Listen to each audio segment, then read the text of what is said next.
blah blah blah. Hey, we're live, so we can't talk about the secret stuff. How's everybody doing? Not too bad. It's getting used to the sequestering and the quiet. But All right. Well, last week I did give everybody homework. They had to play one game and discuss it. Did you play your game? nope. God damn it, Pete. Nope. We were going to. I mean, we did play a game, but not the game I was going to play. We were going to play the Minecraft board game, but instead I was cleaning out the basement back area, and my daughter saw the Crossbows and Catapults game. Oh, well, yeah. Okay. And she was like, we haven't played that since I was like 3.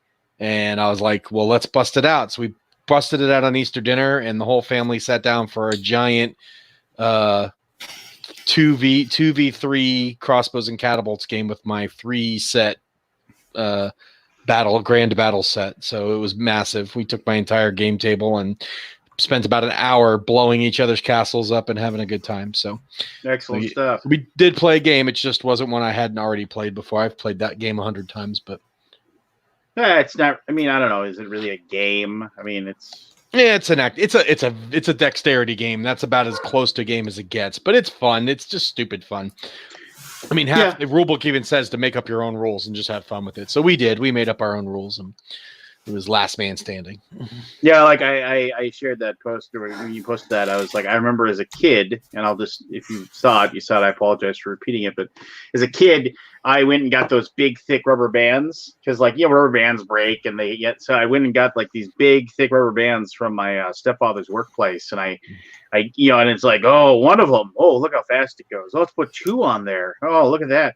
Okay, let's put 3 on there, and you're like, and like the ballista like implanted the disc in the drywall in my room. It was we didn't do double rubber bands, but I did do the nice thick rubber bands. So while they would guarantee that any shot at full power would fly off the table unimpeded, which would cause some major havoc when it hit stuff. So no nicks on the wall, but we did definitely fly a lot of discs off the table, which was great.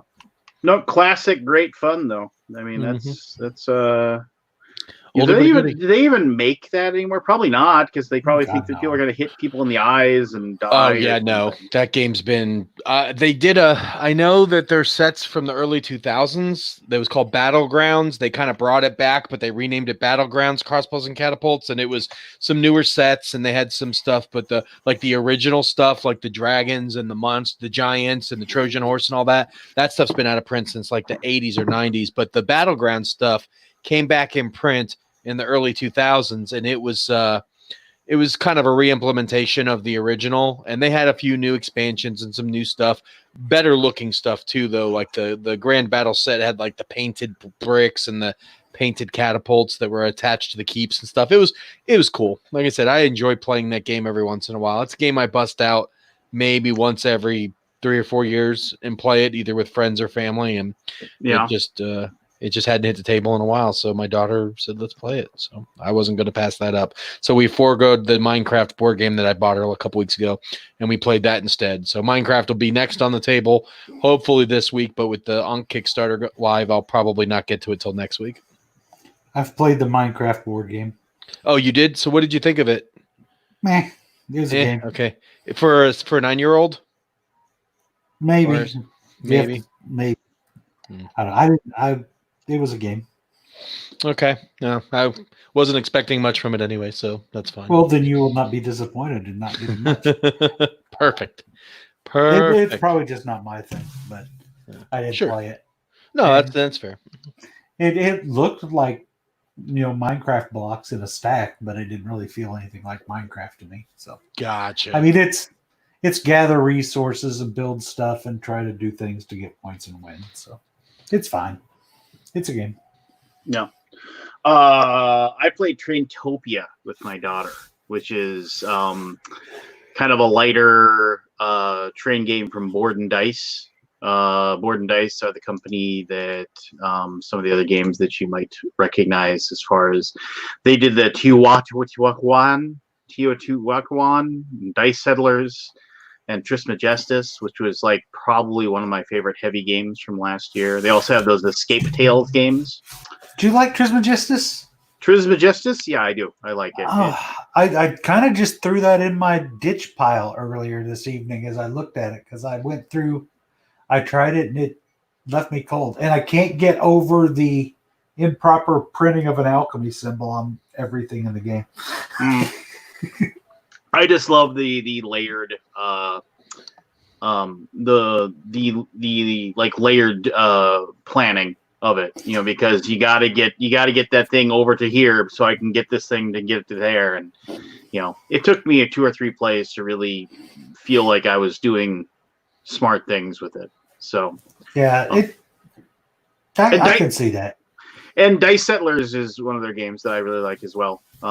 Anyway, Board and Dice, I think, was like NSKN Games, and they bought out NSKN Games or something. If you remember NSKN, that's what I think. Anyway, but anyway, no. So Traintopia, it's like you draft tiles of these little train tiles that like you set up your little routes, and then when you draft the tiles, like you have to kind of figure out like you have tourists, you have goods, you have just your standard commuters, and so like, you know, different tiles have like, you know, like destinations for tourists, and there's like mail bags and things like that you have to get from one side to another, and there's all these different like things. So you're trying to build your own network. You're doing your own little thing, but you're kind of trying to get extra points. It's for a game that lasted about, my daughter and I learned it and played it, and we got done within about 40 minutes. And we played it a couple of times, so we got it down to a 30-minute game. Pretty good. You know, it's definitely light. It's definitely a very light game. People that are looking for a heavy train experience aren't going to get it out of that one. But it doesn't pretend to be anything other than it is, and that is a very light train themed tile laying drafting game. Which, you know, would I seek it out? No. If my daughter said, "You want to play that again?" I'd say, "Yeah, sure." So that's my. Who's playing Animal Crossing in the background? I heard that. Not I me. heard the wow or whatever that is. I have never gotten into Animal Crossing, and I don't think I ever would. It's just, for whatever reason, that game doesn't appeal to me at all. Which is weird because I love little like city building type stuff, but it's not city building. It's mindless. It's a Nintendo toilet game. That's what it is. And that's okay. I mean, I've also loved those in the past, but that one doesn't appeal to me. It's a collect stuff and decorate, and now you can terraform in this one though. Oh my god, you can terraform? Yeah. Sweet. Me personally have not got. I've just built. I just ordered the second room to my house. I haven't got to the terraforming part. You're playing, and we're not friends on here where we can visit each other. I don't play online. I'm not going to show off my house. I'm not having you come creepos. No, but you can help give each other crap or get crap from each other. Nah. I'm one of those. I'm a solo gamer in these things. I either do it on my own or not at all. That's fair. I suppose. Yeah, I have I play online with both my kids, and then I've got 2 other people I've connected with online, and so I'm looking for more people so that I can go to their towns to buy stuff that I want. Yeah, I mean I don't know. It's mindless fun is what it is. Yeah, man, my house is fully built and it's all paid off. Look at you. Well, look at you. Yeah. I know. I mean, my last loan was 2.5 million bells. Wow, I wish I could pay off my house. That would be fantastic. How long did it take you to pay off 2.5 million? Well, that was the final payoff. I had to pay off 1.25 before that, and then 750 before that. Yeah, but how long did it take you? I mean, you were just going out catching fish all day, or what? Oh, it took me probably. I wasn't in a big hurry to pay off the final one, the 2.5, because all it really does is let you do cosmetic upgrades to your exterior for free, or for 2.5 million bells for life, however you want to look at it. But I probably did it over about 5 days to pay that off. Just catching fish and bugs. That's what I I do a lot of fishing, catching bugs. I got Tarantula Island twice, 2 nights in a row, while Flick was in my town. Flick buys bugs for an increased price, and Tarantula sell for $8,000 a pop before his upgrade. So I was coming back with like 260,000. I don't even know who this Flick guy is. He's a little, or it's a green or a red lizard that comes to your town that collects bugs. It's a bug collector, and I think my Tarantula Island hauls when Flick was in town were like 320,000, just for 30 minutes of work. So don't you get stung by the tarantulas? So you could dig yourself some holes and make yourself a little pathing glitch that they can't get to you through, or you could just learn to run from them and turn and nail them or sneak up on them. But Tarantula Island, you need to dig the pit traps, and so you run around the little holes, and they get into it and get in a little loop, and you just snag them up. But Tarantula Island, they spawn infinitely over and over and over. There's like always 3 or 4 of them on that little island. It's awesome.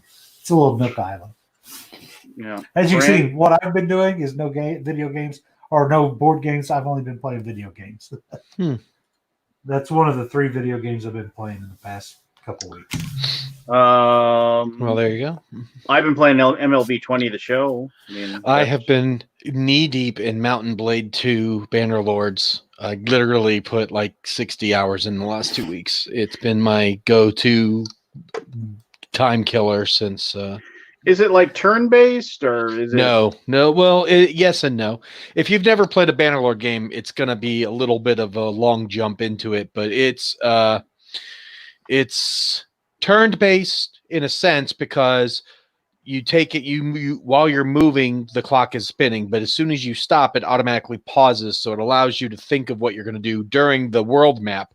But when you get into combat, it's real time, and you are giving orders to your troops, and you're sending your archers and infantry and your cavalry, and you're running around killing people and hacking, slashing, and it's medieval warfare. So is it mouse and click? Yeah, it's a Steam game. It was 20% off. It's in early access right now. The game's coming out like next year, but it's in early access, so it's like 20% off the normal price if you get it while it's in early access. And they're still patching and stuff, but the game has been pretty fun. You can do just about anything. You can be a king, you can be a vassal, you can get married, you can have a family, you can be a merchant, you can play the economic game, you can play military. You can basically do it. It's like Red Dead Redemption 2 in medieval times. And the coolest part about the game is that you create your character by making choices.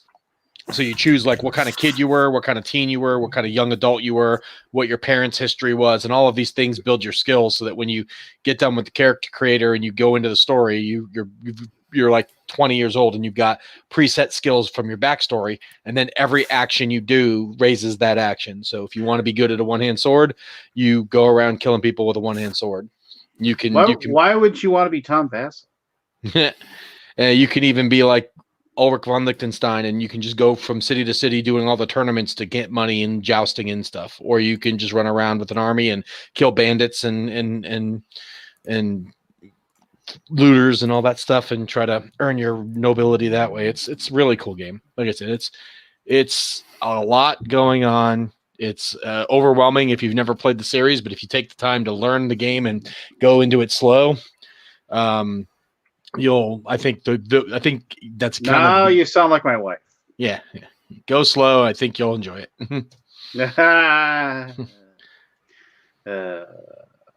Anyway, I started Final Fantasy VII Remake yesterday. Oh, you got him. There you go. And Aldi. So that thing's pretty. Who's got the echo? Not me. It's either Scott or Barry because they just came on together. Yeah. First time. Let him finish his mojito. Let him finish his mojito, and he'll fix the chat. What are you drinking there, son? Margarita kit. Margarita kit. You order from the Tex-Mex restaurant, so they give you a bottle of tequila, limes, and the mix. Nice. Just made one. Nice. It's pretty darn good, I have to say. It sounds like it. It's like a margarita then. Margarita, yeah. Oh, and Tequila's Mountain Blade 2 also has multiplayer. So if you want to get your group of your friends together and do castle sieges or just get out in open combat and beat the crap out of each other, you can do that Mountain too. Blade. And Have to you played Mountain Blade clarify before, Aldi? for the audience, it's And Mount and Blade, not Mountain Blade. Blade. Yeah, I say Mountain it back. Blade. I played the I first. love it. I don't know if you're playing it, Aldi, but I think it's great. I played the second first one. I played the first one. Yeah, the second one is better? awesome. I don't know. I never played the first one, but the people in the forums say it's a big improvement over the original. My guy is like 30 years old right now. I've got a wife. I'm running around in a small kingdom trying to build a name for ourselves. A life? A what? Or A a wife? Yeah. Yeah. Hoping that we'll have some children that I can raise into my generals. Oh, look at this. John Edwards. Look at this. Kabuki Kid. Yeah, I wish I knew when Aldi was on Twitch. I've been live streaming. Well, Maybe you should be tweeting that out or something. I keep it on the down low. Because that's not a good way to build a work. I'm still practicing my craft. Like, what do you play on Twitch? I did 7 Continent. I did. Why don't you play a game? I played Coffee Roaster, and last night. I played Last Bastion. All right, all solo gaming. Let's hear your reviews of said games, since we got accused of never talking about board games on our board game show. Well, yeah, that's true. And I played some games with Michelle too. But we played. Go on. Coffee Masters. It's pretty good. Coffee Masters is very good. Which I had that game because it came out like 2 years ago, and we used to sell it in the BGG store. Do you guys remember that? The Coffee Master game? No, I don't. Coffee Roaster. So we sold it. It had like big red roasting thing on the cover. Yeah, it had like a I don't remember what it had on the cover. But I played the new version, the Stronghold version. So basically what you do is you draw like a coffee card, and they have like light, medium, and dark roasts, and they have easy, medium, and hard difficulties. So the difficulty it's really cool because they give you a fixed set of beans, like 36 beans to roast, and then make a perfect cup. And I love it. It's really fun. And so you get a mixture of beans and a mixture of flavors, and the flavors give you special powers, and you have to use those at the appropriate time to activate the powers. And then as you're roasting the beans, they go from like 0 to 1 to 2 to 3 to 4. And if you go over 4, they burn. So they're negative points in your bag. And once you get your bag the way you want, and you can stop at any time, but if you go through a roast, all the beans you draw out of the bag, it'll tell you like, oh, pull 8 beans, pull 9 beans, pull 10 beans, pull 11 beans. It'll roast them up by 1. And so you're trying to get it so you're hit a target roast number. So like, let's say I need to get 14 points of roast, right? By drawing beans out of the bag. What is that? Digging that coffee. Oh, from BGG store. So once you decide to stop, you go to the second half of the game where you're making your cup, and you pull beans one at a time out of the bag, and you either put them in the cup or you put them on your tray. And your tray can only hold so many, and you can upgrade your tray so you can hold more, right? So you're trying to hit that target number, also get the right flavors into the cup, also trying to get like 3s of a kind or 4s of a kind, like 3 3s or 4 3s or 4 1s or whatever. So and then you get a rating at the end, and depending on your rating, you can either go up to the next level of coffee. You play 3 roasts. You start at the low end, and then you go up to medium, or then you can go to the advanced. And then, so when I played on the beginner, which I nailed, and then I went to the medium, and I nailed it. It was like a super lucky draw at the end. It was really fun. And then I went to the advanced and failed. Like I went over, right? Because it's not a push your luck, but a little bit. Like you draw a bean, and you decide, oh, do I put it in the cup or do I ditch it? And that's the fun decision part. And it's actually deeper than I thought it was going to be. It's like there's some really cool powers, and when you decide to use those powers, and you can't use all the powers at all times, right? Because the flavors generate the powers. I highly recommend it for a solo game. The app is good too. I downloaded the app and played that too. It's quicker, obviously, to play the app because it's a bag building game, right? You're putting stuff in, you're taking stuff out, and you're mixing the bag up, and you shake it all. You shake it up, yeah. So nice. But it's better than I thought it was going to be. Like, it was more to it. When I heard it's like, oh, you're roasting coffee, like Well, what's the fun in that, right? Like but there's all this manipulation, like game mechanicisms manipulation, like draw 3, discard 2, and keep 1, that kind of stuff, right? Or discard 2 junk beans or trash, whatever. So it's neat. And the Twitch chat was with me, and that's fun to interact because they're like one of the guys in there, Gator Dave, was really good. He's a pro at it, and he was like, you could go either way here. You could keep that bean or throw it away. I don't know. Neat game. What else did I play? I played last night. I played the Last Bastion, which is a redo of Ghost Stories. Did you guys ever play Ghost Stories back in the day? I've played the app. Got my butt. Yeah, I've played time. Last Bastion. I like it better than Ghost Stories, but I've only played Ghost Stories once, admittedly. So the theme of the Last Bastion is monsters attacking the last castle, right? And you're like kind of medieval warrior characters. And everybody's got a special power, and then all the monsters have special powers. And the floor of the bastion has special powers. So you run around, activate the rooms you're in, and then you fight the monsters, and you're just trying to survive until the warlord pops out, and you have to defeat the warlord. And I died. One player, I think, is really not. It's not balanced at all. I don't think it's winnable with one, just because there's a one piece of the board, the map, that if one person dies, you can resurrect them.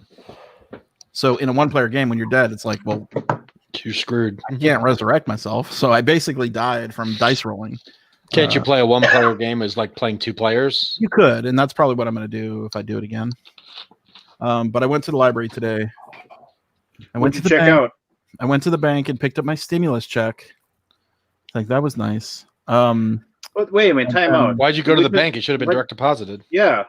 Oh, this is the small business bank. The small business. Oh, bank. You went and got your small business. As long as you don't fire people, you get to keep the money. Yeah, Gotcha. that one. Yeah, and that was nice actually, because the store has been shut down for a month, and we canceled BGD Spring. So yoo-hoo. I need it. Anyway, so I stopped by the building and picked up like every single player game that came out at Essen. So I grabbed the new Rallyman GT. I grabbed a bunch of puzzle room games. The new that board and dice one. I can't remember the name of it. It has like a weird purpley pink cover with like a female on the front with a weird kind of like cyberpunk theme. Rainer was talking about it. I can't remember the name of it. I picked up. God, I should have just taken a picture of everything. I picked up the Hexplore the new Hexplore game. Which I really liked Hexplore. I wanted to play it again, and I couldn't find my copy, so I just grabbed the library copy. For shame. Now somebody's going to want to check it out.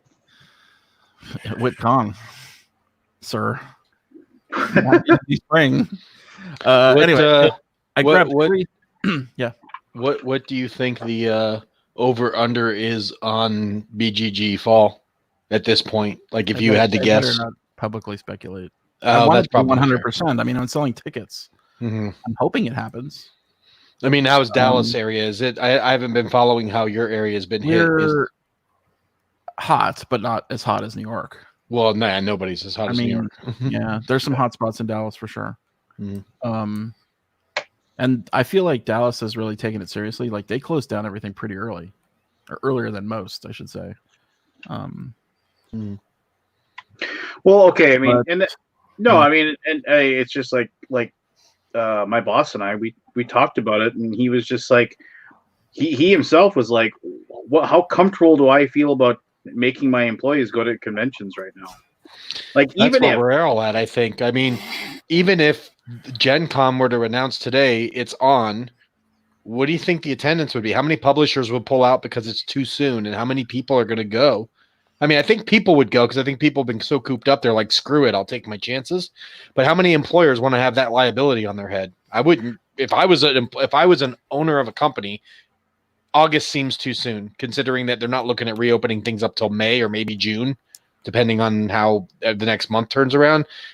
And unless there's a vaccine, I would be extremely skeptical about putting my employees at. And you've got to just see what the government of Indiana is going to do, because It all depends on we're the all locked down right now. So Yeah.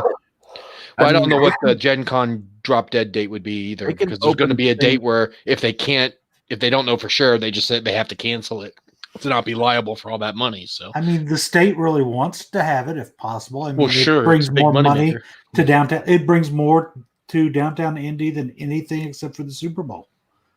I mean, it's that big a deal for the city of Indianapolis. But So here's what I know, and whatever it means anything. I know, and I mean, and Aldi might have been reached out to too, since he has a booth at Gen Con. Gen Con is already like starting to reach out to the people that have booths, and I know that Gray Fox Games has been reached out to, and they're basically saying, Actually, Lance, are you allowed to talk about this? well, I just know that they're looking into options, like Okay. if Gen Con doesn't happen, like, you know, and what companies can do in the meantime, and like, you know, so it's very prescient in their mind as well, as far as, hey, it's real possible it ain't gonna happen. If Disneyland opens back up, probably the world opens back up, right? But if the NFL is on, then everything's on. Right? I mean, those are the biggest things in America right now. Sports events. I mean, ultimately, to reopen anything seriously, you've got to get to the point where the 15-minute test is readily available everywhere, so you can identify who is infected quickly, so they can be isolated quickly. Yeah, that's your key. That's your key with like, would you guys anything. take tests today? Would you if you have no symptoms, would you just go take a test? I don't know. Well, no, it's not for that.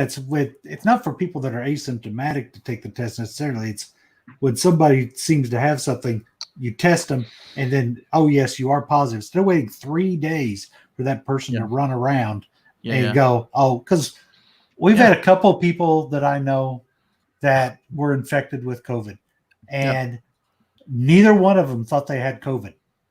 Right? They ended up going to the doctor, and the doctor said, well, we're going to test you as a precaution, even though we don't think it is. And then 5 days later, oh, you have COVID. And the person's out mowing their yard like, okay, thanks.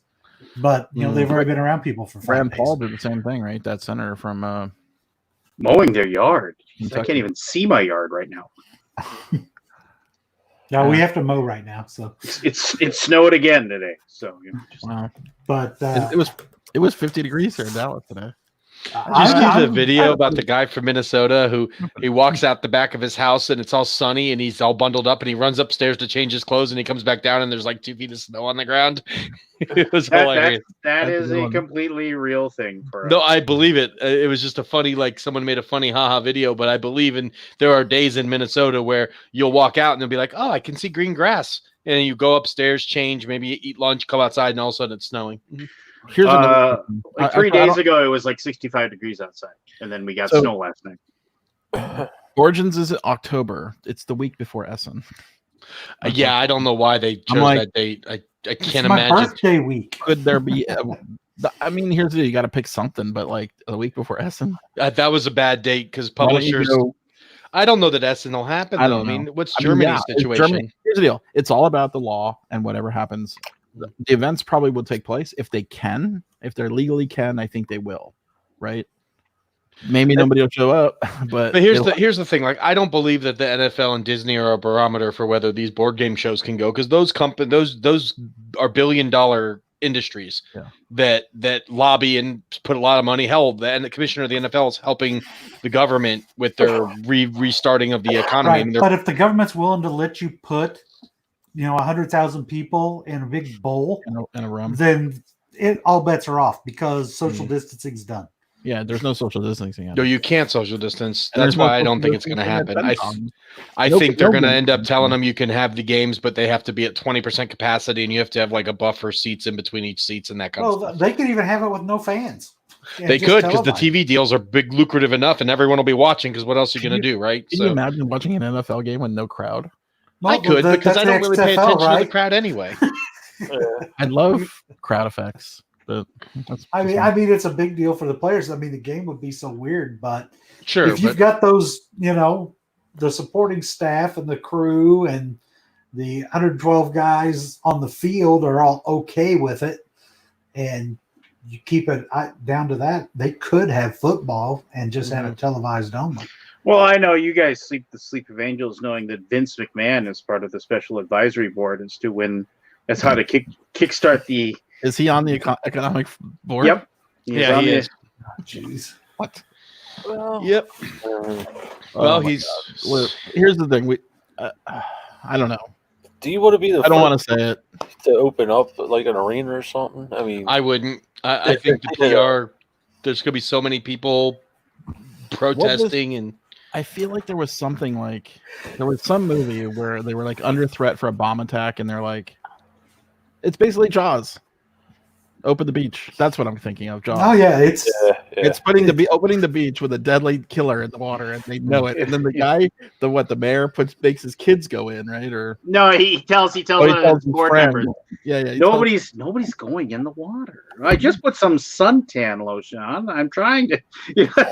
That's basically it, right? I mean, Like Trump will have to, or he'll send Pence to the first football game. it is exactly. That's a great analogy because it's exactly that. You've got the economy versus people's well-being, and you're never going to win that battle. And I understand the reasons on both sides. If you're fucking Jaws movie. I mean, there's a lot of death that will come from the economy staying the way it is, with suicide rates and just crime, and people will get desperate when they don't have money, and the stimulus isn't enough. It's not going to last people that long. No. So it's a tough decision. I wouldn't want to make that decision. I mean, if you want to go really, real old school, you go back to Henrik Ibsen and his play "The Enemy of the People," and which is a really, really 1800s. It was a play that he wrote that was about basically a village that was well known for their mineral baths, where people would come to like basically soak and it was supposed to be therapeutic, but then they find out that basically it's killing people, it's giving them diseases, and this guy figures it out, and they totally and completely discredit him and make him a pariah, and until he, like, I think he kills himself, and then they keep the place open and let the people keep coming because if they were to shut down, their village would be destroyed because they would have no money. So, what? Let Forested. Oh, Forrest is here. Oh, Forrest. Indiana's Forrest. doing a lot of metrics that they're publishing for the state. They're updating things every day. Like Indiana's telling us the number of ICU beds available, how many ventilators are available, what percentage of our ventilator stock's available, what percentage is. You need to hear every day. Well, I mean, they keep a dashboard up just online, and it tells you that we're at 28% of our ventilators are in use. Half of them are COVID, half of them are non-COVID, all that stuff. So it's giving Indiana residents all this information that if you want it, it's there. And it's actually, it gives you a good feeling about your state government when you see them being that transparent with you. How do you know they're telling you the truth? Do we have to go back to our conspiracy theory discussions? No, they're just telling you what you want to hear. That's all. Look at you, your little sheep being herded into your little pen. Yeah.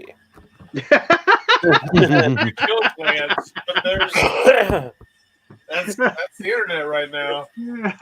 Yeah, this governor's doing a pretty good job because our last governor was Mike Pence. So yeah, I'm not a big fan. Well, he did a good enough job. Look where he ended up. And you had an AIDS epidemic. Yeah. I mean, it was a pretty low bar that Governor Holcomb had to cross. Exactly. Let the record show. I don't think Mike from Pence 20 miles up the road. I don't think Mike Pence is a good governor. I'm just doing that to be me. Facetious. The AIDS epidemic is actually a drug epidemic that went another way. That's one county south of me where that happened.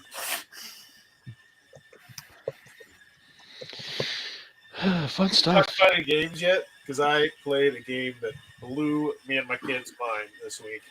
Go for it. The adventure game series from Cosmos.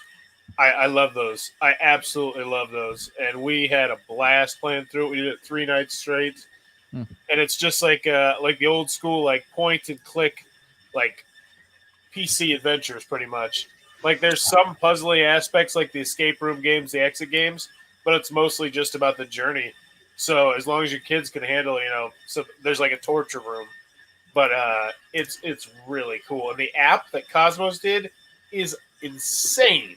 It literally teaches you how to play the whole game.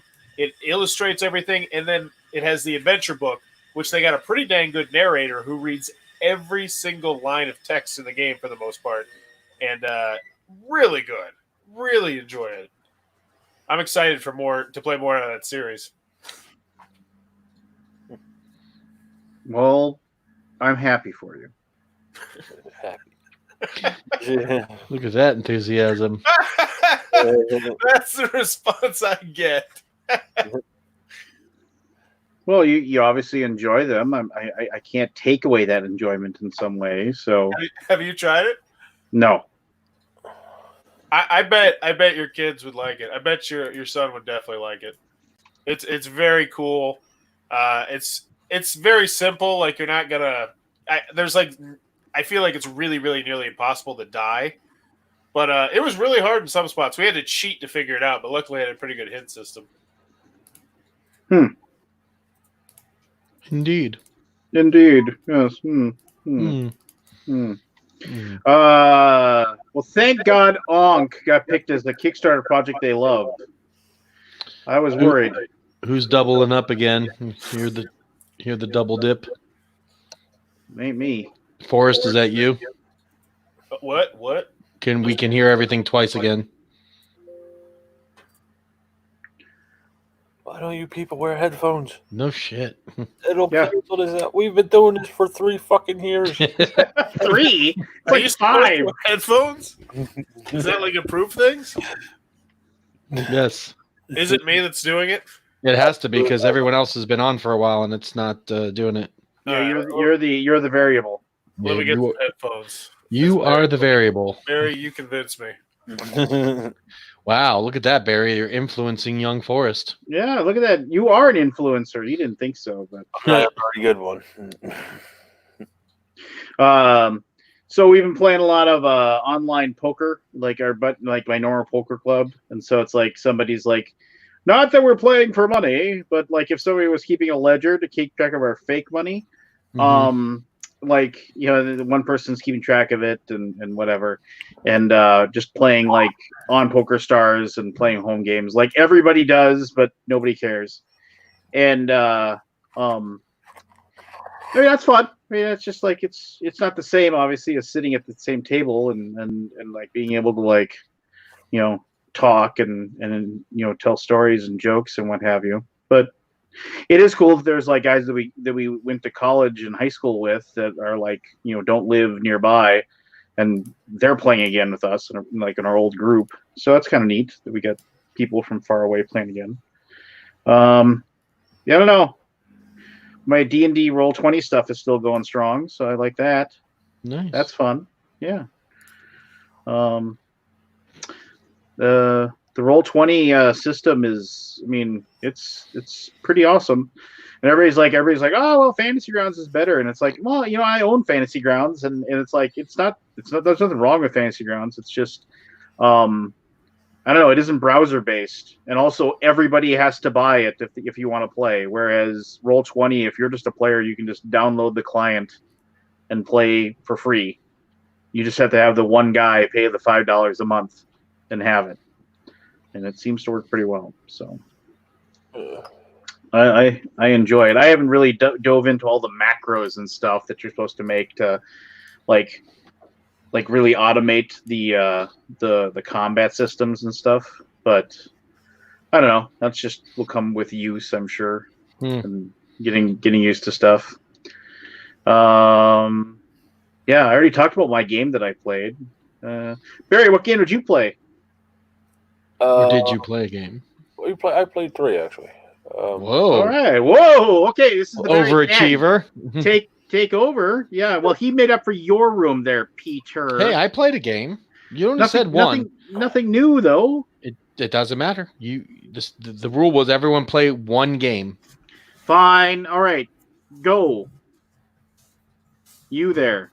Barry, you got 10 minutes. Talk about your 3 games. Well, none of them were new. There were Aha.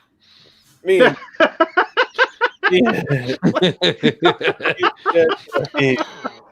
Perfect timing. Yes. Ah, Aha.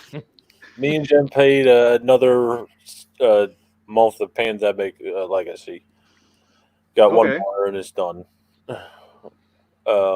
Hey, I just had a question. How is she doing? I know she has to work or whatever because she's at the supermarket. I mean, she's healthy and everything's going okay. Yeah, she's on vacation this week, and we've been trying not to go out. I had to go to Lowe's yesterday, which was insane to me. How the parking lot was almost full, Yeah, ours is too down here. but nobody was, not nobody, but less than half the people were wearing masks and gloves and shit walking around. You know, What are people buying? Well, they got those home projects that they've been putting on forever. There's no time. You know, now they have time to put in that new bathroom or whatever. Sadly, that's the truth. My buddy works for Home Depot. He says more people are coming in buying home improvement supplies. They're not buying water. They're not buying batteries. They're not buying, appliances that are broken down. They're all coming in joy shopping. He said he's not been busy. He has not been busier in years. He's worked like 20 out of the last 23 days. And he said it's ridiculous. He said it's nothing essential. They're all just buying crap to do stuff around the house to keep them busy. I got our new washing machine. And the guy that delivered it was like he just came walking in. I was like, "Oh, hey, did you want?" He's like, "I've been to 12 houses before you." I was like, "Yeah, great." Then. So spreading that all around at your house. Better get your test. Yeah, just like That's you're like not the worst thing. Like I got friends that are like, "Oh yeah, you want to get together and play games?" I'm like, "Well, I'm trying to keep my distance." He's like, don't worry about it. I've been to like 8 different places today. It's fine." I'm like, no, thank you. Well, yeah, just anyway. I'm sorry. We're interrupting the very 10 minutes of himself talking. Yeah. it's fine. Well, I had to go to Lowe's. I got a valve leaking, so I had to get the valve. It's not really bad yet, but I don't want to let it get that. Sounds like a personal problem, but anyway. So while I was there, I got some lumber too. But yeah, it just surprised me. Like the cashiers and all that were behind plexiglass with gloves, but they're not limiting the number of people in the store. It was just everybody was in there, and half the people in there were without masks and shit. And I'm like older people and the younger people. It was just amazed me that people still aren't taking this that serious. I thought, is that not a government thing that it's 20% of they have to be with 20% capacity, or is that just my state? Probably your state. Jen okay. said something about her store saying that too. 20%. Yeah, our governor said that we have to be 20% occupancy. So if your store normally would hold 1,000 people, you can only have 200 people in it at one time, and that they're going to be checking on that kind of stuff. I thought that was the national thing. I didn't realize. No, there is no national anything. No, okay. It's up to the states. I mean, Indiana's like the 8-foot rule. Okay. A lot of chains have implemented their own rules, like Walmart and Target and others have said, we're not going to allow more than 6 customers per 1,000 square feet of space we have in our store. Mm-hmm. And so a lot of companies are taking it upon themselves to go above and beyond what the state and local, and even some local governments have their own set of rules. Yeah, see, that confused me because I was talking to my brother-in-law and he was saying up in Pennsylvania, Home Depot limits, Lowe's doesn't. Down here, he said Home Depot limits, Lowe's doesn't. So yeah, it's either the state itself or it's a decision from the company, etc. Yeah.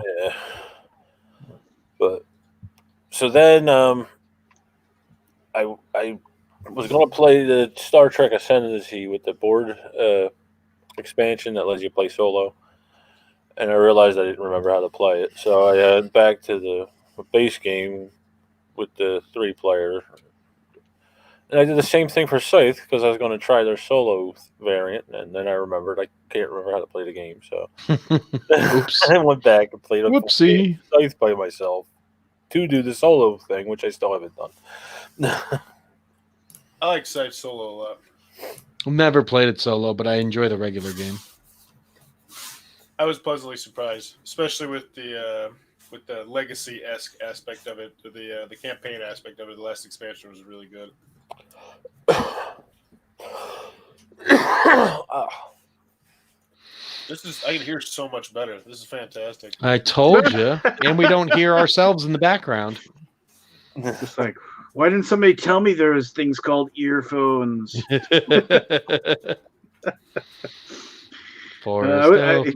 So did you want to talk about the Initials game on Kickstarter, Lance? I'm sure you're dying to. Well, no, I mean that's. I mean, I always said it was like the guys that. So like twice a year, I get to go out and be on the radio at K-Fan, which I mean, it's like for their broadcasting area, the Upper Midwest. They are like probably like they're like the number 2 or number 3 biggest station. So it's kind of a big deal. I mean, admittedly, it's like, Saturday afternoon airtime. So it isn't like, like millions of people, but it's a fair number. And, listen to the radio and listen to me yap about board games with a few people. But one of the guys that does the morning show there is the guy who created the Initials game. And yeah, it's like $260,000 or something like that. Yeah, it's doing well. Yeah. So are you buying it so you never have to do your homework for Initials again? Oh, I think he's Corey. I think is just going to send me one. But I mean, Wow. So, but yeah. I mean, it's just so it'll be cool. I'm proud of him. It was one of those things where they'll get it published, and I remember I was like, he went with like an American publisher, and I was just like, you can save a lot of money if you if you use printing like in China. And he was just like, no, I want to do like America. I want to support American or something. And I was just like, all right. Wait, isn't that manufacturing? Yeah, exactly. Oh, they said publishing. Well, yeah. I mean, so printing, I should have said. I apologize. Jeez. God, Forrest. Jeez. What the fuck, Forrest? But yeah, so if you like our little silly Initials game when we do it, you go just type in the Initials game on the Kickstarter and you can get a copy. It was a little pricey though. Was it like $40? Well, yeah, I mean it's like because that's why if he had used a Chinese printer, I'm guessing he could probably have been like a $20 game. That's what I was expecting it to be, is like $20 or $30. When I saw 40 or 80, I'm like, ouch, no thanks. He's printing it in like there's like basically a printer in Minnesota that he's using. It's just which they're probably charging him twice as much. Yep. So therein lies the. I mean, admittedly, he doesn't have to worry about having it delivered on a boat or anything. Hey, Berkey's here. Oh, I did bother Berkey and tell him he had to show up tonight. Barry, I'm gonna cut you out just for a quick second. Yep. Oh, is he even in? Hey, Berkey, get in here. You sent him the link. He's Well, not Richard's in there too. Richard, he was here earlier though, but it was when Forrest got on, so there wasn't room. StreamYard. Everybody else is talking about how much they love Zoom. We probably need to get a Zoom license. We need more than 6 people, man. Let's do Zoom, baby, next week. Get it done. Yeah, drink that beer. That's not Not beer. beer. What the heck? Can you stream Forrest? I can hear so much better. I feel so much confidence speaking now that I can hear. How do I tell apart? Wow, we've created a monster. Well, how much does the Zoom license cost? Like $250 probably. No. I'm sure it's comparable to this. Wasn't SteamYard like $200 for the premiere? What did I pay for that, Lance? I don't remember what we paid for it. I have to look it up. We have it for a year though. $50 a month. But here's the thing: the free one only lets you do 40 minutes, so that's a non-starter. 40 minutes. We wouldn't even get introductions done in that point. Freaking A. If 40 minutes, we might as well just have Lance get on by himself so he can talk. So I got a question. Has anyone been gaming a lot more since this? Because I've been gaming like mad. Like I played 20 games in this last week. No well, games. I've been doing a lot of more like I've done doing more video gaming. I've been doing a lot more family type games. Like I thought you were going to say something really wildly inappropriate when you leaned into the camera real quick. I mean, I played Super Fight with my kids for like interminable 35 minutes or so yesterday, them screaming at me that no, your tennis balls would bounce off my stone armor. Just, The what? Super Fight. It's a card game. Super Fight is just a card game of yelling at each other. Basically, you turn the one card over, and that's who you are, and then you get three things that are your powers. So they could be like, I'm made out of stone, I can throw a tennis ball at 100 miles an hour, and I have a poison toenail, and I'm Obama, just like.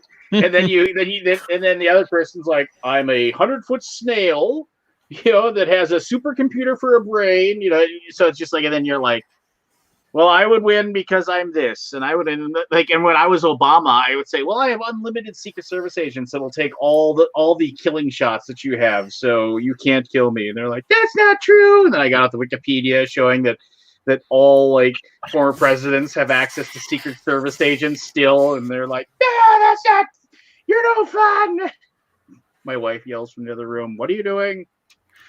Using logic for a game of Super Fight, which was stupid. So Zoom has streaming built into it. Yes. Pro business education. It's $15 a month. For pro. Can you hook it up to a YouTube channel? Yeah, but only pro. And pro is $15 a month? I don't know plans. I'm looking right now. That's what I just looked at. Pro is $15 a month. Yeah. So, and that takes 100 participants. Holy 100 people in a room. I've been in a 40 or 50 people room. It works really well. That sounds. It's gotta be chaos. insane. Oh, well, we might be switching. I'll have to look and see how easy it is. Increasing their fucking limits then. Competitor. Zoom is pretty easy. We use it at work. That's what we use for our interconferencing. We use it for our Roll20 because one of the guys that plays with us is a professor at a college, so he just has access to it for free. Nice. Yeah. So yeah, it's good. It's good software. I mean, it's pretty seamless, and they've got a couple really cool features that I like. So I would not be opposed to switching, especially if it's that cheap. I mean, $15. Does it a work month. where people that you send the link to can just join without having to wait in the damn lobby? It's a Zoom link. Basically, Zoom does it by rooms. So they give you a room link, and then you can join the room link, but he doesn't get to approve it. You get the link, you just join in. So however many people he sets it for. Then when he disappears or whatever, we can still get in. We can still, the room. The room does close, I think, when the creator. Yeah. Although I think he can switch permissions over to let someone else run it. So if he, for instance, denied, permission denied. Yeah. There's more options in Zoom, and like I said, we use it at work, and it's been pretty good. I don't know what the length of Zoom is, if it's unlimited, but I know we've had 1.5, 2 hour long meetings. 24 hours with Pro. Oh yeah, well, there you go. That might work for Lance. Which is almost that would almost be enough for Lance. Yeah. Everybody's hilarious. We're all comedians. Oh, this is great. This is great. All right, we'll look into that. Maybe we'll be using Zoom. It can also do MP4 recordings straight off of the thing too. Well, I don't really care about that, but I mean, It records on YouTube. Yeah. Well, if you wanted to put up an audio only, you can download the audio off of YouTube. Can you? Yeah. I thought they broke that. There's lots of places like great program that would download off YouTube and the video and the audio, and they killed it. There's several browser-based places you can go that still can do it. Okay. So you have to search the doc web. Lance has got a guy. Well, and also, hold on, just let me check one thing. So Zoom bombing, they basically left people who didn't put passwords on the room, and people could just jump in the room and Zoom bomb. We should leave us open to Zoom bombing. I feel like that would be eventful, potentially. That could be interesting. Or it could go bad really fast. It could go bad really fast. All right, if we go Zoom, I'm making a resolution. I'm going to invite a celebrity every single week I join the Boom over Twitter and just be like, hey, what's up? You want to come talk about board games? Let's do it. I'm going to do it every week. Freddie Prinze Jr., I know he games. Harry Cavill. Who? Freddie Prinze Jr., Fresh Prince. Not Fresh Prince. I thought that was. It's because it's not the That Fresh. was Yeah. Put the Forrest weed down Stone. for us. Put the weed Freddie down Prinze- for us. Freddie Will Prinze Smith. Jr. Who Does was actually Freddie game Prinze them. Jr.? Freddie He was Prinze an Jr. He was in actor. some 90s movies, man. He's a Oh, yeah. heartthrob. Yeah. Like She's All That, and Yep, Yeah. that's the one. He was the son of Freddie Prinze. Is he a singer. celebrity? I believe it was a singer. you Oh, even okay. higher. Go for like I don't know. Who's the? I can't remember her name. Kristen something. Kristen Bell and Dak Kristen Shepard. Bell. Yeah. That's the gaming couple of Let's see if we Hollywood, get yes. Trey Stone. He can tell us about his cat room. I want to hear about that. I want to hear Trey more Stone. about that cat room. Trey Stone.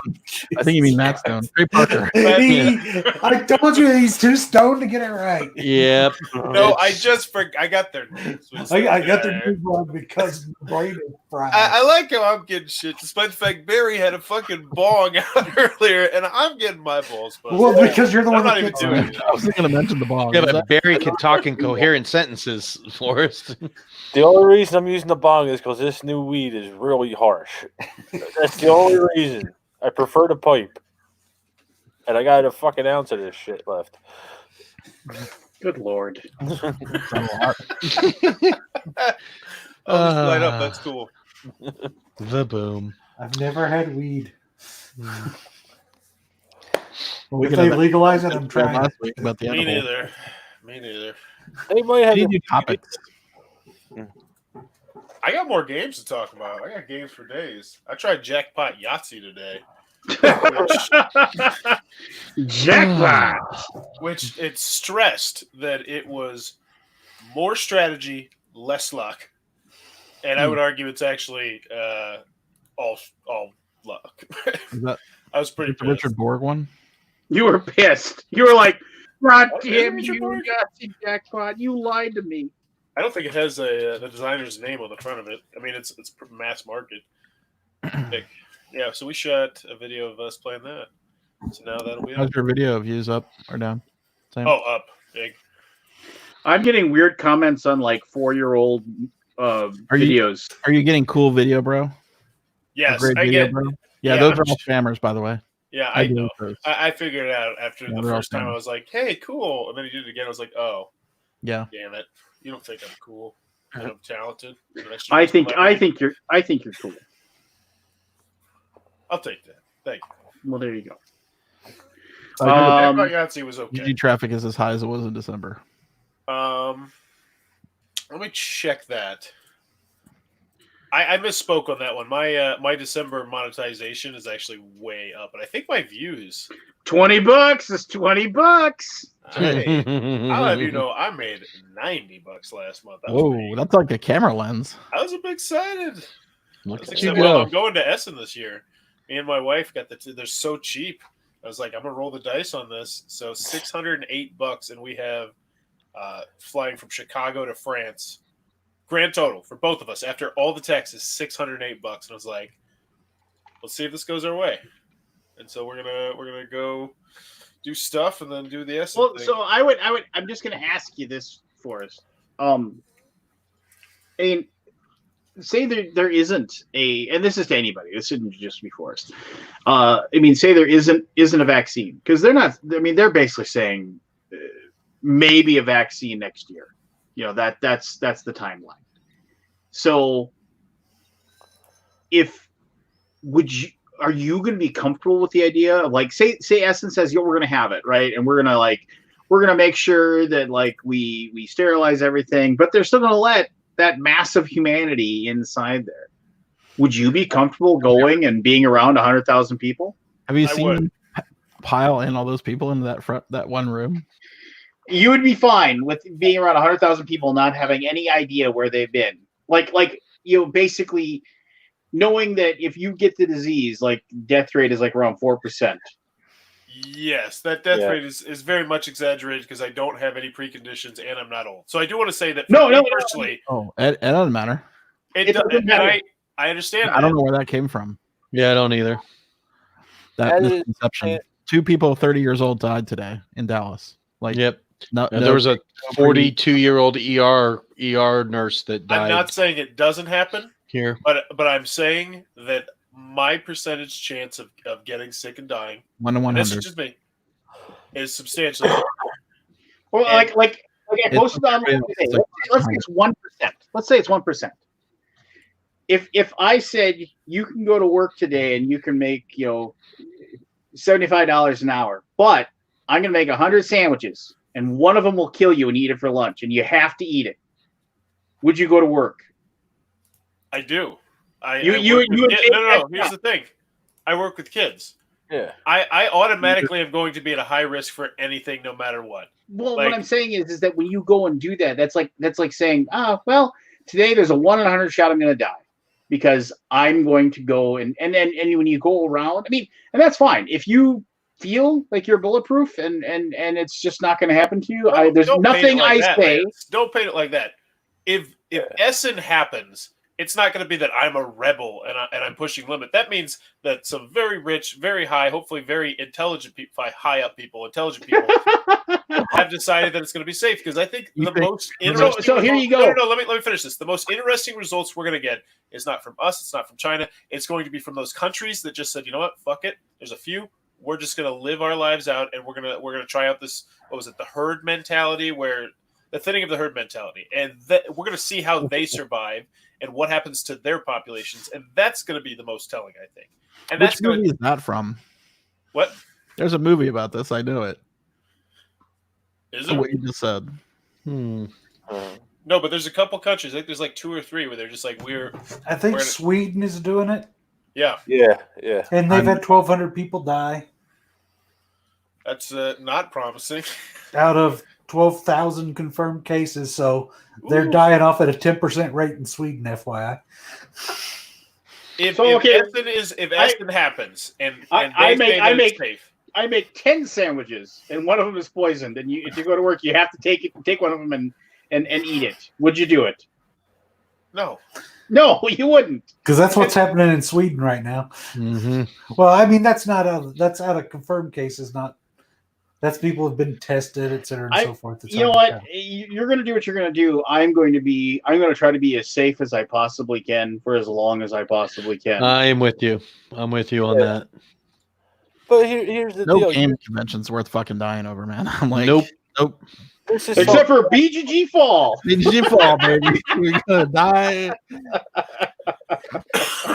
If I go to BGG Fall, it's because we're going to hide out in your room, Aldi.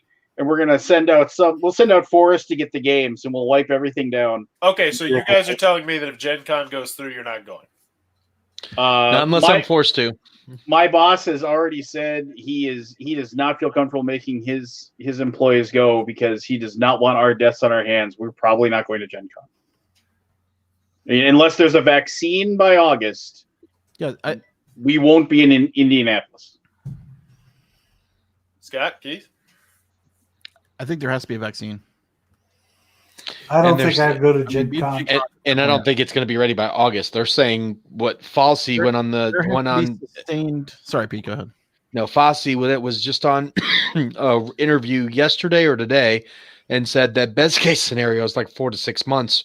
Worst case scenario is 2022 for a vaccine to be approved through testing. 2022. So I'm not holding my hope out that in the next couple months we're going to have a miracle cure. I mean, and that's what most of the conventions are hoping for. Yeah, I believe they are. Miracle a couple months over the summer and nothing happens and everything goes back to normal. I mean, it sucks. I mean, I agree. I mean, it sucks. I want to go to Gen Con. I mean, Gen Con, even though, because my entire family was going to go to Gen Con this year. We were going to drive, and it was going to be awesome. And, I was going to take my son to his very first Gen Con, and I'm pretty sure he'd have a blast. My daughter always has a good time when she's there. My wife enjoys it when she's there. I was really looking forward to it. And it was just and it was just Origins, it's like they're pushing it back to October. Well, even if October is a go, the days they picked it falls over my 10-year wedding anniversary with my wife. So yeah, I already told my boss, I was like, I'm not going to October Origins. And he's like, I don't think I'm going to Origins either. I don't think anyone's going to go. I mean, honestly, it's the week before I don't think Exon, it'll even be worth them having. For one, and for two, their game productions too. Yeah, I mean, I think there's been a few announcemements out there, if I'm not wrong. I mean, I'm just hoping I can go to BGGCon. That's the only one I care about at this point. Okay. Well, so I got a question. I got a hypothetical. let's be fair. The one we're really hoping for is PAX Unplugged. I want to throw in a swerve ball. Wow. Let's say the worst case scenario, or one of the worst case scenarios, which obviously there's much worse case scenarios, but next year and a half, like California said, I think they're right. It's not going to be turned on a switch. It's going to be the dimmer. We're going to have to slowly be doing this up. How do you do that? County by county, state by state, start with social distancing with extreme, and then just slowly lighten it up to the point to when a vaccine comes out, they can open the floodgates. But I think it's going to be very, very small baby steps type thing. Can you get Berkey in here for a minute? I think we need a commander-in-chief type moment. If he logs in, I sent him the email. He said he was in bed. We need Trump or whoever takes over in November to really say, this is one of the times where I'm going to override state governments. We're going to do this across the board.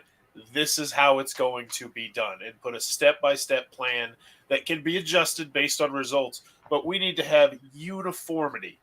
This should not be a partisan thing. This should be this is what's going to happen. Everyone is going to follow these laws. Shut up, California. Shut up, Florida. Shut up, Ohio. This is what's happening for everyone. And I don't think he would do that. I don't think that's how the government works. Yeah, I don't think it is either. I mean, it's a pipe dream, pun intended. I think it's the best case scenario. Can the president globally like across the country shut down everything? Well, I don't think he said last week he had absolute power. But he legally no. Make it true. Yeah, no, he said it. He said it. Of course he said it. He's a dictator. Well, his board game sucks. I'm going to talk about board games. No, but here's my question. How much popularity do board games see as people start to turn, because eventually it's going to get to the tipping point where people are going to be like, dude, these kids, they're spending way too much time on media. Like they already were back when society was normal. But now, like, I'm imagining the screen time numbers are just going to be staggering percentage-wise. And how long is it before people really start turning against that and heading towards board games and more family-oriented stuff like that, like books and stuff? Like, it's already started. You can't buy a puzzle right now. Yeah. One of my best retail customers in Georgia says he spent more money on puzzles this month than Games Workshop before they shut down their operation. That's how much people are getting into puzzles. That's going to be the next big thing. Well, once they realize that puzzles suck dick and board games are like moving puzzles, then we'll see a big boom. Fuck puzzles, man. I don't know about that. Dude, board games are puzzles, jackass. Yeah, no kidding. I said another moving joke puzzles. for Just logic puzzles. Well, such a we're dildo. We're He the is such alpha a puzzle. He just called him a dildo. That's right. Good God, I Forrest. missed you, Keith. Oh man. But you know what I'm saying? Like, I feel like eventually people are going to get tired of puzzles and move towards that, because it's like My wife how much sits there growth and can we does see? puzzles. You couldn't make me sit and do a puzzle. But how much growth could we potentially see? Like where? Because there's other forms of media, and I don't think we're going to catch Well, up. the problem is your growth is limited because you're stuck only playing with your family and finding something that you can play with adults and kids together. I mean, for the most part, or couples, or whatever your family dynamic happens to be. But the hardcore nerd shit we like, that's not going to fly for most people stuck at home together. You're going to have people sitting there playing Monopoly until they break out in a fist fight. They're not going to be playing, too many bones. Well, I disagree. If more companies really do it, like what Cosmos, like I said earlier. But how's that anybody app going was to get out and amazing. learn about it? They're not going to have people introducing them to it because they're isolated. They're going to find Social what's in their media. look. They can't go to the store and look. They can't. They can go look at Walmart and Target. Social media. Game stores are closed. Social media. Can't you hear him? And how many more celebrities are going to start playing board games? How many people are going to have unlimited amounts of income, and they'd be like, "What the fuck am I supposed to spend my money on now?" And then they're going to start looking into it, and maybe people with unlimited money can still get whatever they want for us. Yeah, pretty much. True that. No, they can't. Yes, they can. They got to go to front row of the big concert. They have people. But okay, you're don't convolute the thing. You okay? First of all, when you say unlimited whatever, it's like people with, first of all, if we're saying people with unlimited money, yes, this is not who we're talking about.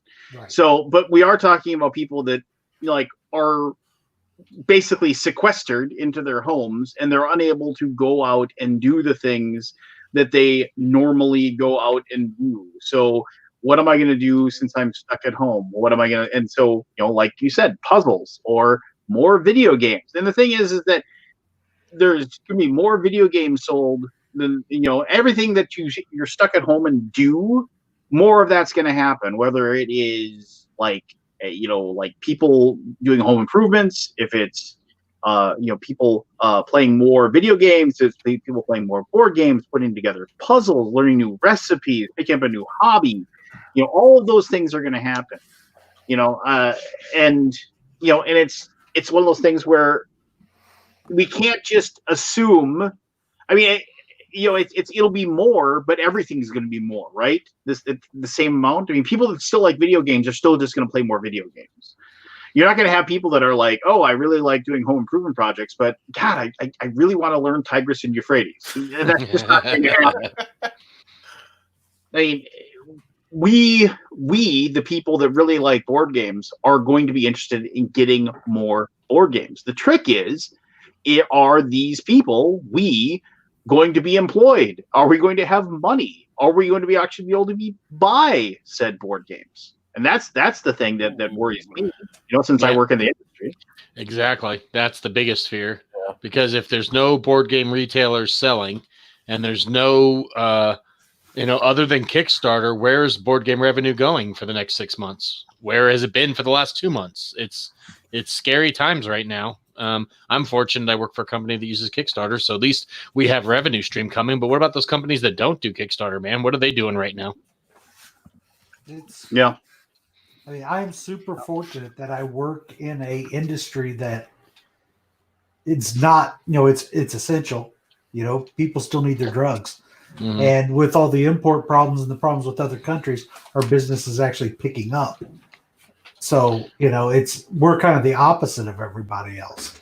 And I'm like blessed. The grocery stores, man. Grocery stores and pharmaceuticals are thriving right now. I mean, life is, when it comes to that kind of thing, is no different for me, other than I'm working remotely, leading my team from across town instead of on site. But it's, there's a lot of people that it is not like that, and you've got to worry about those people. Well, here's the thing too. It's like, okay, so we're saying, who also is making a ton of money right now? Big Zinc. You can't buy that. My mother has asked me, like, do you know anywhere I can get zinc? Like, everybody's like, oh, I need zinc.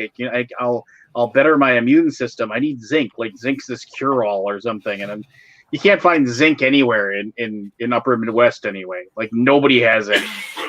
Everybody bought it all. So Big Zinc, they're making big money right now. Yeah, you can't find disinfectant. You can't find just so much things that you take for granted of being able to get. You can't find a freaking thermometer. Yeah, I know. We wanted to upgrade our thermometer because we have an older one, but it's electronic, but we want to make sure it's giving us good readings. We've been looking for a month now. Can't find one anywhere. No, you can't, because, the demand is greatly. I'm like, do not every household already have a freaking thermometer already? But apparently the answer is no. I didn't have one. I couldn't find one. I looked like it was a month ago I started looking. I have kids, so I have one. I mean, we've got one, and we've got one of the old school ones, but I love the electronic thermometers. They're so much more convenient. We have one of those that you scan over somebody's forehead. And yep, that's the one we have. And it's done. We had an armpit one. I hate that. You gotta sit there and it goes 96.7 and beeps. You're like, you fucking piece of shit. The one that tastes really bad is not an armpit one. Yeah. The old joke. The old joke. If this is my pen, if this is my thermometer, where's my pen? That is too close to home because I realized when I was not feeling too well about a month and a half ago, I stuck the thing in my mouth. My wife always sticks it in my mouth. And then I realized that she always sticks it in my kids' armpits. And I was like, I had that epiphany last month, and I was like, wait, this has been in their armpits. And she's like, oh, it's fine. And I was just like, I know, but Be glad she doesn't do it rectally. yeah, Rectum nearly killed him. So. I've heard that's the most accurate reading. Is that what your doctor tells you? This is what we got to do it this way. It's the most accurate reading. How are you checking my prostate with both hands on? What do I have? Do I have to wear the blindfold, Doc? Oh, It's for your protection. So anybody watch Ozark? I have not had a chance because my wife and I watched it together. It fucking is way better than season 2. Okay, I really like season 2. There's some stupid shit, but it's like I look past it. Like there's some unbelievably stupid shit, but you're like you just fall into this Ozark, like. Well, I'm just glad that all of Community is on Netflix. I've been rewatching that because Did you guys watch was a brilliant show. Speaking of Netflix, did you watch the bonus episode of Tiger King, the reunion show? It's What? on. It's been live for a couple days now. I gotta go see that. It was all right. It's the guy from, I forget what channel he does stuff for, but you'll recognize the guy who's hosting it. He's hosting it from his couch, and he basically does a Zoom with like almost all of the cast except for Joe. Andy, what's his name? Yeah, I don't know his name. He's a young guy. He does a lot of talk showy type Were stuff. they all grouchy? Because I heard they were all mad at Netflix. Some of them were. A couple of them were little, but most of them were actually, Andy Cohen. I mean, it was. I don't want to spoil it, but it's definitely a good watch. Go see it. I'm Go see it. rewatching MASH. MASH. MASH. The original. Yeah, I grew up on that. And you know what? A show that old holds up because it was set in a different time when it was filmed, so it doesn't age. It other than just things that stand out to you more from a cultural standpoint now, but I mean, they're true of what it was in the 50s, not now. Yeah, I watched one of my first ever episodes of that, and when my car was getting fixed, but last year at some point. That was a good show. Like I see what you're saying. Yeah, and then I happened to see a YouTube video where they did MASH teaches you how to deal with COVID, and it's got hand washing scenes and social distancing scenes and touching your nose scenes for MASH. And I thought about those same things as I was rewatching this show when those types of scenes were on. I'm like, hey, this is kind of prophetic right here. I'll be right back.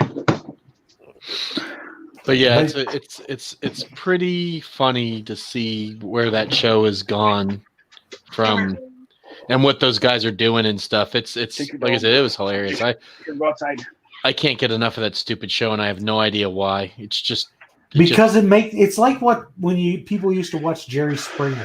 It makes you feel good about yourself because you're not that screwed up. It certainly does. I'll tell you for sure. I mean, I've never.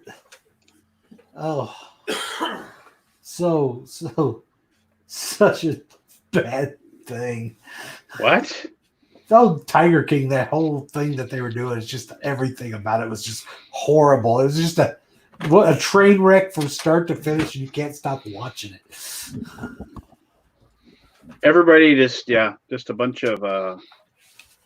I mean, everybody in that show was a horrible human being, and you didn't want any of them to come out at the end of it. You kind of wanted every single one of them to be in prison, except for the tigers. It's also one of those things as a documentarian, you can really tell just how much they can just twist things around and make people. I mean, who knows? I mean, I don't know if any who's guilty of what in there, but I mean, they definitely know how to make it so it definitely make certain people look more guilty than not, and I mean, if she didn't kill her husband, I mean, that's just, that basically made her look like she is a murderer, Well, Don't even take that part. Just look at what she does with the cats. She is no different than Joe Exotic. Yeah, she's just She is the exact same person. She just Yep. wants to get all of his cats taken so that she can get a hold of them. mhm. I mean, that was my impression of her. Yeah. I was very similar impression. I feel like she's no different. All three of them, the Joe, her, and the exactly. guy from South Carolina that has the tiger rescue and the harem of women. I mean, they're all pretty much ridiculous people, No, the all cult trying to leader. capitalize on animals. Oh, yeah. They can leave anytime they want. With their $100 a month they What pay. was that guy's name? Doctor Oh, something. Doc Bob- something, yeah. Dr. Bava Ganoush. I don't remember. Yeah. Crazy shit. It was Man. something he made up. Yeah. Oh, yeah, that guy was crazy. Just all of them. Well, I mean, he had his little cult of personality going. I mean, just Don't be Yeah. a hater. don't be a hater just because he's a playa. Oh, my gosh. No, I mean, I got to go to bed. I'll see you guys later. I got See you, to Keith. morning. Later, Keith. Oh, Take it easy. somebody got a late night text from the lady. Who did? Not me. No, I just looked and saw it's almost 11:30, and I got to get up and wander back He's to had my. some long days. This is my office tomorrow, so I'll be right back here. Oh, We should stream tomorrow. We should do like just a chit chat so that we don't feel like we're working alone. yeah. You should you should just post the link in the afternoon and let people come and go and mute as they need to. And But we just- should use Zoom so we can get in and out. Yeah. Nah. I'll look into it. Hey, Yeah, see you guys actually, later. Good Have night, fun. Keith. Later, Keith. I mean, that would be cool to be able to at least every once in a while be able to like talk to somebody. Yeah. I have to record podcast with Brenner tomorrow. Oh yeah, Yeah. he finally sullied his show down enough to get you on it. Yeah, that's what I said. It's like no, everybody else said no. My second episode has already gone up. Yeah, so that's fine. If Richard Ham is there's Berkey coming in. Look at him. Look at old man Winter. Hey, Oh. I like that robe. Yeah. I have a lovely robe. You look and very nothing else underneath. No. Oh boy. Go on. Don't let that rope slip. Yeah, please. How are y'all doing? Yeah. I mean, did you get more? We got a little more snow. Did you get a little more snow in Fergus, or no? Yeah, it's like Pete said. It's that guy who runs outside. We think it's spring, and then we run and change real quick, get our shorts on, walk out, and sure enough, it's a snowstorm. Yeah. So Crazy shit. it's almost over. It's almost over, I suppose. How's everything going with you, man? Yeah, we've been doing pretty well. We socially distance just because of geography. Well, yeah, I mean, we're out in the middle of nowhere, yeah, with your log cabin or whatever in your bunker. Are you still like getting stuff into your warehouse or no? Well, one thing that was really neat, our manufacturer Exoplastics, they developed a face shield for the hospital, and they were going to be donating 1,000 of them to the hospital. The hospital loved them so much that they said, no, we want to pay for 4,000 of them. And then that went to the Mayo Clinic, and there's talks of them producing 1 million of them. That's awesome. What? That is awesome. Whoa. 1 million? Yeah, that's kind of, I don't think they have the capacity, but they also have a lot of contracts with Target and Walgreens, Dollar General, in which they make those plexiglass shields for the cash registers.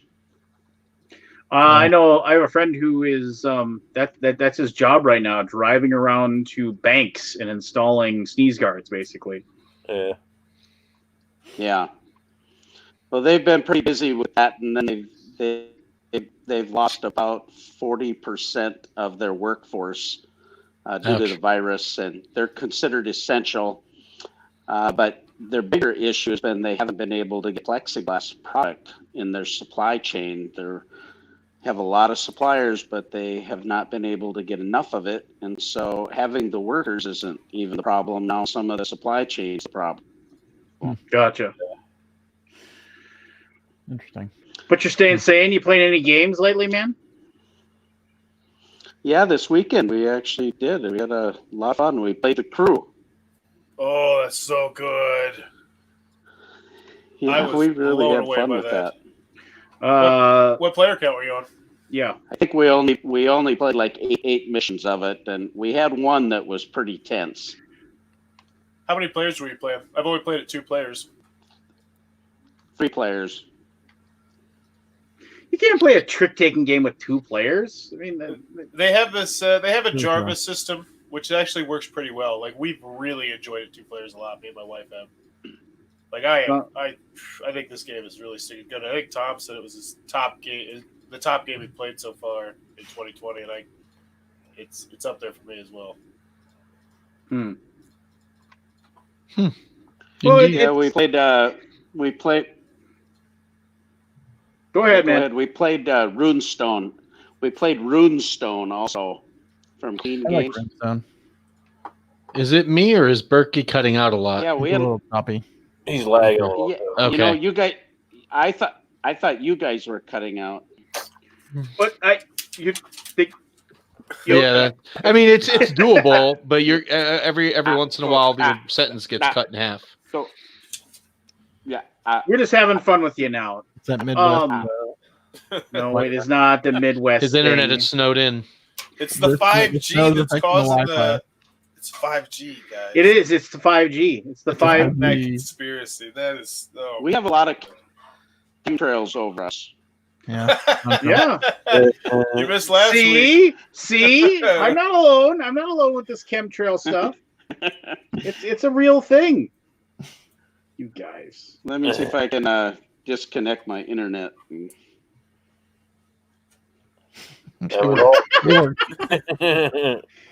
He either disconnected his internet's internet or he put the camera underneath the robe.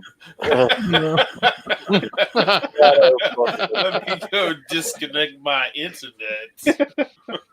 So I went to the bank today, right? I wasn't sure whether I had the mask, but I was like, "Do you walk into a bank? Is it okay to go into a bank with a mask now?" Oh my gosh, yeah. So I went in, and there was nobody with masks, and then I saw the teller, and the teller had a mask, so I like put it back on. I'm like, okay, You should have really fast. yeah, Like freaked out. but it's weird, right? Like to go into a bank with a mask. That's weird. Did you walk in with your hands up? Kabuki, I'm pretty sure. Yeah, I heard some people were doing that. Like it was crazy stuff. Like The what? the 5G tower things. Like people are destroying 5G towers because they think they're spreading the corona or something stupid. Really? How does a disease get spread through radio waves? That's what I'd like to know.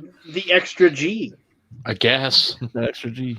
The extra G, man. That's what causes it. Yeah, our bank is also no lobby hours. I would have went through a drive-through if there was one. Banks without drive-throughs. Yeah. Ooh. Well, they only have drive-through ATMs, and it's like I'm not putting this check in an ATM. Yeah. Humble brag.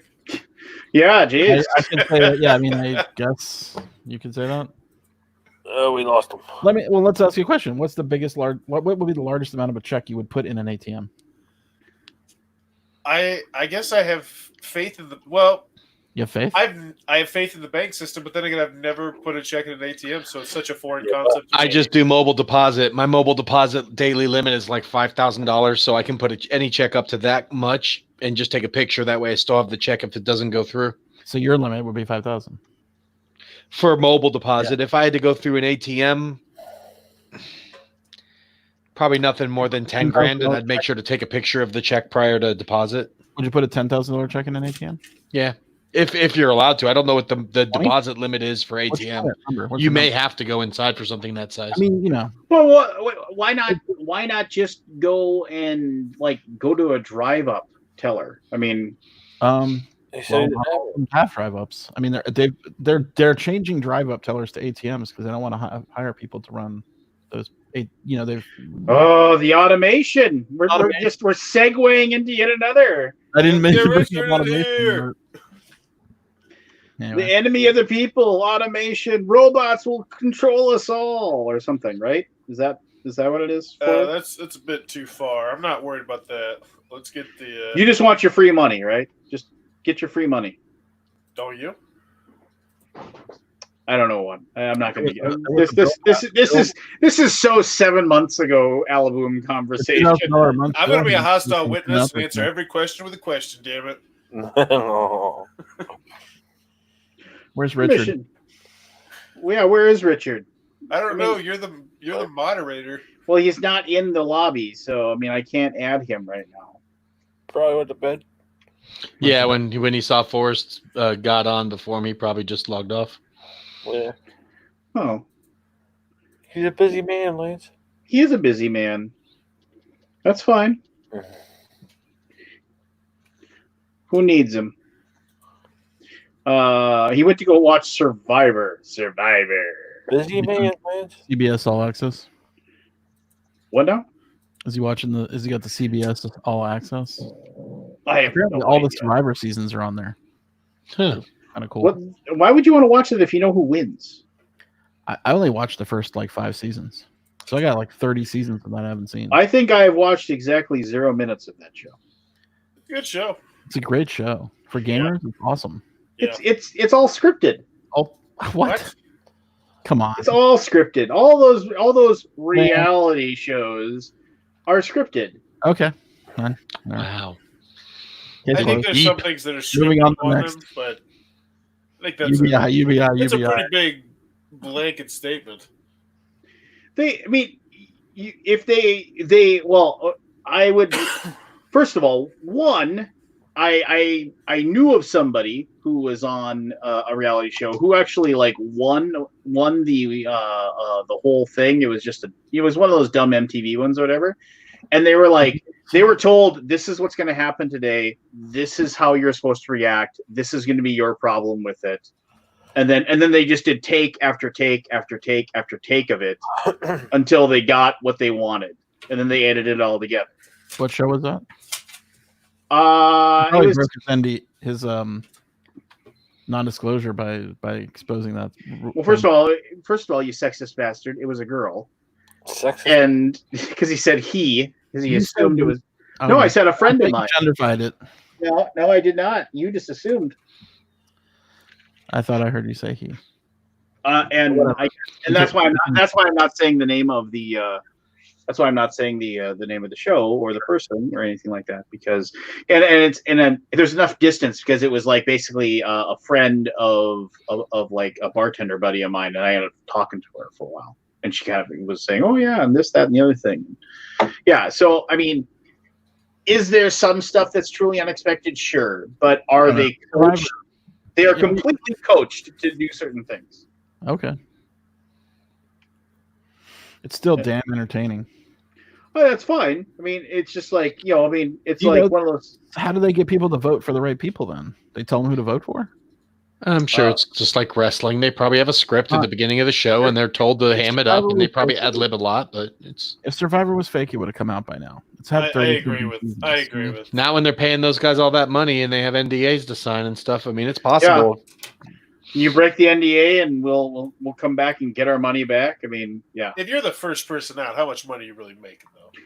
I'm pretty sure it would have came out. Oh, really? You're the first one out, and then really I don't have to bother being on the thing, and you're giving me $100,000? Yeah, I'll shut my mouth and be indignant and storm off the set and then come back for the special thing. Oh, look who we brought back.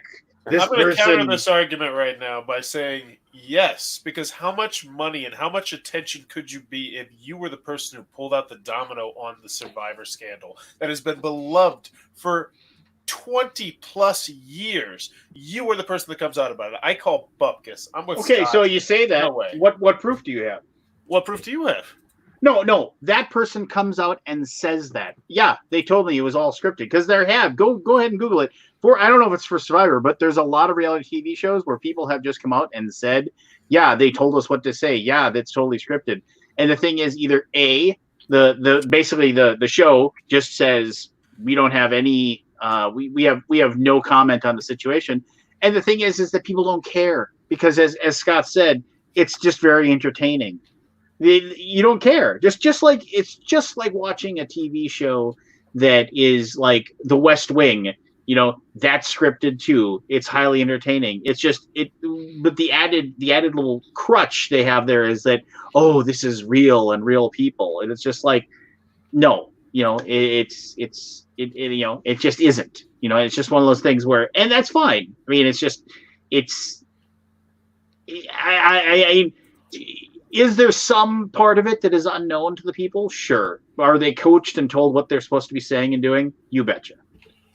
Because they want to have the most like the most photogenic, the most interesting, the most like whatever people last till the very end. And if you were on the very first show, Forrest, and they said, we're going to vote you off first, which I don't think would happen to you, but we're voting you off first. We're giving you $250,000. You got to keep your mouth shut. You wouldn't keep your mouth shut for $250,000? And then if you saw that, like, basically you had an ironclad agreement that said if you did come out and say anything that, like, you know, one, no way will you ever come back for, like, it's the Survivor show where everybody who got voted off first is back on the island and you get another shot to get another $250,000. You know, like all those things where you could be in sequels where they just write you off. No, you take your $250,000, you'd laugh and you speaking to me. And yeah, me personally. $20 is $20. My conviction could be easily bought, but over 30 seasons, I refuse to believe that it is that scripted. Have there been instances where yes, there's been scripted? I'm sure yes. I'm sure that's happened over 30 seasons where they've made things happen. But I think overall, I would definitely say this is mostly true if we're using Snopes. I'm going to go with mostly true. All right. Everyone has the right to believe. Santa's real and Survivor is not scripted. This is the 5G dilemma. Yeah. I got my 3-year-old finally going to bed because we're performing a very interesting 4-year-old. Sorry. Interesting experiment. Look who made it back. You hit the wheel. The hamster's running again. If we eliminated nap bedtime for a week, I should be sleeping too. Well, you got a big day of making Hookie's Happy Mouth. Yeah, that's what I do. No, what have you been doing lately? What have you been doing to keep yourself busy?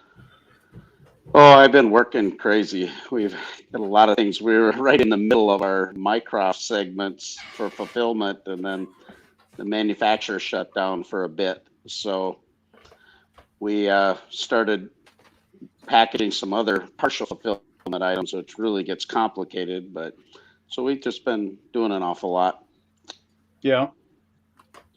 Lots of details with all the things we're offering right now. So it just takes a lot of coordination. How's Micah doing? Josiah. Micah? Sorry, Josiah. How's Josiah doing? Yeah, Josiah's doing great. Yeah, he runs the shop and runs all the backer kit for us, and he's just doing a really good job. Good.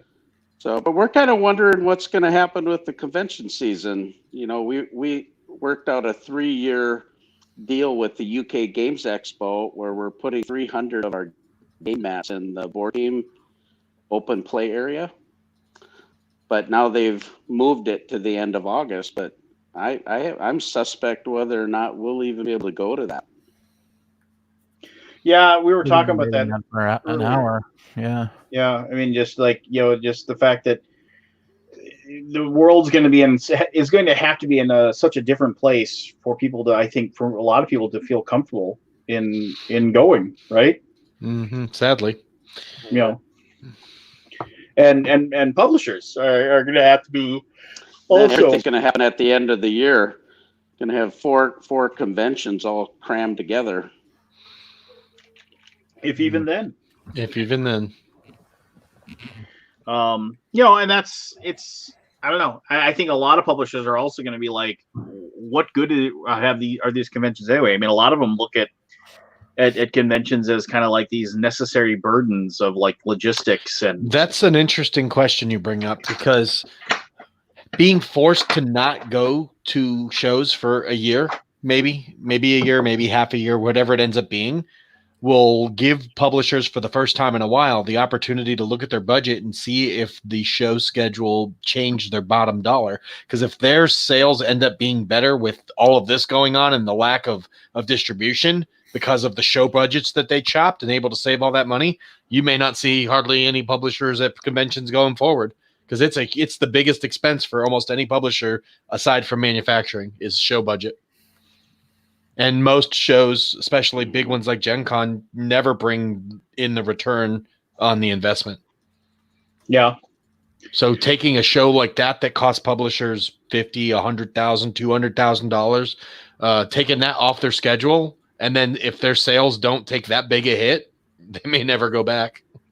Well, and they use and places like Gen Con also use the fact that they're like, oh, well, it's like you've been going this many years, and so you've built up this number of points or whatever in our system. Mm-hmm. So that means that we're gonna like go ahead and you get a better choice of your booth spot, or you get a better whatever. And it's just like, so they kind of hook you. It's like, oh, I'm not going to go this year, and it's just like, oh, well, you're going to lose all these points. Look at the R&R guys. They got screwed 1 year and they'll never go back. Yeah. Well, I mean, that's that whole that's another. I mean, the fact that it was just like, oh, well, we need rooms. Oh, we don't have any more. Oh, okay. Why not? Oh, I guess we gave them to other people. Just like so nonchalant. I don't know. I mean, how does that work for you, Scott, with your arrangement in Dallas? How does that work for you? With the hotel. Us, the hotel has been working with us, so we're advancing everybody to the next year unless they want a refund. So next year is basically going to be zero income. I mean, like you lose a year no matter what. Yeah. So everybody's going to be facing that. Oh, that's really brutal. I mean, unless they advance and have the convention this year, which I suspect. I don't know. I hate speculating because I'm in the business, and basically if I say it won't happen, then I'm saying my own convention won't happen. But I don't want anybody to be hurt by this, so I think most conventions should not happen. It's like a double-edged sword here. Yeah, you can't win no matter what take you do on it. But the priority is everybody's safe, right? Like, who wants to fucking die at a game convention? some people, that's how they want to go. Yeah. Yeah. I would not be surprised. I would sadly not be surprised. Imagine your last game would be something like, I don't know, pick it. I Like, think if they wanted to go like that, lads, it would be actually at the convention, not a week later when you're not. Oh, well, You know That what? is true. You know what? You know what? Now that you put it like that, Oh, I'm sitting there and geez. I'm at 80, 90 years old. Maybe at a convention wouldn't be that bad. You know, going out, playing one last game. Oh God. So if you are a player of D&D, Jim Ward, one of the like original players of D&D, like if you ever played D&D, all of like the spells that were called draw midges, like instant summons or draw midges, that was Jim Ward's spell backwards. So when he played a wizard in Gary Gygax's home game, like those spells are like spells that he came up with that, I think my wizard would have this spell, and they just made the spell kind of thing. Anyway, he is older. It's like he posts his like updates. He talks about the fact that he's been battling diabetes as an older man, and he's in the 70s. He had to amputate one of his feet because of diabetes, and he's talked about this. He's like, I'm not going to live much longer. It's just like, I've got heart problems. I've got, it's like, I can see the end of the road is coming. And he's just like, this really stinks, because this was going to be like his swan song of going to conventions this year. He was going to try to hit as many conventions as he possibly can to meet new people, talk to people, sign people's books and things like that. And like, he's just like, this stinks. I should have done this last year, and because he doesn't think he'll be around next year. So, which is, sad, whatever. It was, I mean, it's just that's one of those things that, like, I think that's a very common thing. A lot of people really love convention life. I like going to conventions, not for the convention itself, because I miss my family dearly, but there's so many human beings that I care about that mean a lot to me that I don't get to see if I don't go to conventions. So, yeah, I don't know. That's the part that sucks for me. And it's just like, right now I'd be like, okay, let's see here. It's like you be in April, and then like you get through April and May's coming, and you're like, okay, I got Origins soon. And then like you're like, I got Dice Tower soon. And I've got, you start thinking about when you're going to be gone, and you start, figuring out stuff. But on the other side, I'm really looking to the idea that if we're stuck like this, I'm going to get Wi-Fi at my lake cabin, and I am just going to go there. And if my wife can work from our lake cabin, and I can work from our lake cabin, and we can do everything. I mean, there isn't. I mean, the next cabin, the next like place, is like 100 feet from us. We got a giant lawn out there. I can be out there with my mother. And like I'll send her out there, and she can quarantine, and I can quarantine, and I can just spend the summer at the lake and go fishing and just have our groceries delivered and just work from there. And that'd be awesome, in my opinion. If we're not gonna be able to go anywhere anyway, I'd love to be just at the lake the entire time. It's just it's I love my lake cabin, but I'm forced to be in town so often because of work.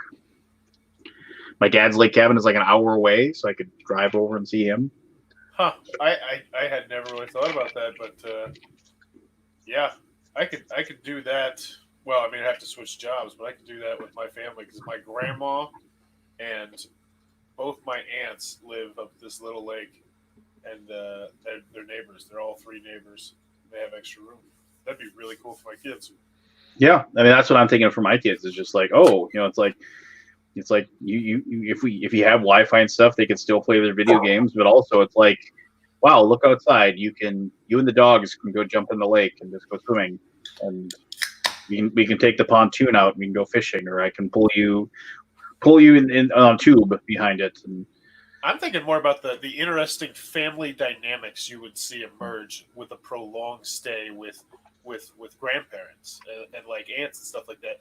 Like, I think that'd be so interesting. You really get to see which people in your family are like really, really similar. Like, I think that'd be cool. Be an interesting social experiment. That's what I was saying about my son. Like, my two kids, I said this week, let's just try it. Let's see what happens if we just take away bedtime. Like, the whole concept of time is gone this week for the kids. As long as you can handle going to bed. And it's been really interesting. So my 3-year-old stayed up to 11:30. He's never been up past like 9. I was stayed up late one night working on a video, and I told my wife, and she was like, okay. And then for the first time ever, I was like, walk in, and I was like, and I heard, I was like up in the kitchen getting a glass of water, and I heard a door like open really silently. And I heard my son like sneaking because he must have waited. He had to go to the bathroom so bad. And so then he like ran to the bathroom thinking like if you run, you'll be faster. And like he's 8 years old. He doesn't think I can't hear it. So I just said, okay, let's see where this is going. And so I pretended I didn't hear him. And then he like went to the bathroom with the door open so I could hear him peeing. I could hear it flush. And he like raced back into his room and closed the door. And then I just gave him like a minute. And then I opened the door, and like he was totally up on his iPad watching videos at 3:30 in the morning. And I was just like, dude, what are you doing? And he's just like, I woke up and I was just like, no, you didn't. And I was like, it's cool. Don't worry about it. Just finish that video and go to sleep. He's like, okay. Yeah. But I mean, it was, my kids. This Have you isn't thought about the fall being canceled, the fall semester? Yeah, I've wondered about that. Well, the thing that stinks, and this isn't me bragging about my son in any way. It's like, but my son gets his stuff that he has to do. and he gets it done in like an hour and a half. And I'm just like, okay, either A, he's like, and all of his teachers just say he's just bored all day long. And that's he gets his stuff done. He gets good grades, but then he gets bored and he starts talking to his neighbors, and they're still working on his stuff, and then he gets in trouble. Teach him how to program. Well, so no, Do he's got one. He's got one of those on his. Yeah. I'm Honestly, that'll keep your time. I think I'm gonna buy him a laptop. I think that's my. If he's gonna be stuck. Laptops now. Yeah, I mean, like you can get a something that'll you can spend $300 and you can get a pretty good laptop. Yeah. And I'm thinking I'm going to do that, just so something that's a little more advanced than his iPad, and then he can play his own VR on it without having to use yours. Well, I'd have to get a VR that. Did you get your VR fixed? Well, yeah. Okay. So they sent me the thing. I had to send back everything, and and the whole thing was this riot act about like I had to include everything. Like I couldn't not include anything in the stuff. So like they needed all the controllers, they needed the wraps for the controllers, they needed the adapter for the display port, they just everything, and then take the batteries out of the controllers, just like the whole thing, and then they sent me a label. So I packaged it all up and I sent it. And then and then I was like, okay, I sent it out on Friday and I checked the tracking and they said it'll be delivered on Tuesday, yesterday. And so I was like, oh, okay. Well, and then I was like, and then on Sunday night, I got like their automated thing that spit out to me that said, how would you rate your customer support experience? And like I said, the entire time, I don't think they've ever not been helpful. It's been like a little lengthy getting a response from them in some situations, which has kind of been like shitty. But like as far as like the instructions and hey, can you try this please? Can you try this please? Everybody's been very helpful in that regard. And so when I sent it back and I said I don't want to respond to this survey because I haven't received my new Oculus yet, and I haven't been able to test it out. And then they responded to me today to that email that I sent with my tracking number for the new Oculus that they're sending me, which is like, of course, it's the tracking. You pull it up and it says there's no tracking information on this yet. Yeah, so it's like registered it yet. Yeah, they created the label or whatever for it, and it hasn't been sent yet, which, whatever, it's fine. So I got that today. My gut, because I'm cynical about this, is that I'm going to get a brand new one and it's still not going to work because it's just something about my computer that it doesn't like. And if that's the case, then I don't know. Maybe I'll just have to build a I have a couple of pretty good computer cases that have pretty good power supplies. Maybe I can just I can build a basic gaming machine, and just have a desktop. I can make a space here in front of my desk here, and I can just set it up and just have the VR like be a permanent thing on there, and just and then not have to be swapping things out. And then it could just be set up down here. There's enough room down here for him to do it. And just make something work like that, because it's nothing physical with the hardware. It's just unless like the ones they've made now, like if this is like a new version of it, maybe like the firmware inside of it or the hardware inside of it is different in some way. Like they've and these older models just maybe, because I mean this was one of like the very first ones I got, like the first wave of them, right? Yeah. So yeah, I do not envy them. I worked on computer graphics cards in the 90s, and like I had to debug a PCI power problem that I didn't know existed and never found it out until many years later. So trying to debug a problem like that where like the power fluctuation could affect it, like the PCI like bus. Yeah. Yeah. Hate those problems. Well, no, and it's just like and the process meaning. Yeah, I mean it's just something dumb, right? It's something dumb that is not solved by like a software fix, right? No, it's like a hardware problem or something. Well, yeah, and I don't know how many times I had friends who like would build. They would always like whenever I would build, like every 3 or 4 years, I'd build a new gaming PC, and I would go to Tom's Hardware and I'd research everything, and figure out the stuff that I wanted. Yep. And then I go to, where's the website everybody goes to? Amazon. Newegg. Newegg.com. That's right. You go to newegg.com because it is, I mean, I love going to newegg.com because I look at like the stuff I bought in like 2004. Right. Like, yeah, like, and Like how much all money your, I all your old like all your old orders, you know, like, yeah.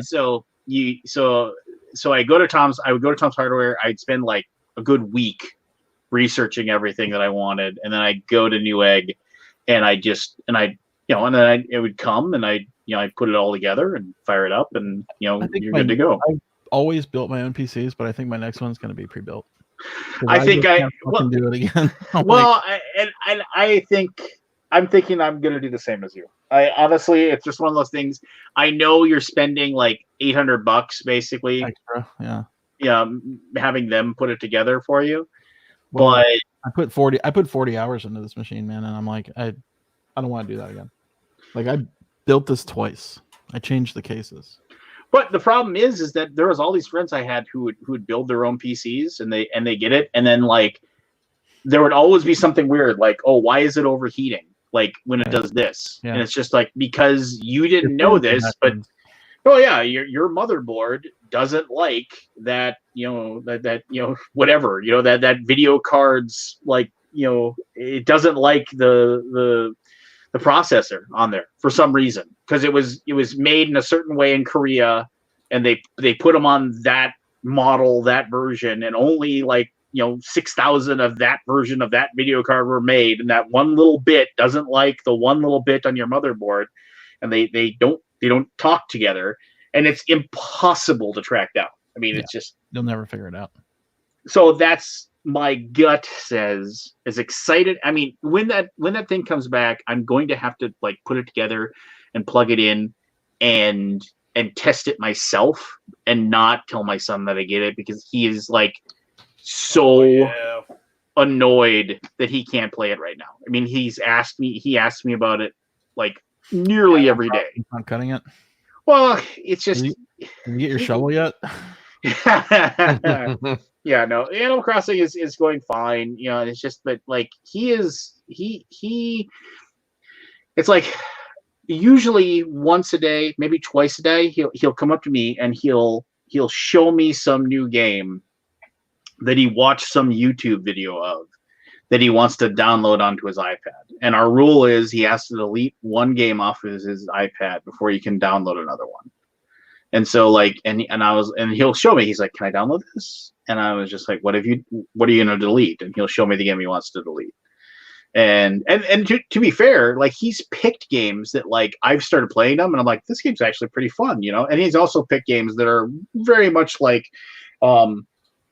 just that stupid, the dad and Rick and Morty just playing the hit the red balloon game. I mean, some of those games that he plays, it's just like, there's these stupid games that he plays that are just like these cars or planes that go around in a circle. And every time they go around a circle, he earns points. And the whole thing is that you level up the planes. And so they get to go faster and they make more money for you. And then so you can make better planes. An idle clicker. Yeah, it's just basically like, and he just sits there and he's like, combine the planes and combine the planes. Have you played that D&D idle game? No. I shouldn't show you this. No, but here's the deal. So like he showed up and he goes, I want to download this game called Cats. And I was like, what's this? And he's like, oh, you build these robots and you fight, these robots fight. And I was like, okay. And so he and I goofed around with it for a little bit. And I was like, this is kind of fun. And I was playing it because like you actually, when you win fights, you earn weapons and you can like swap weapons out in and out on your robot and you can kind of optimize them for different things. And I'll be damned if I didn't download the damn game on my phone and I paid them 99 cents so I didn't have to watch the ads. I was just like, there's a game called Idle Champions of the Forgotten Realms. It's D&D themed clicker. Don't blame me.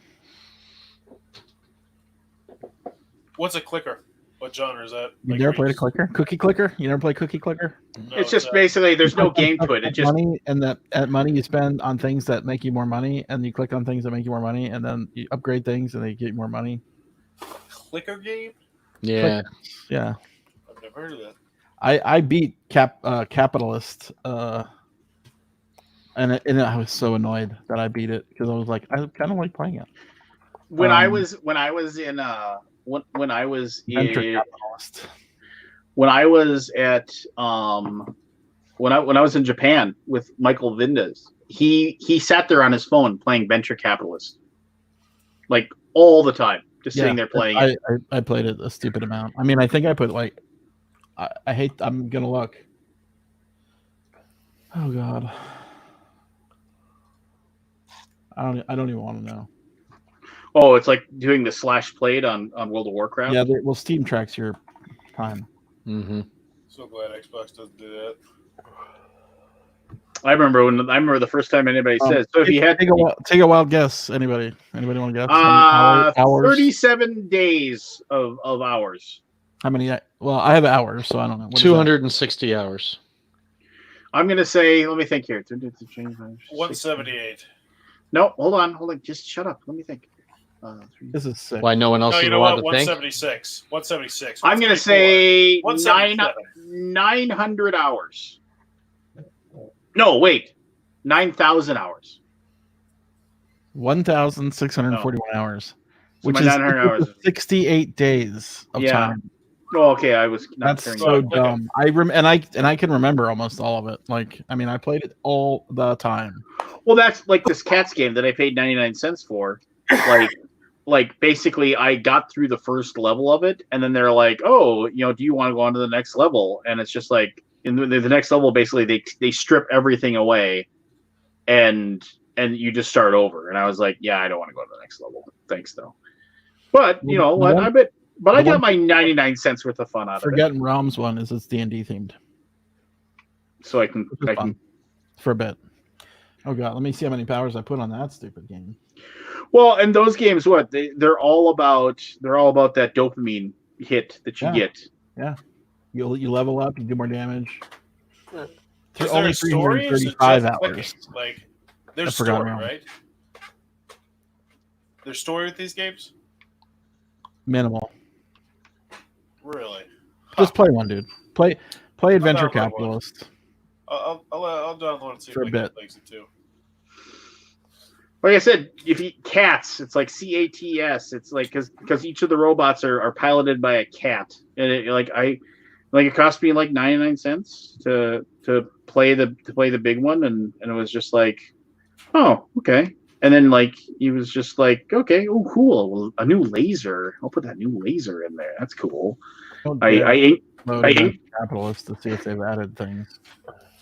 I increased my damage per second by 3. Ooh. Yeah. Just like you start swapping things in and out, just like, yeah, I don't know. I can't believe how much time I really wish I did not spend so much time on it because it basically just looks like days wasted. So the Norwegian company that made I can't even think of the name of the game now. What? Just saying bye to Chad Roberts. I haven't talked to Chad in a while. We need to catch up, dude. What was the Clash of Clans game? Okay, so the Clash of Clans, which I think is still a thing now. Like the Norwegian company that made that, and I'm trying to think of like the other game they had that was like super popular. Clash of Clans, and wasn't it just Clans? Clans War or something? I don't know, but they had a second game that was like super popular. I can't remember the name of it, but it doesn't matter. Clash Royale? Clash Royale. Oh, I love Clash Royale. Anyway, I almost got sucked back into that again, but as soon as I played it, I got beat, and I'm like, I'm not playing this game. So which was good. It was perfect because like I can't play it. So when that guy decided to sell his company to like some, he sold 51% of the company to some Japanese like gaming firm or something like that.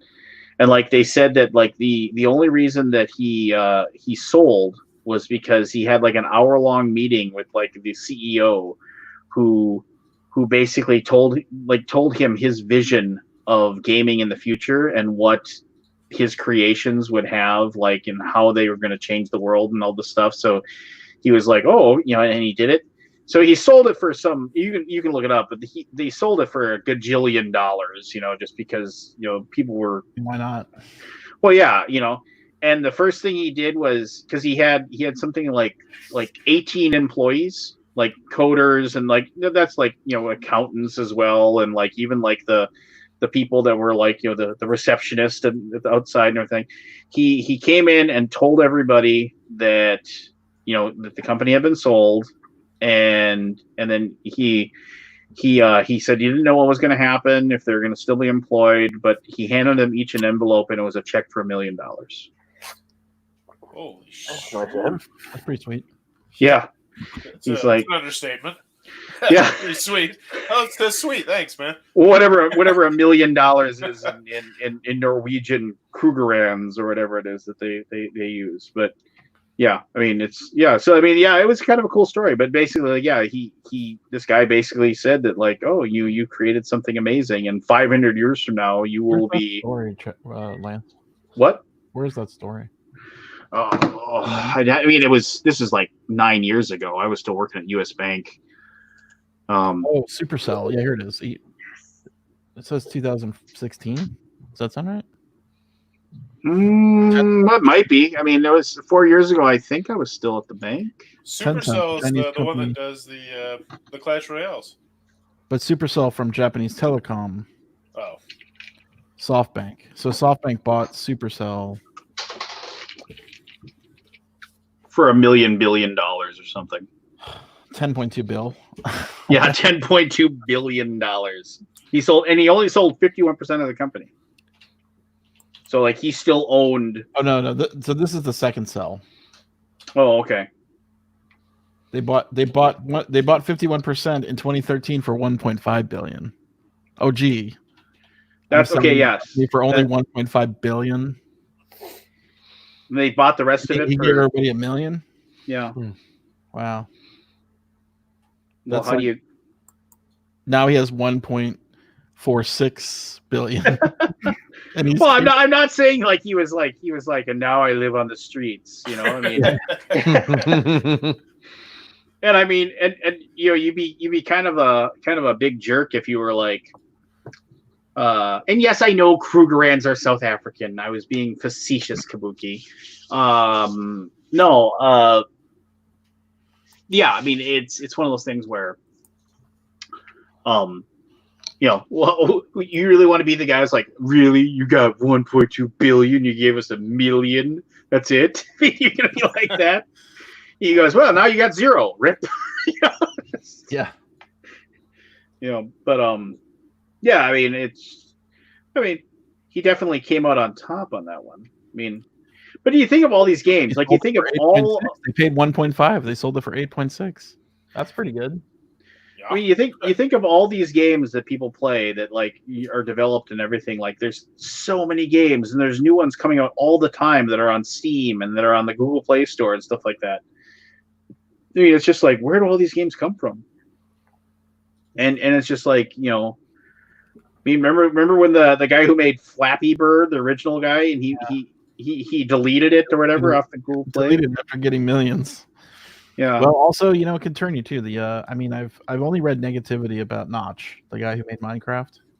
After he sold, he was like worshipped, and then he got his billions, and then he turned into a real a-hole. Well, maybe he was always just. Well, he's probably always an a-hole, but nobody knew. He kept it hidden. I still remember that house he bought in LA with the M&Ms. Do you remember those pictures? No. He bought this all I remember is that I was one of the original people that bought it because I paid him the $20 or whatever. And then I had and then it was like you were grandfathered in, like for the rest of your life you could download. And then I was like, when my son was like, I really want to play Minecraft, and I was like, hey, you know what? I was like one of the original people that bought that. It's like digging through, finding my old email, and then like the hoops you had to walk through to get that reinstated. And I was just like, I was sitting there trying to do. I was like, you know what? I'm just going to spend the $20. It was like, you need, if you were one of the original that are grandfathered in, please send an email to this email address with your date of purchase, the transaction number. I was like, okay, just fine. $20. Here you go. Microsoft Store, $20. and then I was done. So when I upgraded my drivers today, I saw a big giant Minecraft thing. What was it? BGG put in the whole BGG team put in quite a lot of time Go on the my old Minecraft. Like I set up a server on the BGG servers, on BGG hardware. Okay. And I invited everybody in the company to come play. We played for a while and we were like, whatever. And then I went to bed and I woke up and Chad had built this massive, huge, gigantic thing and I planted 1 million plants and dug. Was it a giant gold wiener? Yeah, it was like it was like a giant pyramid in the sky, but it was an inverted pyramid. It was really cool. I mean, but it was monstrous. I'm like, you did this in one night? What the hell? There's macros people have set up that The game was just starting. Like I don't think he would have not known about macros. Oh, like when it originally started or something like that? Yeah. Oh, okay. I thought maybe you were talking recently. No. So there's something called Minecraft with RTX. What is RTX? I'm not sure. Anybody know what that No is? idea. I've heard it before. Windows 10 beta coming April 16th. That's tomorrow. Oh. And it looks amazing. Like the graphics look crazy cool. Wasn't the whole point of Minecraft was that it just kind of looked real? Yeah, it just looked good. Looked good enough.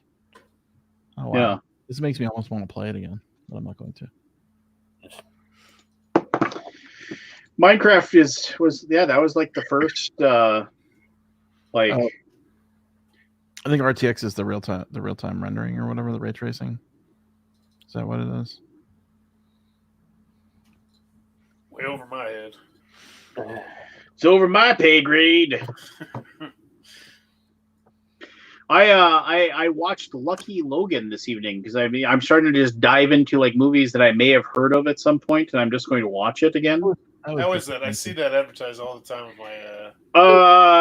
It has. They definitely left about a half hour of the movie on the cutting room floor, but what? The good part. Well, I mean, it wasn't bad. I mean, if you're looking for, it's like here I'll say this. It's like I was like, okay, cool. We're gonna have like all these like hicks that are basically gonna have like these kind of wackadoo, like it's gonna be like a Fargo, Ocean's 11 kind of thing, right? Because we're gonna have all these oddball characters. That's what I was hoping for too. And like they definitely do introduce people as oddball characters, but they don't really like flesh them out. They don't flesh them out at all. Yeah. I mean, and then you kind of get to the end, and you're like, I mean, there is a very, very funny moment where George R.R. Martin is mentioned, and that was like I laughed when that got brought up in the movie. That was like a good chuckle. But I mean, it was a fine hour and 15 minutes. You know, I mean, I didn't. Let's put it this way: like, if a movie isn't keeping my interest, but I want to know how it ends, I get my phone out and I Google it and I just find out what the rest of the movie is, and then I turn it off. You know, and if the rest of the movie sounds interesting, I'll watch it. Okay. But this was a movie that I was like, I'll watch this, and I'll watch it to the very end, and I'll see how this works out. And yeah, I mean, it was just like, what's her face is in the movie, fairly well known actress, and she's just not used like at all. Like you're just, it squandered what it had. I don't know what. I don't know what it went on there. I'm trying to remember. Hilary Swank is an FBI investigator that gets like brought into like Act 4 of the movie, and it's like, and she's like this oddball, and it's just like, but she's given like 10 minutes of screen time, so like you can't help but think that there was supposed to be more there. You know, I downloaded The Gentleman. Have you seen The Gentleman? I have not yet. I just got it last night on iTunes. I've had people say this is great, and I've had people say that it's like they said, oh, this was the movie that I wanted after Lock, Stock, and Two Smoking Barrels, and then I've had people say that this is really boring and I don't like it. So If you don't like a Guy Ritchie movie, you're not going to like that. I mostly like him. Well, what about like Castaway by Guy Ritchie? Well, was this? Was that the one with Matthew McConaughey and the weed? Yeah. I like that one. I like that one a good deal. Oh, no way. Castaway. What a stretch. Yeah, what a stretch. You just can't believe that the movie about a bunch of weed, hit. You know what? Let's let that go. But no, yeah, there's just like it's just weird. I thought that was and then like they bring in like okay, so like it's like Channing Tatum and Adam Driver play these two brothers. And then it was just like, and they're just shown as being these like dimwits in West Virginia. They focus too much on the hand. Well, that doesn't matter. Hand or whatever. Who cares? He's an amputee. It's like, but they don't ever. They present things like, oh, you said cauliflower, and that's supposed to mean something, but they never give you any like backstory on it or anything. And maybe that's my purpose. So then you move on. And you meet, and Daniel Craig probably plays the most interesting character, who's this guy in prison, but he knows like how to break into banks. Yeah. And so they have to figure out a way to get him out of prison. But it's just like Katie Holmes is in it, but like they don't really do heist movies. What? There's way better heist movies. Yes. The heist show that's on Netflix isn't bad. Is it? Yeah, it's not bad. I mean, it's I have it on in the background while I work, Dwight Yoakam actually plays. He's like, you wouldn't recognize Dwight Yoakam to save your life just because he's older now and doesn't look like Dwight Yoakam anymore. But he plays the ward of the prison, and he's pretty good in there. Yeah, and then I didn't know who it was until like I saw the credits, but Seth MacFarlane plays the British businessman that they get into the bar fight with at the very beginning. Remember that? Like you don't. I was just like that. I was like, that was Seth MacFarlane. I was like, seriously? I was like, he did not look like Seth MacFarlane. Anyway, it's. I think it's on Amazon Prime. You can watch it for free. What's it called? Logan Lucky. Oh, that one. Yeah. So, definitely worth a couple hours. And I hear this, it's like approval rating of 92% on Rotten Tomatoes. Really? Which one? Logan Lucky. A high-octane fun that's smartly assembled without putting on airs, Logan Lucky marks a welcome end to Steven Soderbergh's retirement and proves he hasn't lost his ability to entertain. Not Steven Soderbergh's return. No. By any means, no way. That's fine. A couple old movies I want to watch. Like, I think there's some stuff I had like written down. Well, and see, that's what I thought. I was like, oh, cool. You did the Ocean's 11, and I loved Ocean's 11. Ocean's 12 was kind of but Ocean's 13 was kind of a redemption a little bit. But Ocean's 11 is just a really good movie. His reboot, and I was like, cool, heist movie. I'll watch this. I like all the Oceans. Ocean's 12 is just so meandering, though. I mean, I like it, but it's not great. No. But Ocean's 13, when they brought in Al Pacino to be the new bad guy, and our dearly departed, I even liked the was Ocean's 8. That one's. I thought it was great. I never saw it. Is that the one with the all female cast? Yeah. Good. Have you seen Ronin? I know you have probably. Ronin? Like the old with Robert De Niro. Robert De Niro, yeah, with basically the briefcase, the MacGuffin. Like you don't even know why they want it, but everybody wants it. Everybody wants that briefcase. Yeah, but it's a great movie. Yeah, I want more like that. There was an old movie that was with Gene Hackman and Heist, and Danny DeVito's in that. I don't know if I've seen that one. That's a good movie. Is that the one with the gold at the end? Yeah, I don't want to spoil it. Stop. Yeah, the gold. But the gold, yeah, that's a good one. And what's his name? The young actor. Now he's older. I can't think. The where he's learning from. Sam He Rockwell. No, he plays Worm in Rounders. Yeah. Is he in that movie? Yeah, he's the young guy learning from Gene Hackman. No, that's a the- different movie. That's the De Niro one. That's that is The Score. Yeah, that's the score. De Niro and Norton. Edward Norton. What's the one with Hackman then? It's The Heist. The Heist. That's with the gold. Yeah. And I forget the score. I think he didn't he play. I can't remember. I can't keep them together. They're so similar. And Marlon Brando was in the score, which was just weird, weirdly in that movie. I saw the score in the theater, and there was a guy next to me drinking, and he goes, "Marlon, what have you done? Why are you talking to Marlon Brando on the screen? He can't hear you." Marlon, what have you done? I don't know what he did. Your legacy. I don't know. I mean, Score. We need more heist movies. Have you ever watched the original Ocean's 11? No, is it good? Watch their. Yeah, it's good. Guys being cool.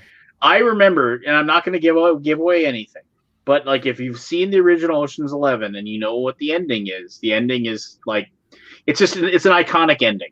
Okay. And I remember I'll watch it. Whatever. I got nothing. But here I'm not. This is nothing to do. But I mean, we were sitting there, me and a buddy of mine. We were talking, and there was a bunch of us. We were getting ready to play poker, and we were talking about Ocean's 11, and then we started talking about the original Ocean's 11. And I knew that me and my buddy Shad had watched it, and we were talking about the ending, and it was just like, and somebody said, and some of our mutual friends goes, "Oh yeah, that ending was just crazy." And then we looked at him, and we knew he was full of shit. He hadn't seen the movie. I was like, "What was the ending then?" And he's like, "Well, you know, the ending." Oh yeah, no. I was just like, no. Well, then what was it then? Well, I don't remember. It was a long time ago. No, you'd remember the ending because that's like it's one of those things that you always remember the endings of the movies. They did the redo of it with all the what are those little tiny cars? The British cars, little tiny cars. The Mini Coopers. The Mini Coopers. That's a great job. Yeah, the great is it the Italian Job, the original ending of the Italian Job. If you've seen that, where I mean, and this is, I mean, where they're getting away, and they have all the gold in the truck or the bus or whatever, but they start going on. It slides and it's like teetering on a cliff. And so everybody's just standing there and nobody's moving, and like the bus is just teetering back and forth, and they have all this gold in this truck, and they they're sitting there, and they're like, and the last line is, I think it's Gene Hackman said, not Gene Hackman, British actor, he's been in everything. I know what you're talking about. Michael Caine. Michael Caine just says, he goes, "Lads, I think I got an idea." And that's how it moves. That's how it ends. Like it just ends with them like, "Yeah, I got an idea," you know. And then like if you go online, people have like said how they could have like gotten the gold out of the bus without them dying and stuff like that. It's pretty cool. But right, Logan Lucky is at 92%. Yeah. What? Yeah. Well, I mean, just people like different stuff, right? You know. Yeah. I mean, I don't know. It's not. It's definitely not my 92%. I'll tell you that much. You and I wanted to watch, and I can't find it streaming anywhere. I wanted to watch the original Alien. It's been so long since I've seen the original Alien. Really? Can't find that anywhere? No, it's like, you know, stuff like that. Like I wanted to like find that streaming. I mean, I got it in a DVD somewhere in my garage, but I'm not going to go digging through there trying to find that, you know. And it's just kind of like. But I'd love to watch the original Alien. I'd like to watch Aliens again. It's been a while since I've seen that too. But like all of those, like really, no, it's not. HBO Go. Well,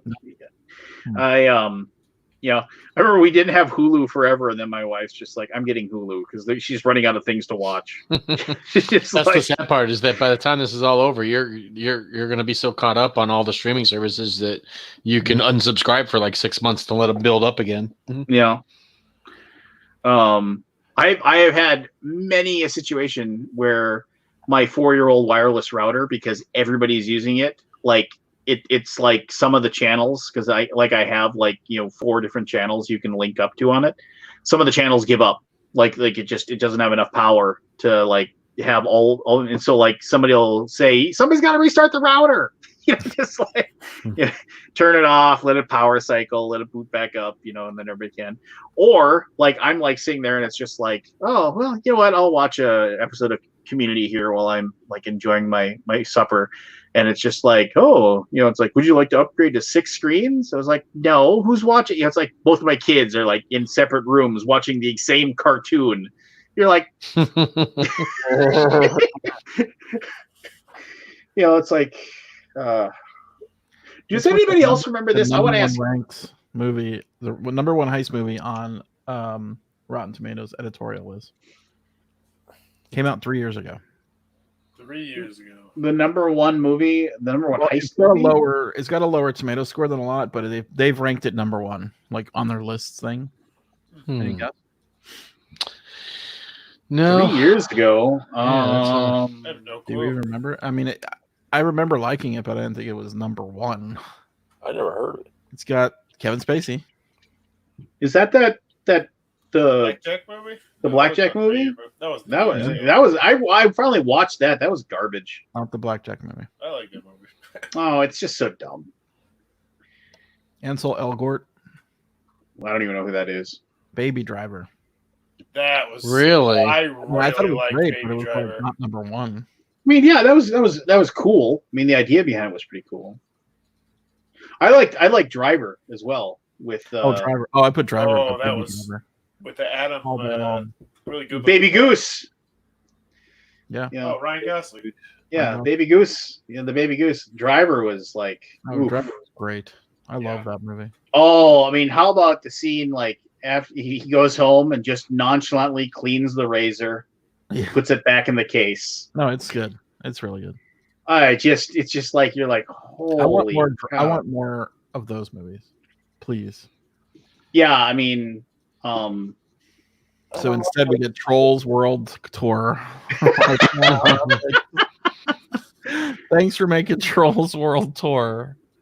Oh my god! And how many millions they dump into that? How many millions are they losing on that? but no, those things. Everything I watched on TV this week was all like Trolls World Tour. Not coming You out. know those things make money. What? Those kids movies where they hire like whatever B movie actor needs a job, Mhm. Yeah. to voice it, and like you knew like Ferdinand with John Cena as the voice of the bull. I mean, that made a ton of money. Stupid kids going to watch that. Oh yeah. My kids liked it. And that's what you go get. You go get blockbusters and kid movies. Right there for the Mhm. Well, and that's Are all the Marvel movies getting delayed? Yeah. when my Black Widow got pushed back to like June, and that's probably going to get pushed again. So when also a movie I want to watch again that I can't find streaming ever, The Nice Guys, which was a Shane Black movie that starred Baby Goose and The Australian guy. The Gladiator guy. Gladiator guy. Master and Commander. I wanted to see Russell that. It Crowe. looked really good. That movie. I could. Is it good? I can't make it through the first act. No, you just gotta. He breaks the guy's arm, and then I'm like, That is so good. He's just like, because he goes for the gun and he's like, give me your arm. He's like, no. He's like, all right. And he's like, no. Grit When your I'm teeth. done here, when you go to the hospital, tell them you have a spiral fracture of your left ulna. What? that is pretty funny. That is pretty funny. But that's it. I mean, like, I gotta get. No, because I mean, it's because have you ever seen Kiss Good? Kiss Kiss Bang Bang. Robert Downey. That's a good Yeah, one. see, that's Shane Black, and Shane Black did The Nice Guys as well. I mean, and Shane Black, who you have all seen in a movie, but you don't know it. He's the first guy. He's the first guy that gets killed in The Predator. He's the guy with the glasses who's reading the comic books. Mm. And then because he was brought in to star in that movie and also to punch up the script because they didn't have a good enough script. So they basically I started watching Last Action Hero, and I almost let it play. Last Action Hero is a good movie. Yeah. I think it's hilarious. Like when he walks in, he shoots the closet. The guy falls out. Is there a guy in there? Every time. So Dave Arnott wrote that, right? Worked on it. Yeah. Like I want to watch it again because I haven't seen it since it first came out. Does it get better? Did it get better? Well, I think it was good, but it wasn't great. So he also, which was abysmal. That last Predator movie was, but also the Iron Man 3, right? 3 wasn't great, but it wasn't. Isn't that Shane Black? Shane Black has done some script stuff on it, but he hasn't done. He did direct it. He wrote it, I think. He did write it. Okay. I mean, he's no. I mean, I could watch. I mean, Kiss Kiss Bang Bang is just. I mean, that scene where they're sitting there and he's just like, I want you to picture a bullet entering your brain. Well, is he picturing it in his brain right now? That's where he pictured. No, he's just like the back and forth, and then he's like, he takes all the bullets. He shoots the guy in the head. He's like, "What are you doing?" He's like, "Well, there was only like a 7.2%. Who taught you math?" I've not seen it. I need to watch it. Oh my gosh, it is so good, and it is so the interplay between Robert Downey and Val Kilmer is so awesome. It's just the back and forth they have, and Robert Downey is like, you could totally tell, like Robert Downey. Well, he did that movie, and then he was just like, that's how I'm going to do Tony Stark. I mean, basically, like, he's kind of like flippant and snarky and like has the perfect thing to say at the perfect moment, like, and then he took that role and like just applied it to Tony Stark perfectly, kind of thing. Which, I don't know. It's well worth a watch. The Kiss Kiss Bang Bang. It's this girl, like, he's at a party and like this beautiful girl walks up to him and she's like, are you a producer? Like basically like seeing if like looking for a role as an actress or whatever. And he's like, no, I'm just really rich. My parents invented dice.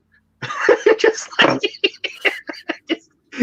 some like, and she's like, oh, okay. And she like turns around and walks away or whatever. And he's just like, what? No, wait, I'm a producer.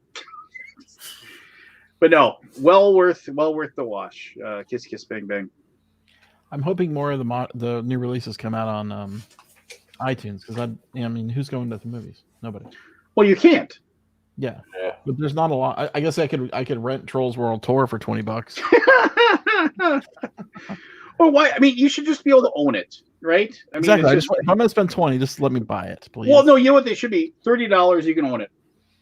I'd spend $30 if I could own it. It's just like when we used to buy the DVD the very first day it came out. It was $30, right? Did just buy Rise of Skywalker there, Lance? No. Okay. But I did rewatch 4, 5, and 6 with my son. Actually, we watched 1 through 6 on a weekend. We were just like, we're gonna do this. We're gonna watch 1 through 6, and we did. And what last 3 are you talking about? You gotta complete it. No, we don't. 9 years ago, you were saying the same thing about the first 3. The last 3, the first ones were. He knows they exist, and he even personally said, because he's watched the last 3, and his least favorite one, with no coaching on my end, is he did not like Last Jedi, and when I asked him why, he just said because like Rey like screams or something like that, and he's just like, Jedi don't get upset, they don't scream. He's like, she wasn't a real Jedi. Like, I mean, that's an 8-year-old's reasoning, and he just decided, I don't like that movie because of that. And I was just like, interesting. I mean, it was just like when I exposed my daughter to the Phantom Menace, and we like in this room behind me back, you can see the TV back there the very little bit, but there was a couch down here, and we started watching because I had like the Blu-ray collector's edition or whatever, and And I started watching it, and I I know what this movie is. I'm tired. I'm going to fall asleep. And so I watched as long as I could until I fell asleep. And then I woke up just as the credits are starting. And my daughter, who was 4 at the time, I was like, "Oh, hey, what'd you think?" And she was like, "Oh, I really liked it." I was like, "Oh, okay, cool." Except for that guy with the weird ears. He was annoying.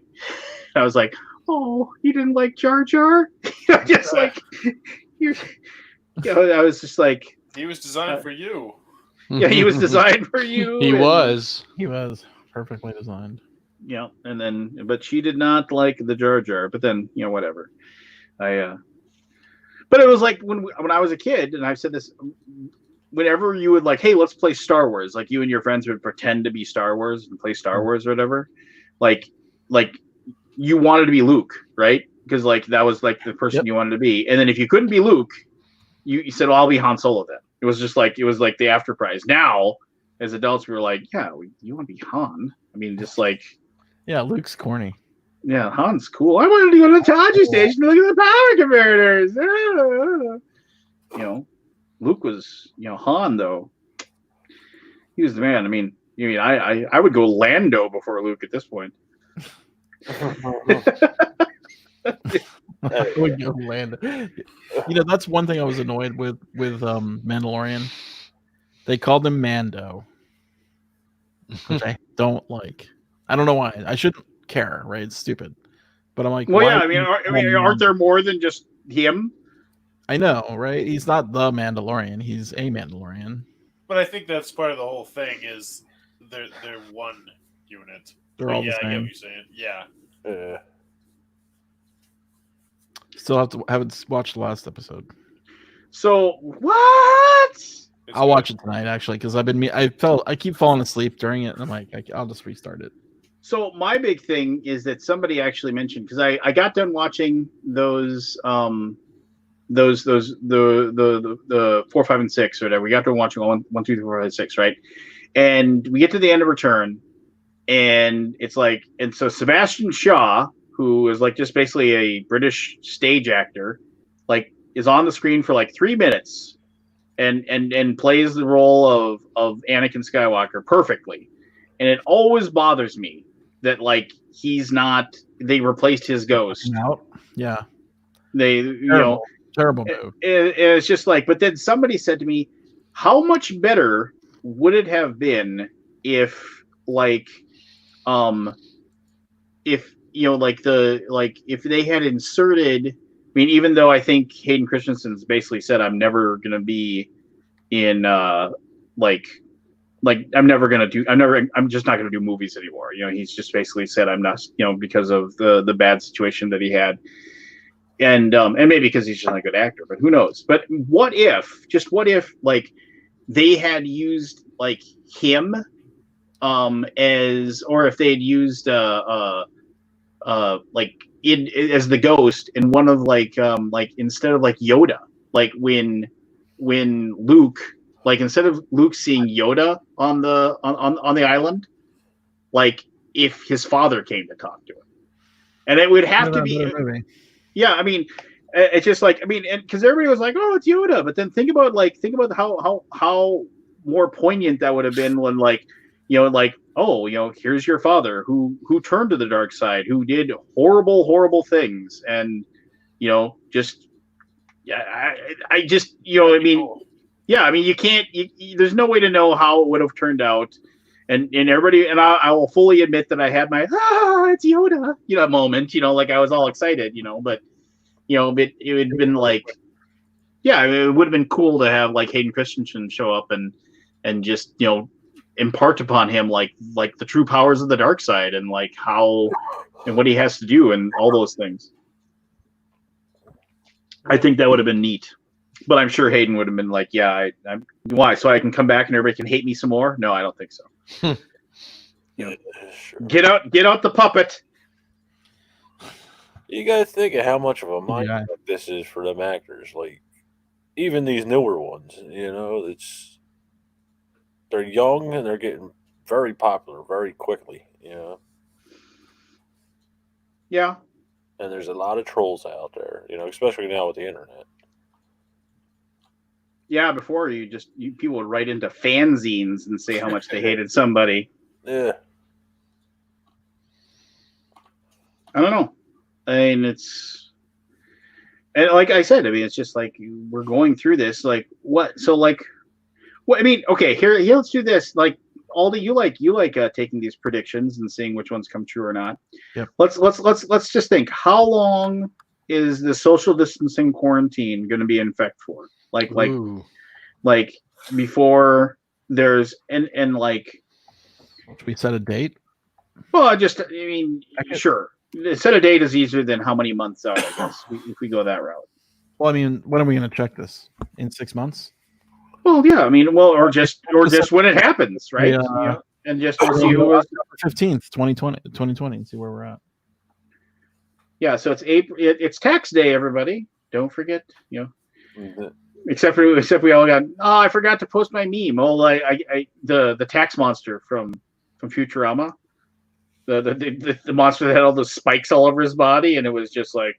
Then the President Nixon says, don't forget it's tax day, everybody, and remember, if you don't want to pay your taxes, you can just spend a day with the pain monster. And this giant monster with all these spikes on his body goes, "See you April 15th, everybody." I've got a prediction. What are his origins due dates?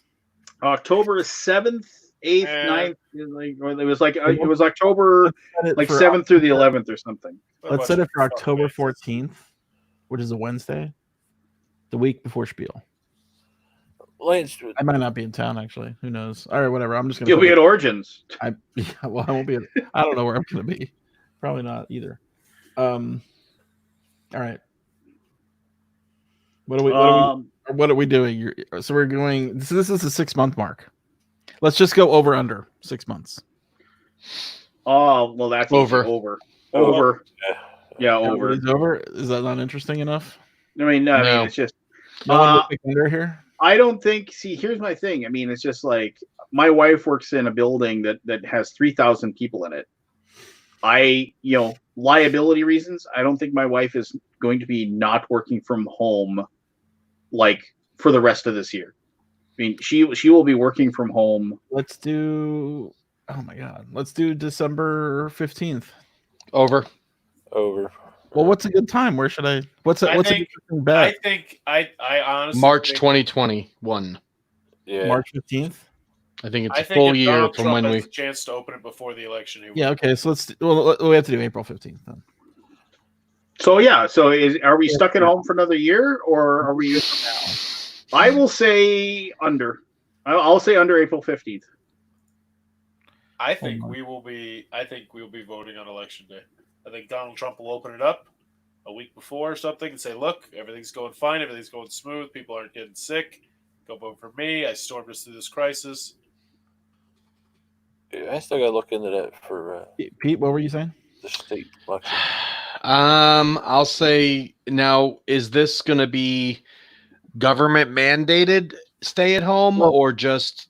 Let's just say back to normal. Are we back to normal? Back to normal? Are we back to normal in Easy. April by April Over. 15th? Over. Because even if they get a vaccine out by then, it's going to take months to get it full widely distributed to where everyone has access to it. So I'm going to say over. Wow. Over by a lot. What are you saying, Barry? I'm saying over. Yeah, I'm Over? probably 18. Under. I'm going to say under. I'm going to be an optimist. Lance? Oh, under. I'm going to go under. I'll probably be wrong. Mm-hmm. Yeah, I'm hoping you're wrong. My fear with this is they're going to say, "Okay, open the floodgates," and then it's just going to spread again. Yeah, I mean they're gonna let us back to normal, but it won't be normal, and then we'll be right back in quarantine once the numbers spike back up again because he let people out too soon. Yeah. What do you think? Without a vaccine, all we're doing is recycling this because even if one person in every city still has the disease when they open the floodgates, it'll just respread itself again. This is not something that you build immunity to. They've even had people catch it multiple times. Without a vaccine, this will just never go away. Forrest. Yes. Over I on believe. What? I believe that he will. I'm going to put that I think a week before we end up voting at least a week before we end up voting, the country will be open. So you're Whatever under. that date may be. Okay. I would not be surprised if we push back the election date. This is a frightening thought, actually. I mean, when do the restaurants open back up? Right? I mean, They will open up soon, but they're going to be at limited capacity. I bet you they're open by end of May, but you're only going to be able to seat like 20 or 30% capacity so that you can spread people how out. do you stay in business? It's that or mean, that plus already- stimulus. They're going to probably keep these stimuluses going until they get full opening. It's a good question. Would it be worth opening the business if you only had 20% capacity? Well, if the government's still paying you your if you're getting the loan and the loan is giving you a couple months worth of payroll, then yeah, you open it because that's just on top of that. It gives you 2 months of payroll, by the way. Right, 2 months. So if they open up in a month, then you're getting a month of payroll covered. So whatever you make is just extra. No, I mean after that runs out, that 3-month time limit or whatever. Oh, then but they're already trying to redo it. So I don't think that stimulus is going to end. I think the small business stimulus is going to keep on going until they can completely take away restrictions. Well, because they're already fighting. The Republicans are fighting to get that refilled, and for whatever reason, I don't know why, the Democrats are blocking them, and I'm not sure why, but because I haven't really looked into it, but it boggles my mind why they would block that, because that just really makes them look bad, and I don't know what do we not know about that's causing them to want to block that. Which bill? Yeah. The small business bill, the money's almost run out already, and they want to refill that money so they can keep giving these small business loans to businesses because they haven't gotten everyone. They're putting huge tax breaks in there. Is that why they're trying to stop it? I believe so. Okay, well then that makes a little sense, but they don't say that in the news. Yeah, it's I'm speaking out of my ass, but I'm pretty sure that's what it is. That makes sense because that's the only thing I could understand. Why would they want to not let people get that money quicker? Oh, yeah, they would totally do it, I think, if it wasn't such a tax burden, tax relief for big companies that don't really need it. But it's the small business plan. It doesn't affect companies over 500 people. Right, but you know how they layer in all these extra. Oh, I see what you're saying. So you think that there's hidden language in there that's keeping it? Well, not hidden, but like it's there. All those bills have like tons and tons of rules. Yeah. Mm-hmm. I think it's partially that they want to see where this money actually went in this first rollout. And that's possible, but they can't take forever because people's lives are depending on it. So whether it's going in the right place or not, a good chunk of this money is going to people that need it. So yeah, I don't want to see it go to the wrong people, but I'd rather it go to some of the wrong people than to make people that are literally starving not get their money. At some point, you've got to just say, you know what, we can't drag this out for weeks and months in Congress. This has got to get passed. And that's why I don't envy their job. Yeah, I don't either. I wouldn't want to have to do it because you want to do what's right for everyone, but you also, the longer you take to get it right, the more you're hurting the people you're trying to help in the first place. Yeah. Thankless job. I thought a $2,000 a month UBI bill was put forward today too, but I saw a headline. I don't know. UBI bill? What's that? Universal Basic Income. Yang 2020. Oh, did you put on those Yang glasses? That's right. Does Yang have these glasses? Does he do this? A lot of his memes will have them at the end. He got these in Essen. Some guy came by and brought us a pair, and I'm like, oh, I want a pair. Oh yeah, I mean that thing was awesome. I remember you were like, just I walked around with them, and everybody's like, deal with it. Deal with it. Oh man. Yeah, I There's a debate in the chat about how people can catch the virus again. Would not be good. Lucy says she refuses to believe that people are getting the virus again. That goes against how viruses work. I agree, but they're saying that there was cases in China where people were getting reinfected, and that's why they're having. So I'm sorry to interrupt you, Pete. No, that's fine. That's all I really had. I don't know specifics. I just saw the total conspiracy thing is, but if you Google China and Corona Lab, there are like reputable news places that are reporting that like one of the biggest hotspots in China was where this, like, basically this lab who was like researching the coronavirus was nearby it. And they're not saying they did it on purpose. People are saying, "Oh yeah, they probably did it on purpose." No, it's just incompetence. Like somebody like got it and went to go eat, and then and also if you look, like a lot of the like people in China that were like the first to like speak out about the coronavirus stuff, they've just vanished. Like nobody knows where they are. Like they've just they're not on the map anymore.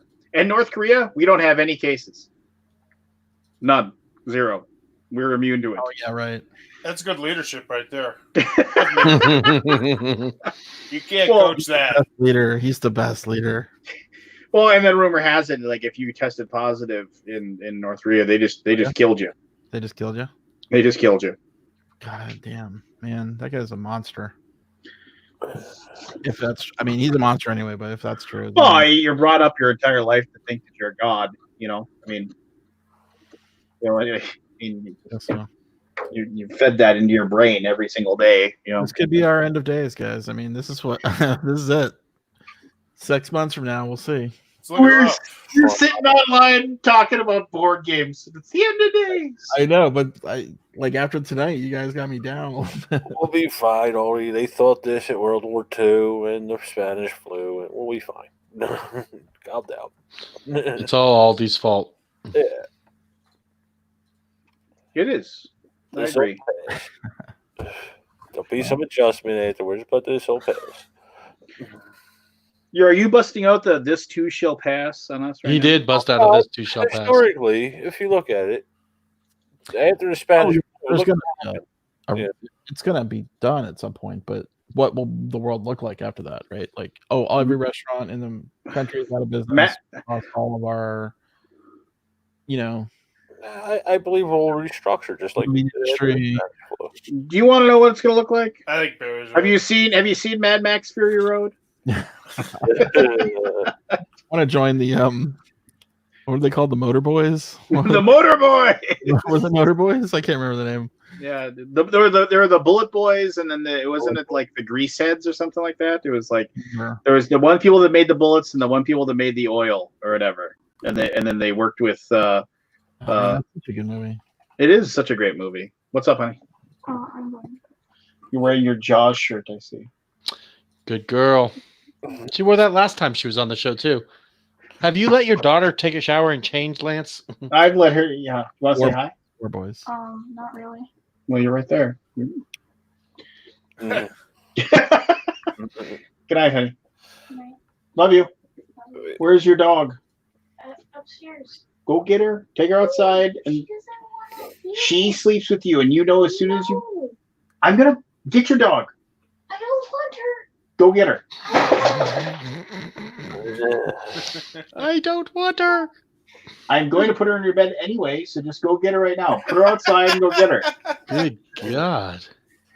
The old dog likes sleeping in her bed with her, and I don't know why she doesn't like sleeping with her. But you know why? Because the dog gets up in the morning and then she has to get up. Because the dog scratches at her door and then she has to get up and then go. Even though she has to be up by 9 to like get her daily plan and do her thing. So, but yeah, it was the War Boys, the Bullet Farmers,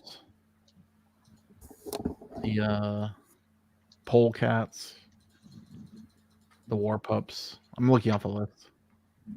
Who are the oil guys? Well, trust me, I didn't think you were remembering this. The Buzzards. There's a wiki for everything. Of course there is.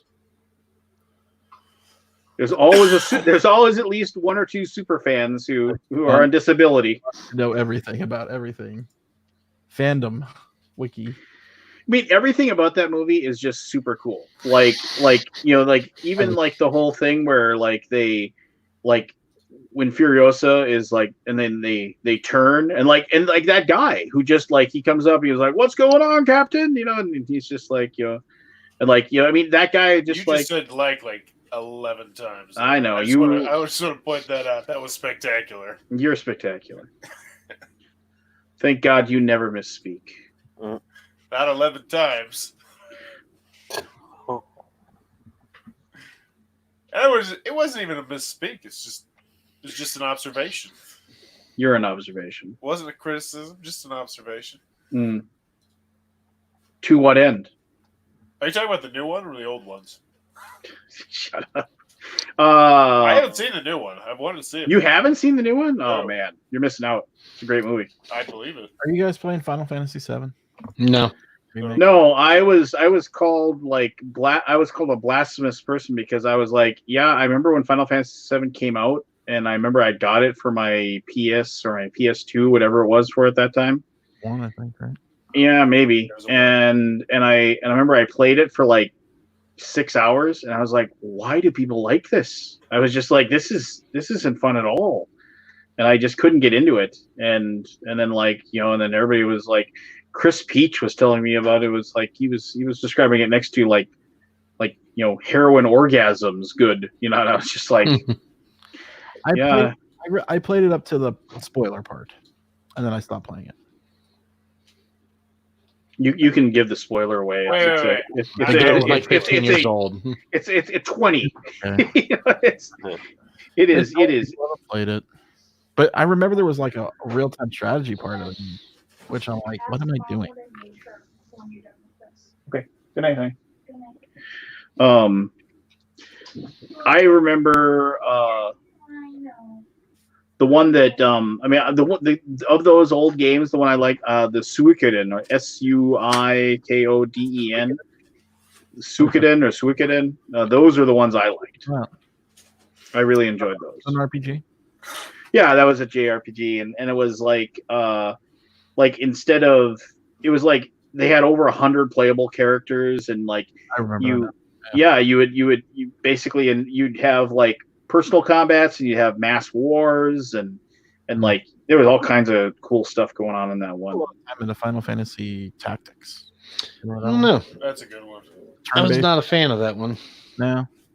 I was addicted to that. I couldn't get into the grind on that one. It was like, oh, and I had a buddy, my buddy Brad, my crazy friend Brad. He would play it, and he would just be like, oh yeah, so if I go and I do this battle like 27 times, I will get an extra +1 to attack with this guy. I just got to do this battle 27 times. I was like, how long does that battle take to do? Oh, it's like 15 minutes a time. An hour. Oh my god. Yeah, it's just like, oh Yeah. my god. You But just- he was just like, yeah, no, I need this extra +1 to his magic. You know, just like, okay. Back when people had more time. Well, yeah, when we were young, and you know, Irresponsible. yes. And would spend 65 hours playing Final Fantasy. I liked Final Fantasy 9. See, I don't. It was back to the cartoony kind of thing. It was like, you know, all these realistic renders and stuff, and Like the only ones that I really remember playing, I think it was Final Fantasy 4 for like us, and then it was like, you know, oh, yeah, it was on the Super Nintendo, right? yeah, and that one was cool because you had the two different worlds, and you had the ship that you could go back and forth between the two different worlds, and I enjoyed that one. Grinding on that one too. I got to a point in that game where I couldn't beat the guy, and I'm like, and this is before really what I knew grinding was. So I'm like, I can't play the game anymore. I can't get past this guy. Well, So like I just gave up. there was the big boss, and like you had to defeat him in like a certain amount of time, or else he would switch to the other boss that was basically impregnable, and he'd heal up all of his damage. Right. And so you had to beat him in that certain amount of time, and if you didn't beat him by the time he switched to the other thing, you'd already used up all your spells and everything, and you couldn't beat him anymore. Yeah. You just, And this- anyway. And like, I didn't know how to beat it. You know, like if you don't know what grinding is, do you come up with? I didn't come up with it on my own. Well, that, and you don't have game facts or anything like that. I remember I used to be like, oh, I don't know how to beat this, and I'd be like, oh, I'll go to game facts. You ever been to game facts lately? It's like nothing. There's nothing there.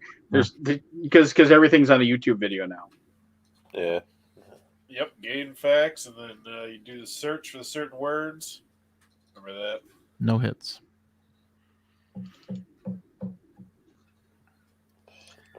Well, I don't know what video game is coming out this year that I'm interested in. I played Doom for a while, and I'm like, I'm not good enough. I think I'm gonna lower the difficulty. Well, Maneater comes out in May. Avengers comes out in September. Those are the two games I'm looking forward to, except for I was like excited for it, but then I got it and played it, and I'm like, this is the same game as it was before. New World comes out, but they pushed it back to August. That one I'm excited for, the new Amazon MMO. I got like 8 people playing with me, so I'm gonna have a pretty big group. Which MMO? New World by Amazon. They delayed it. It was supposed to come out next month, and they ended up pushing it back to August. Ooh, do Prime get that for free? I wonder. No, I don't think so. I had to pre-order it, and I'm on Prime. What is it? New So- World. It's a Is new it a game? MMO. It's Oh. Amazon's first MMO. Interesting. Putting a lot of money into it, as you would expect. When does it come out? It was supposed to come out in April, but now it's coming out in August. Oh, Open I bet beta they will wish- be in July. I bet they wish they would have hit that deadline. Yeah, but when they had to go to work from home, it slowed production down. At least that's what they're saying. MMOs are kind of, I don't know. I don't know the time. I don't know the time, right? I mean, it's just like I remember when, right? But I didn't, and people still play it. But I mean, it's just like I don't have time to like go. What game? You broke up for me there. You broke up too. I couldn't hear you. The pirate game, whatever that one was. Pirates of the Burning Sea? No, the Microsoft one. Yeah. Oh, Sid Meier's Pirates? No. Recent. Oh, Sea Sea of of Thieves? Thieves. Sea of Thieves. Sea of Thieves. I mean, that looks Damn, kind I said that 4 times. so Sea of Thieves then. We don't count it when you say it for us. I got tired of that game really, really fast, but apparently everyone says it's like vastly improved. But it's like you I've had heard your it's shot. gotten better. You had your shot. You had your damn shot. You blew it. Lance, you could buy Alien for $7.99 on iTunes. I don't have iTunes. I don't use iTunes. Yes, you do. Everyone has it. I don't. Okay. I thought that was a yes, you do, as in you use it. Yeah, you use it, Lance. You use it. No, I mean I don't have an iTunes. I don't have any Apple product at all. For the Board Game Geek Awards, the Golden Geek Awards, what games? What? Chirp. Yeah, we had the Golden Geek Award, nominations this week. Uh-huh. Oh, did you? You guys nominate anything? I nominated all the stuff, the Homer stuff for my company. Homer? Yeah, I was. I did that. I went on and just randomly clicked. What did you do, Barry? Went on randomly clicked. Everything. He clicked everything. So I gotta wonder, this is its 14th year, and a game award that came out this year with a number of people we know got more press than we get. I mean, it's what it is. It is what it is. I've never gotten an outside of geek news article about us ever, and a jury award that was it's made up of friends of mine. I don't begrudge them, but they get a mainstream press article. Which one did? I'm not going to say it here. You know what it is. Does it rhyme with Schmeischmauer? I don't know. I'm a little grumpy about that, but whatever. I mean, we've only been doing it for 14 years, so maybe this year will be the year we get a note, something. Maybe. But as long as you're not bitter about it, it doesn't matter, right? Would like some recognition. Just out of curiosity, Albie, It's an award that's voted on by people in this board game. I mean, I can make an award tomorrow and whoa, the Aldi Award. Here you go. Well, okay, I'll say this. When I see and I don't care what channel it is, I don't care who it is, but when I see like stickers or it's like approved by this channel and I know those people, and I'm just kind of like, it's like, I mean, and it isn't, but that sticker or that graphic on the board, the cover of the board game, that isn't for me, right? It's for people that aren't me, that aren't into the hobby like I am. And they need to be told what to buy. The Lemmings. You know what I get annoyed by? I get annoyed when I see the silver fucking Dice Tower Award. That's like, okay, my game's good. It's not great, but it's fucking good. We're gonna celebrate that. This is good. It's not great. Like, who the hell puts that on there? Who does that? Everybody. Like a gold one, I understand. I do remember one time there was a boxer from North Dakota that got the silver medal at the Olympics, and I remember I said, well, I remember saying that to my brother. I said, he's like, you got the silver medal. I mean, yeah. And my brother said, yeah, I guess he has to cry himself to sleep knowing he's only the second best in the world. I'd say there's a big damn difference between second with the medal. I know. I always remember that. I always, it's just like, what's third place? Third place is bronze. Pink Slip. Oh, Pink Slip. That's right. Yeah. They're going to do a Glengarry Glen Ross reference. That's a good movie. It's a great movie. I want to watch that again, actually. Well, you want to watch it for the 7 minutes that Alec Baldwin's on the screen. I like the whole movie. The whole movie is good, but I mean, the 7 minutes that he's on the screen are just, and it's not, that isn't part of the play. I mean, that thing that was basically Mamet, created that for that particular moment. I saw Glengarry Glen Ross on the stage. Yeah, I don't remember that part, but yeah, so it may not. Yeah. Just what it's like. What's your name? Fuck you. That's my name. It's like, see this watch? Costs more than your car, pal. Yeah. No, I mean, he came in and chewed the scenery and left. And people remember him for that moment. Put the fucking coffee down. Coffee's for closers. Coffee's for closers. It's weird to see movies like that and you see Kevin Spacey, right? You're like, oh, he's in everything, man. There's a lot. Yeah, I mean, you're just like, wow, it's like you are box office poison now. But I mean, I bet that will change. People got a short memory. He's a fantastic actor. I mean, here's the deal: like the movies, I think that will be coming out will have to have the megastars in them. So here's the thing. Because who's gonna buy the $19.99 version of The Invisible Man for rent? Here's my thing about Kevin Spacey. The thing about Kevin Spacey that like pisses me off is that Netflix, like, the last season was garbage. Yeah. I mean, he needed to be in that last one.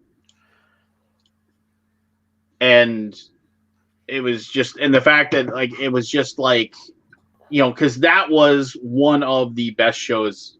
Oh, I watched it voraciously. Oh, I mean, I've rewatched the first 3 seasons of that so many times. It's so good. It's just like, and you're like, well, maybe he isn't that bad of a guy. And then the first season is like, okay, yeah, no, he is pure evil. You're just like, I mean, it's. Oh, there was plenty of stuff there. Yeah, I mean, it's just a likable villain, right? You rooted for him, basically. Oh yeah, and when he was able to outmaneuver and outdodge, the other people. I mean, it was like, and then you find out that his wife is just as ruthless as him in helping him. With the photographer and how they just completely throw him under the bus. A master plan that you didn't know. Yeah, total master plan. It's like, no, we want you to go public with it, and then just like. We don't know why he would lie about this. Just completely destroy him. Just, oh my God. Just, yeah, good stuff.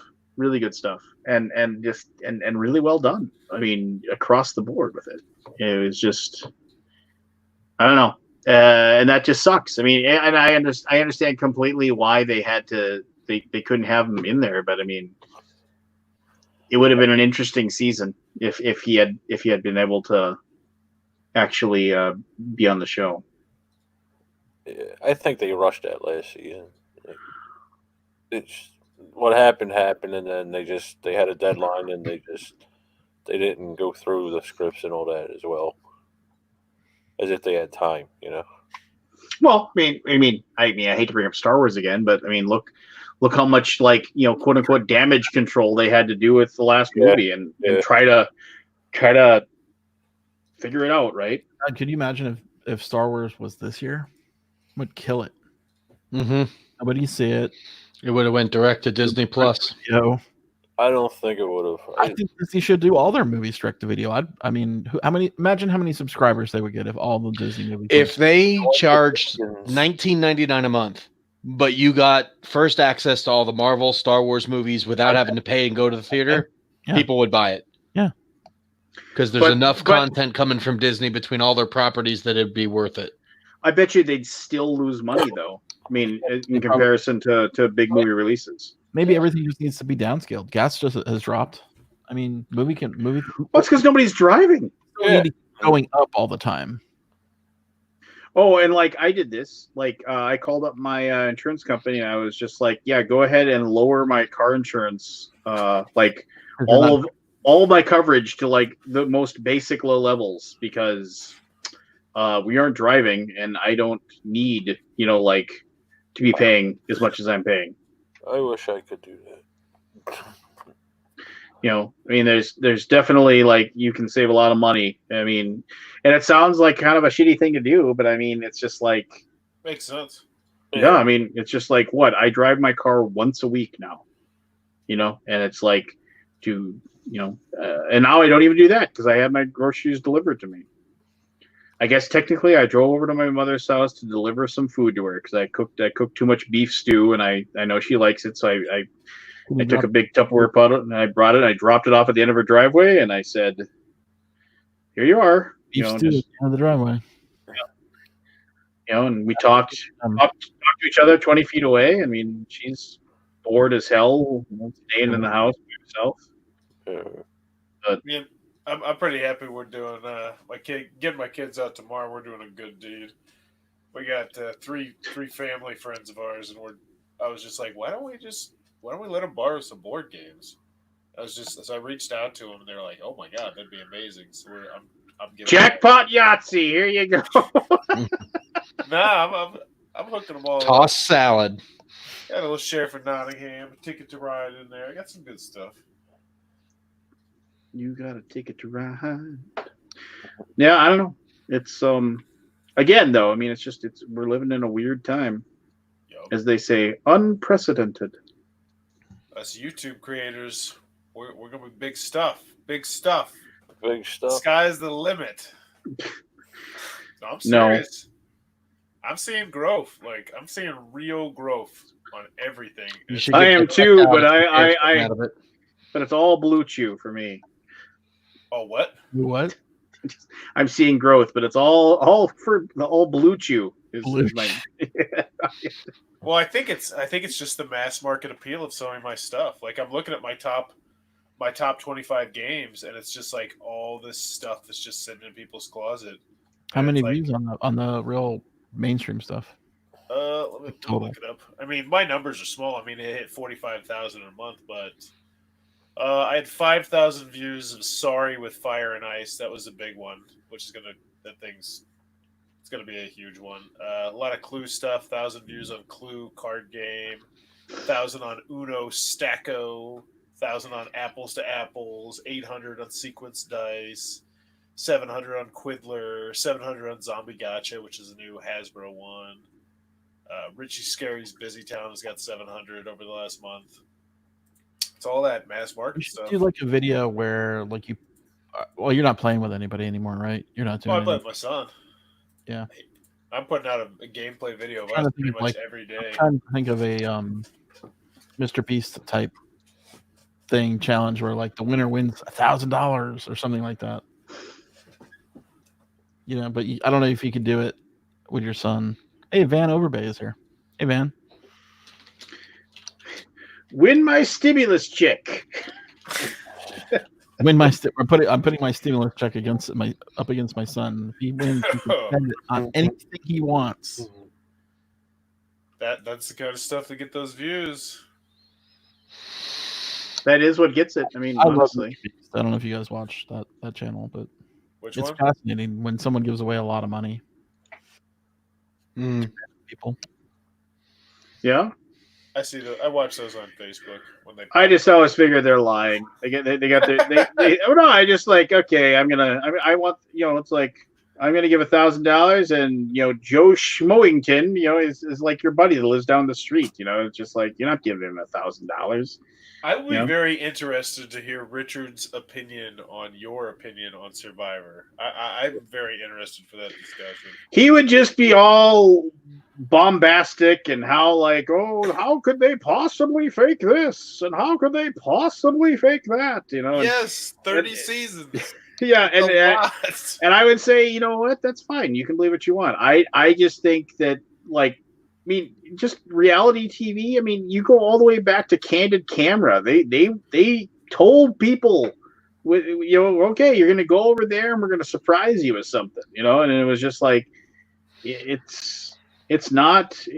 shit ain't real. I mean, it's just like, and I understand. I understand the reason why we want to believe it's real. I mean, it's just because it's like it, and they do a masterful job at look at what Aldi said. He's just like, yeah. I mean, it's just great stories. I mean, yeah. I mean, it's totally cool. I mean, remember that like that there was that MTV show that everybody loved 15 years ago that was just basically Real World.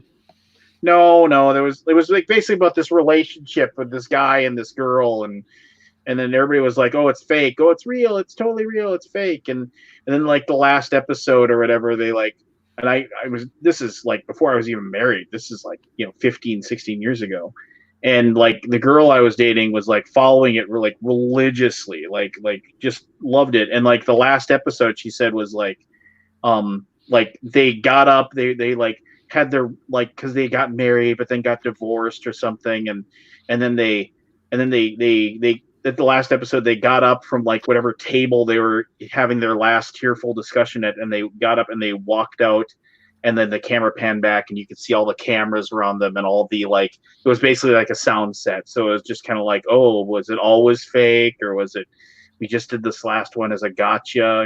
I don't know. I know what you're talking about, actually. Yeah, and I can't. It didn't start off as a dating thing.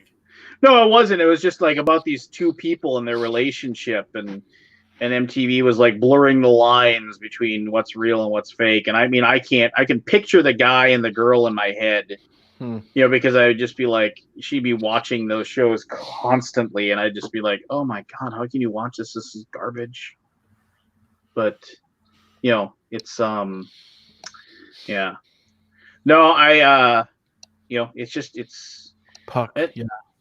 And The the real thing was is that if you actually look, if you go and you read, PBS actually did the first ever reality show, and it was about they just basically had cameras on a family. And I forgot what, if you Google PBS reality show family, and it was just they just kind of, and it was it was trend setting TV, it was in either 70s or early 80s. Where it's every 10 years they visit the family, the people. Is it that show? The movie? Yeah, go back to the Loud family. There, she said that right there. Loud Family. Back on PBS in the 70s. Yep, perfect. Thank you. See, Kabuki and I were I don't know, we're Simpatico. yeah, just thousands of miles away, yet we both on the same wavelength constantly. No, just but yeah, that was but nobody even remembers that show. I mean, I honestly never watched it. I just read about it, just because it was one of those first ever reality TV show type things. I mean, the thing is that most people like my wife started watching this new show on Netflix. It was Blind Marriage or Married at First Sight or something, My where they wife's watching that too. That thing is so stupid. So basically, it's they match people, they think like blind dating kind of thing. Except they go straight into marriage. They go straight into marriage, and then after 2 months of being married, they come back, and if either one of them doesn't want to be married anymore, they get divorced. What's it called? I wanna watch. Married at First Sight, and Yeah. I guess it's a Lifetime show that had 10, 12 seasons, but there's only one season on Netflix. I have no interest in this one. My wife was watching that the other day, and I'm like, "Why do you watch this crap?" And she's like, "Why do you play so many games?" I'm like, "Okay, fair enough." Well, no, and so No, I just sat there and watched with my wife, and I kind of made fun of the people, and she was making fun of the people too, and I was just and then I was just and she said, it's like I just don't get why this stuff is good. I mean, it's just like they would never like, oh, what's your story? Oh, I'm completely normal. I don't have any major issues. I'm an accountant, and I'm an accountant, and I believe in free speech, but I also think just like completely normal. I don't have any major problems. I'm not going to like fly off the handle or scream at my new wife or anything like that. So it won't be good TV. Well, thank you for coming in. What's your deal? I think cats are people, and it's like, they find the most outlandish people because they want that shock value. That's what sells. I should apply for Survivor. I got a good backstory. You got a good backstory. Well, yeah, you do. You do have a good backstory. You got a good. Forrest. I will give you that 1,000 times over. You have an excellent backstory. You do. That's something. That's something. $20 is $20. Do you think you'd actually survive out there, though, Forrest? I don't know, man. That's tough shit. Living off of fucking. Oh, I love camping. I did part of the Appalachian Trail. There's a difference between camping and surviving. Yeah.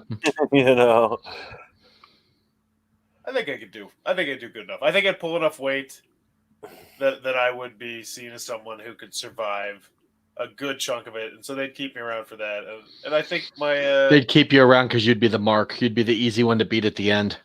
You gotta keep the.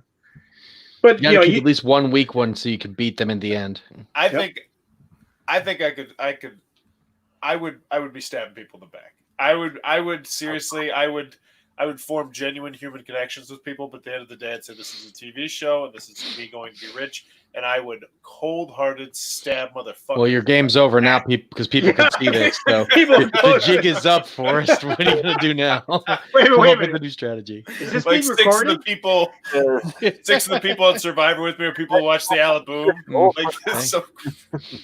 No, but if people knew you were going to be on the show, they'd start looking you up and they'd end up finding you on here. Good for them. They dug deep and they dug super deep.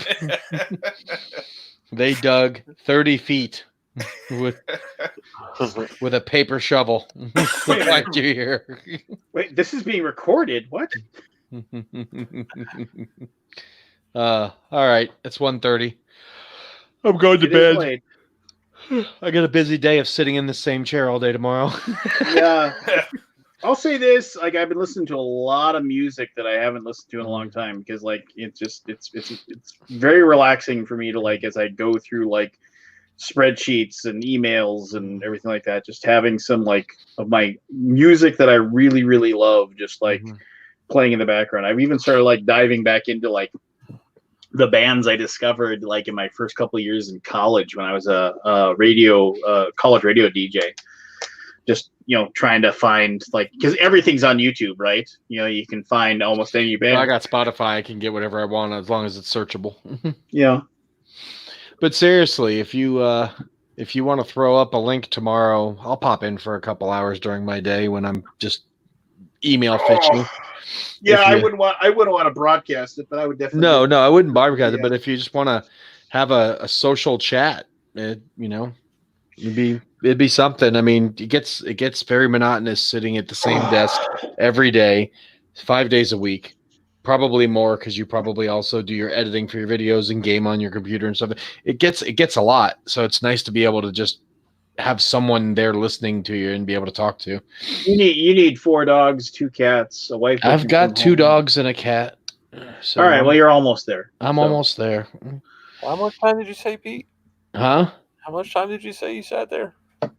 I sit here in this chair. It's 7 a.m. to 5:36 p.m. Monday through Friday.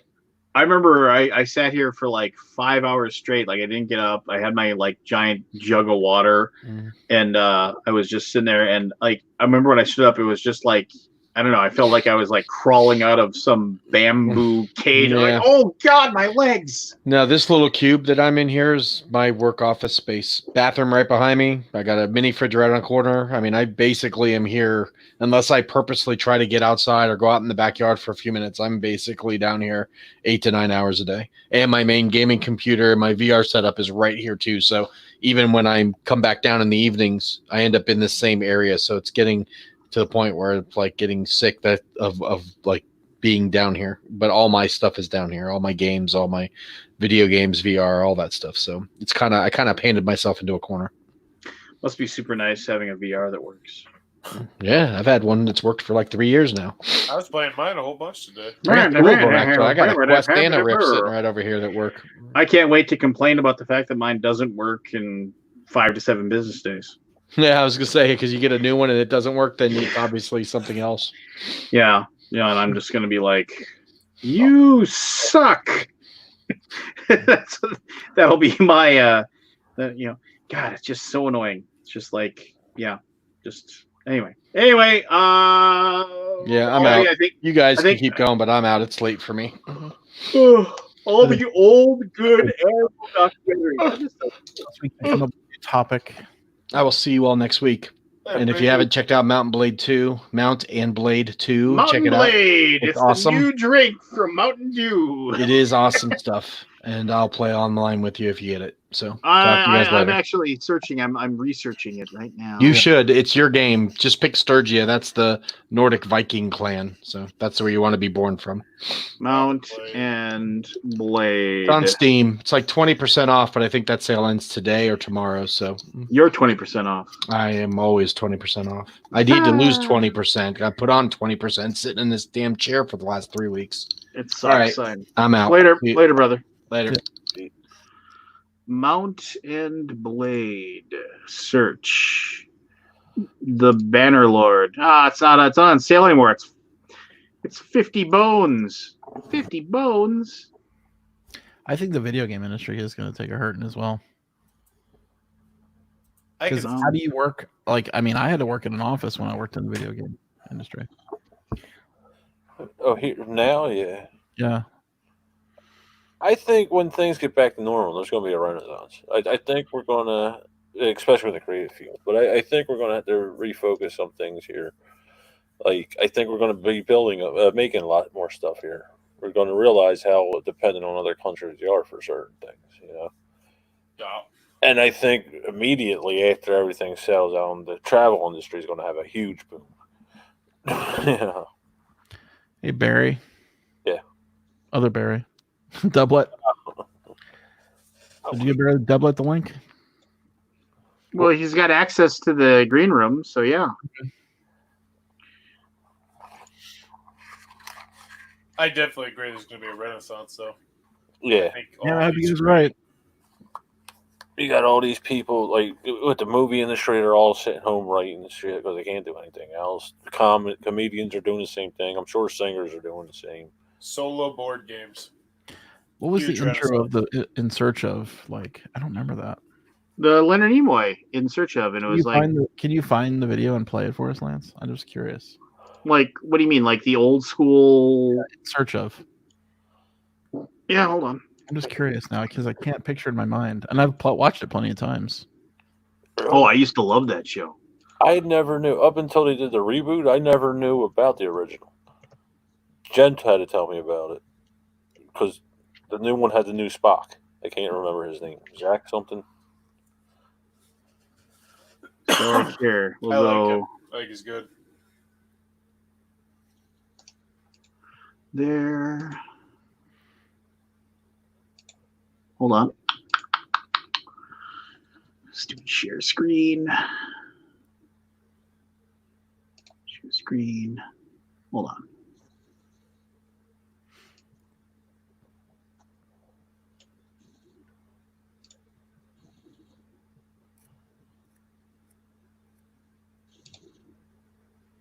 No, not that one. That's not working. This one.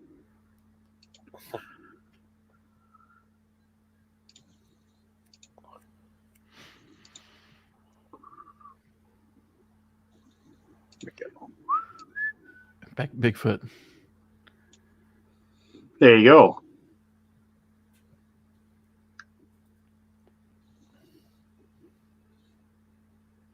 $1977. Does the sound come through?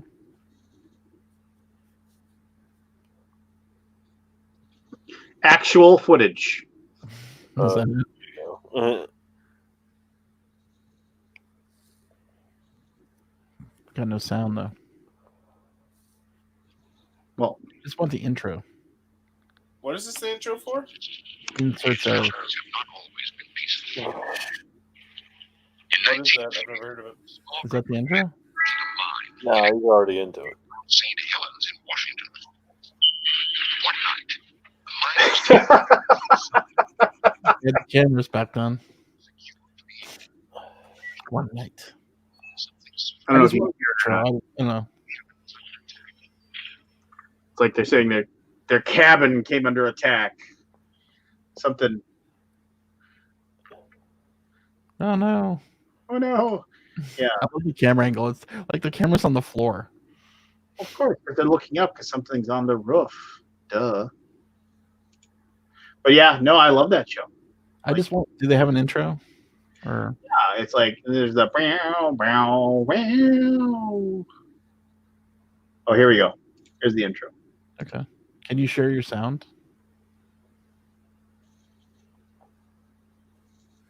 I can't hear it. I'll try. Hold on. You might have to click the share button with like share sound or whatever too, right? the area now known as Ape Canyon is one of the many places in the Northwest where man continues his hunt for this elusive creature we call. I don't know if you can hear it or not. Yeah, but turn up the volume. Like I see the volume is like real low. Okay, now it's coming back to me.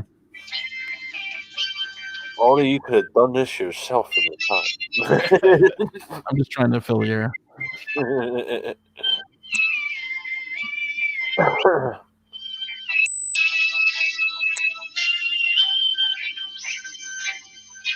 This is a good air filler.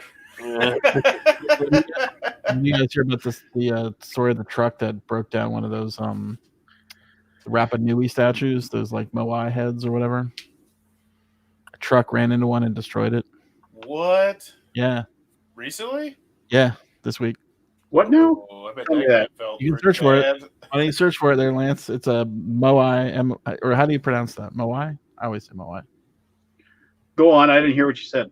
The Moai, one like a truck, like rolled down the hill and crashed into a Moai, like the Easter Island heads, Yeah. Oh, okay. and broke it, Damn, destroyed it. it sucks. So they well, that's horrible. Yeah. Aliens are gonna be pissed. They are. The aliens. Yeah. Absolutely.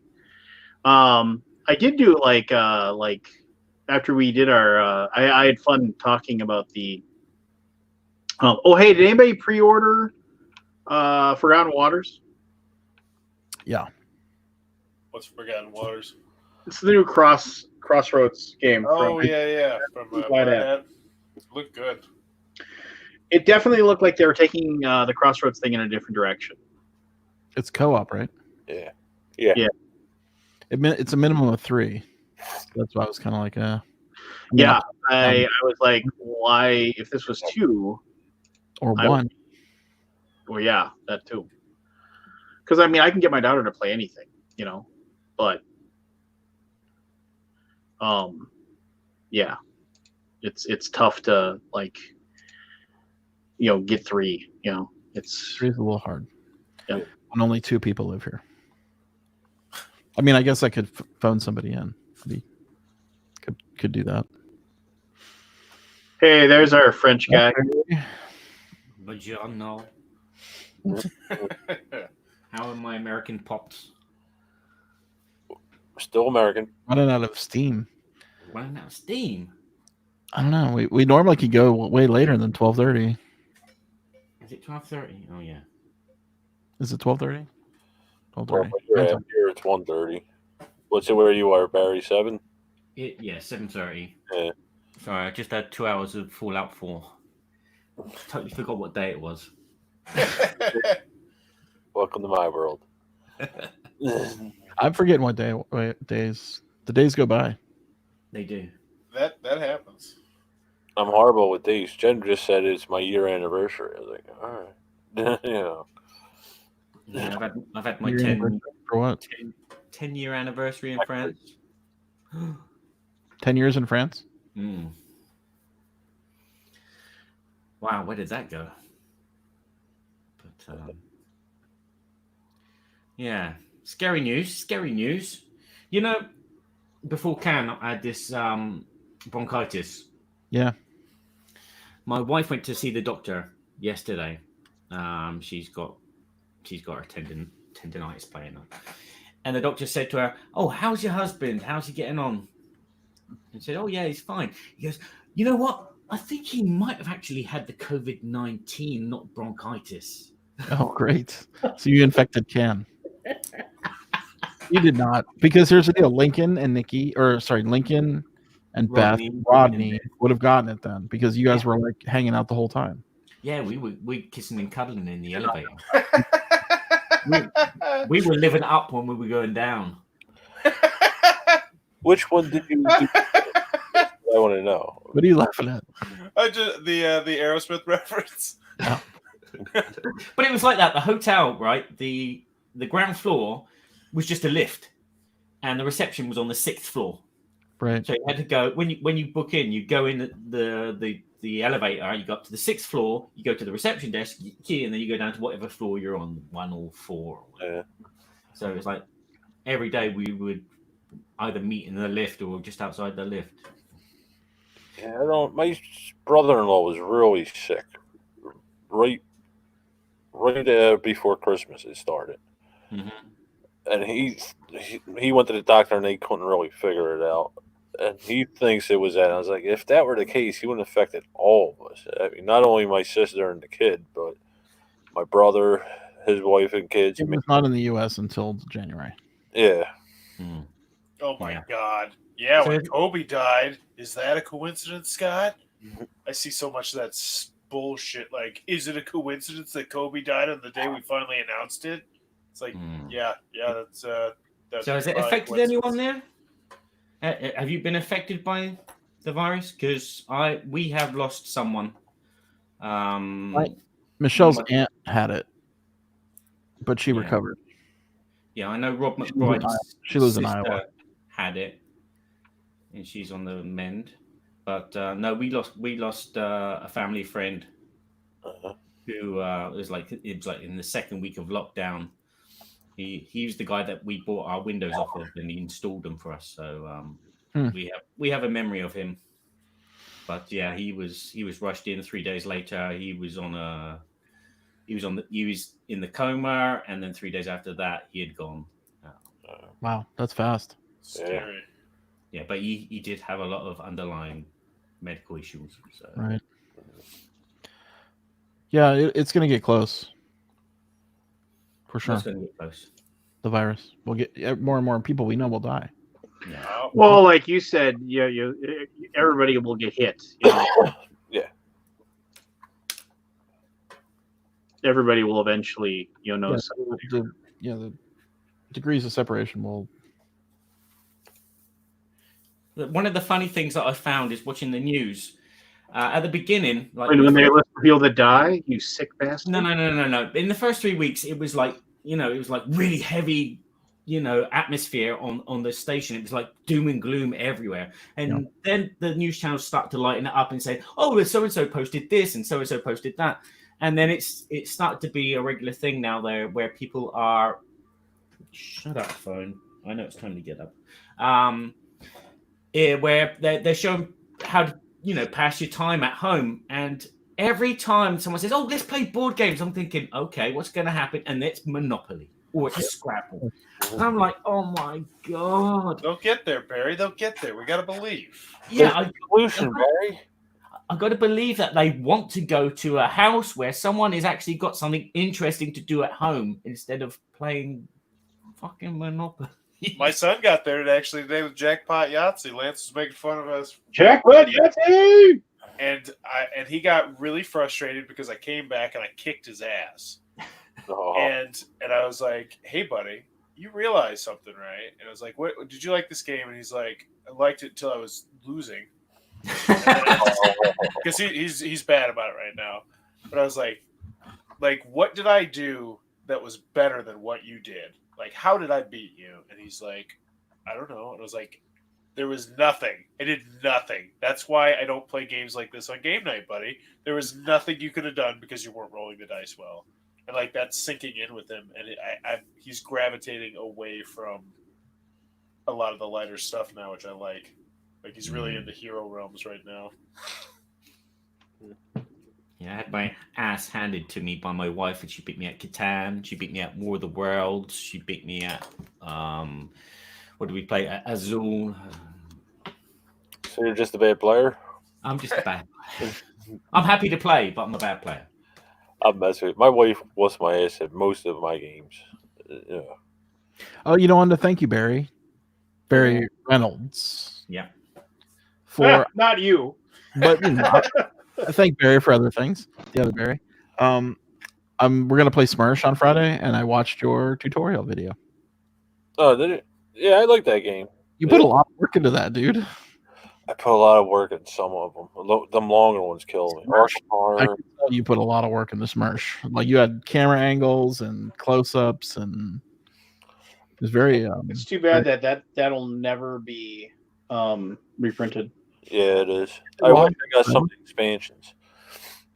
Well, that's a Jason Alexander game, and he basically said "fuck you" to the industry, and he's never coming back. Why?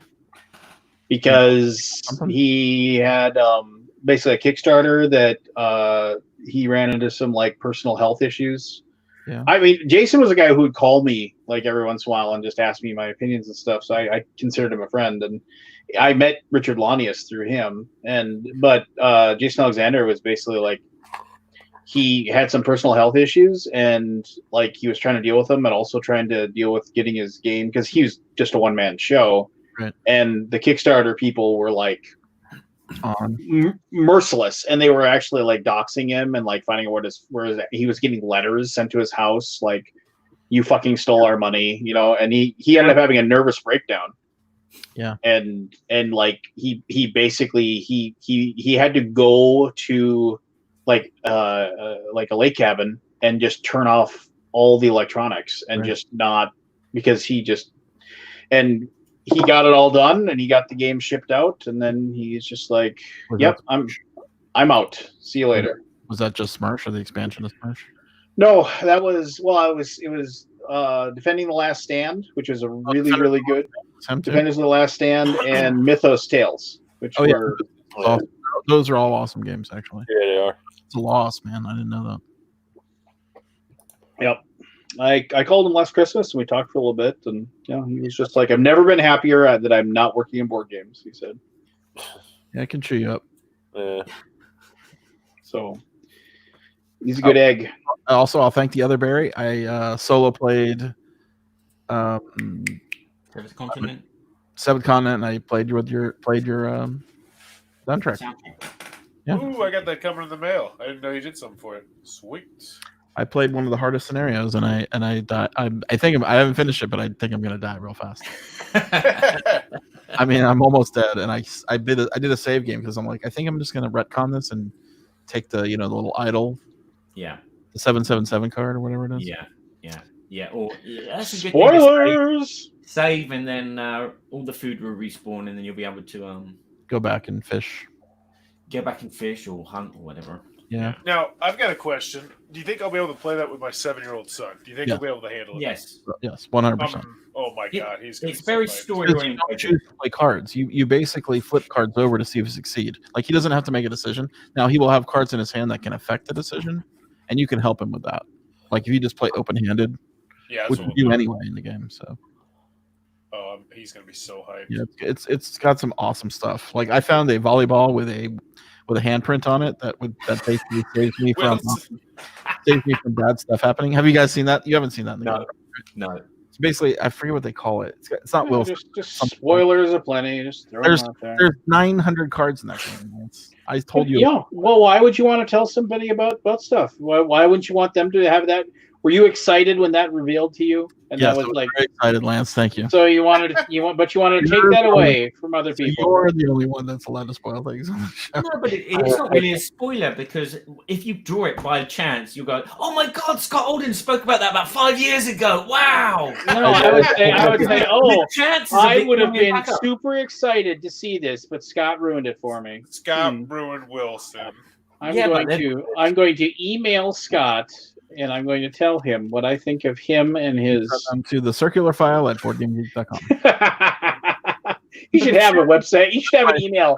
That's my Send all complaints to circularfile@boardgamegeek.com. Yeah, those items are very rare to find. The chances of you finding the same item. You will not find that item. There's no way. Well, now if somebody does, it's ruined. I mean, that's fine, I guess. Yeah. Okay, I won't tell you about the dog that speaks German. That's what. Oh yeah, the dog that speaks German. I've seen him a couple of times. Yeah. Yeah. Well. But I still don't speak German because you technically need to speak German to. I translated it with the Google Translate. You did. It's actually a useful thing if you speak German. Yeah. Just like if you spoke Norwegian, you'd know the entire thing about the thing. The thing, yeah. Exactly. Palmer is the crazy one, not Gary. Yeah. Hey Blair, you down there? I got something for you. Gary, I know you gentlemen have been through a lot.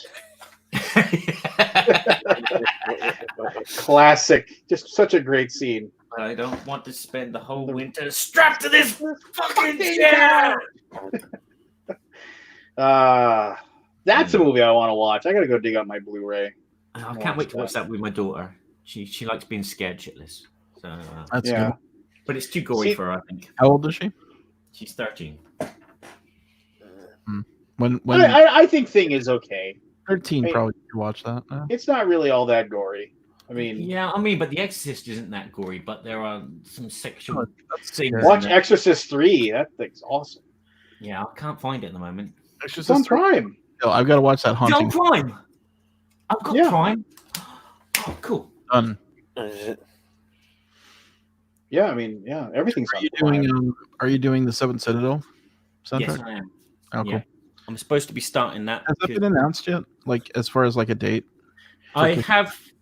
I don't know if I'm allowed to say anything. No, don't tell us. I mean, I'm just saying. I was wondering if it was announced. Is the Seventh Citadel like the sequel to Seventh Continent or something? Or it's the same kind of the same mechanisms, but it's different. It's from what I understand, and I appreciate this, less survival. Like, I just want exploration and discovery with less having to find food.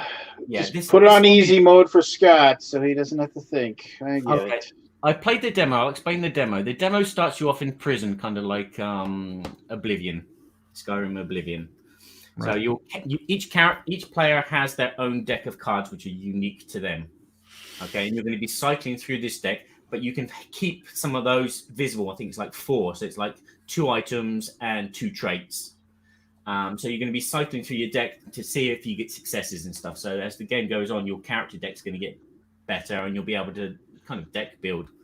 But we were escaping from a prison, which because the whole citadel was in an earthquake and there was a hole and we all got out. But you can all do your own different things. So it's not like you don't have to stick together. You don't have to stick together. Seventh Continent, you kind of have to stick together, and there are some benefits, but sometimes you've got some benefits when you split up and do different things, because if someone falls down a pit hole and you didn't go with them, you don't get damaged, but they do. But you kind of feel a lot more independent. There's a lot going on. Bye. Have fun at work. Silence. Yeah, I'm on streaming. There you go. So you break the tension there. I know. It's like, oh, are you in trouble? Okay. So no, I'm not in trouble. Oh, she's going to leave me a note. The kids need their cereal at 45 degrees. No. Translation. Okay, I'll do translation.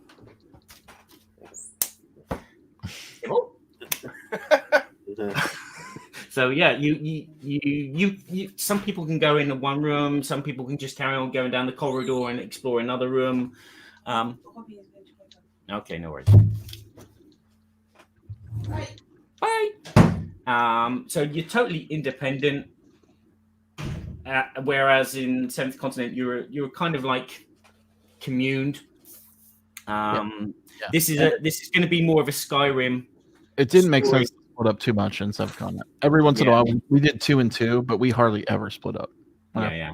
4-player.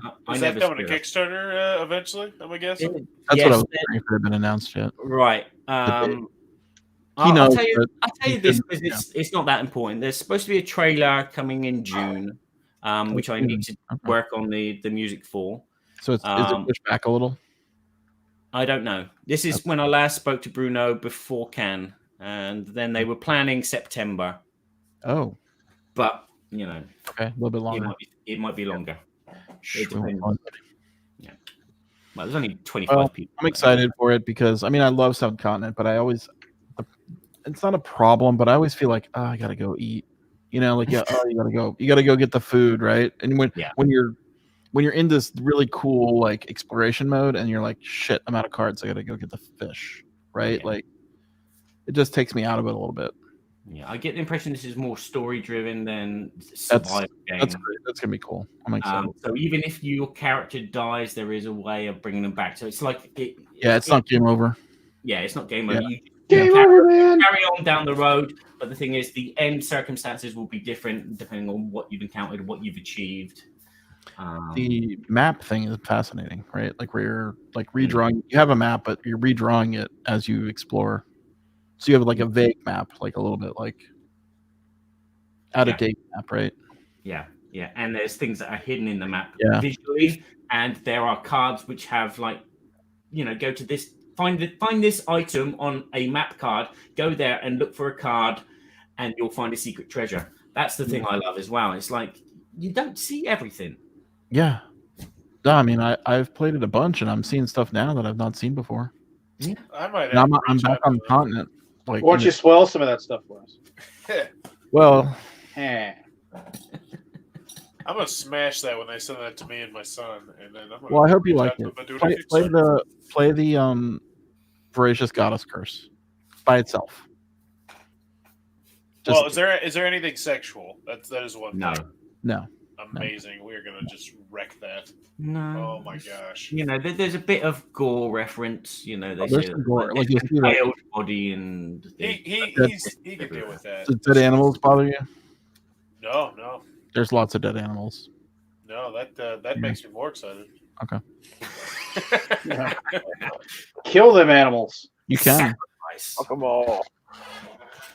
You can indeed. That poor goat. Yeah. Spoilers. God damn. That's not a spoiler.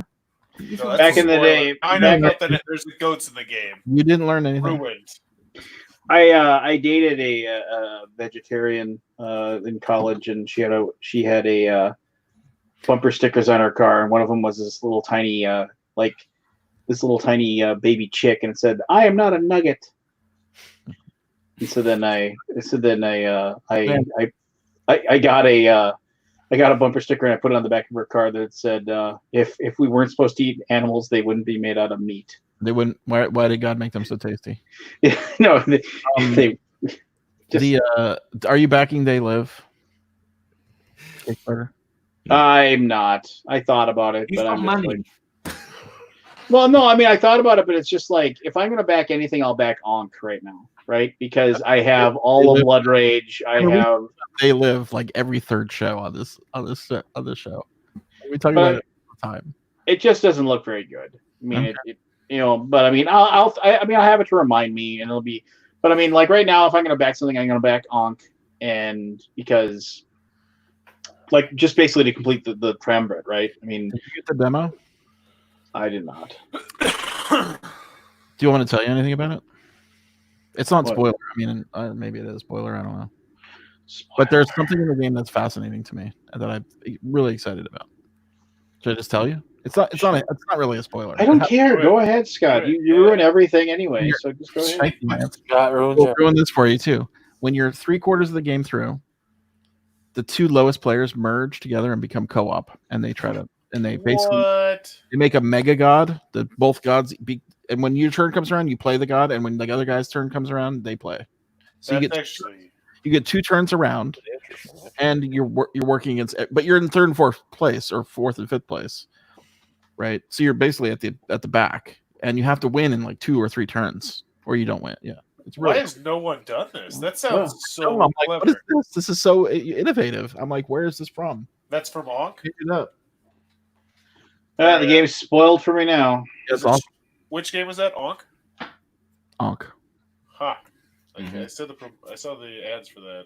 There's another cool innovation in there too, where every, I would say, 4th turn. Turns are weird. Like every time you take a turn, you take an action and you advance a marker on a track, right? And when that marker gets to the end of the track, and this is a global track, like when you take the action, you move it forward. When I take action, I move it forward.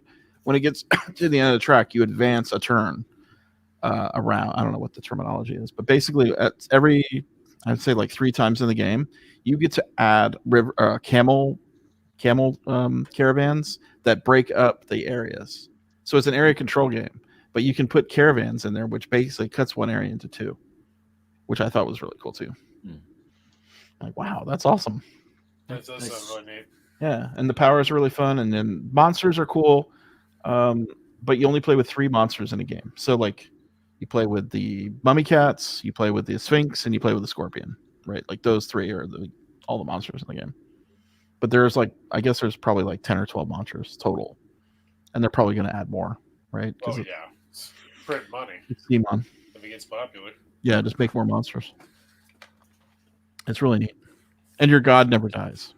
You're immortal, so you don't get reset to 0. Like, I mean, you do lose units in the game, like followers, devotees, or whatever, but you sacrifice them and recruit, and it's pretty cool.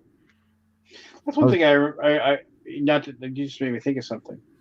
One of the things that I thought, not to bring Star Wars up again, but one of the things that like bothered me about Star Wars was that it's like, okay, so Yoda can use. What the hell? No, I just I mean, think like you're immortal, right?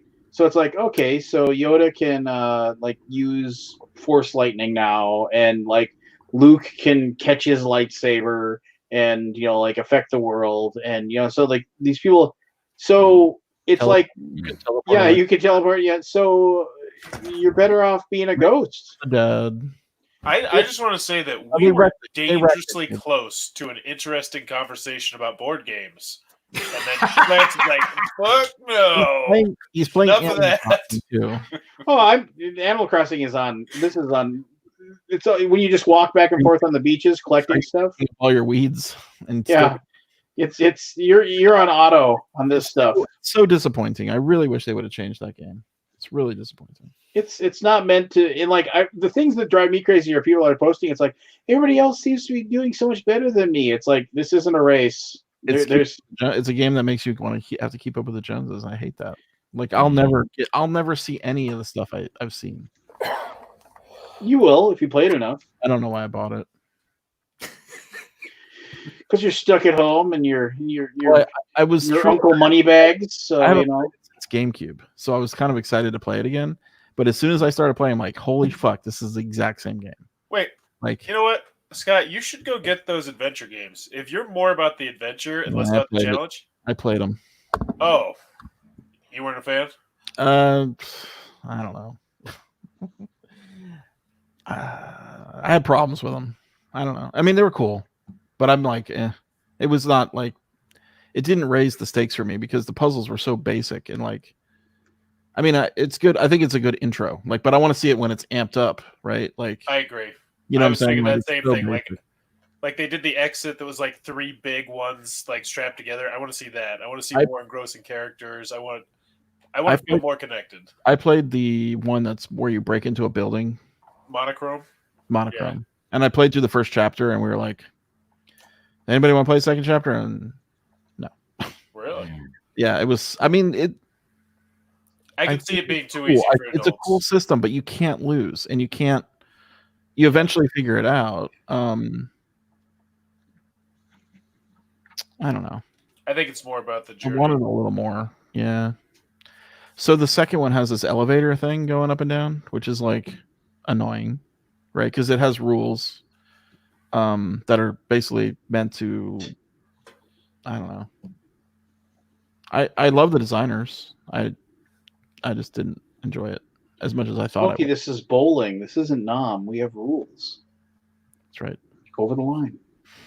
Anyway, I didn't really want to review it, but there I just did, sort of. But I'm not going to take away your enjoyment of it. I'm glad you like it. I mean, No, you've ruined it it's for fun me. for everybody. Me and my son You hate know, it now. No. You guys play. Tell me, have you played the whole camp, all the stories? Dungeon? I mean, Yeah. yeah, we did the 3 chapters. You We did all of it? loved it. Okay. No. We actually got stuck. We had to cheat.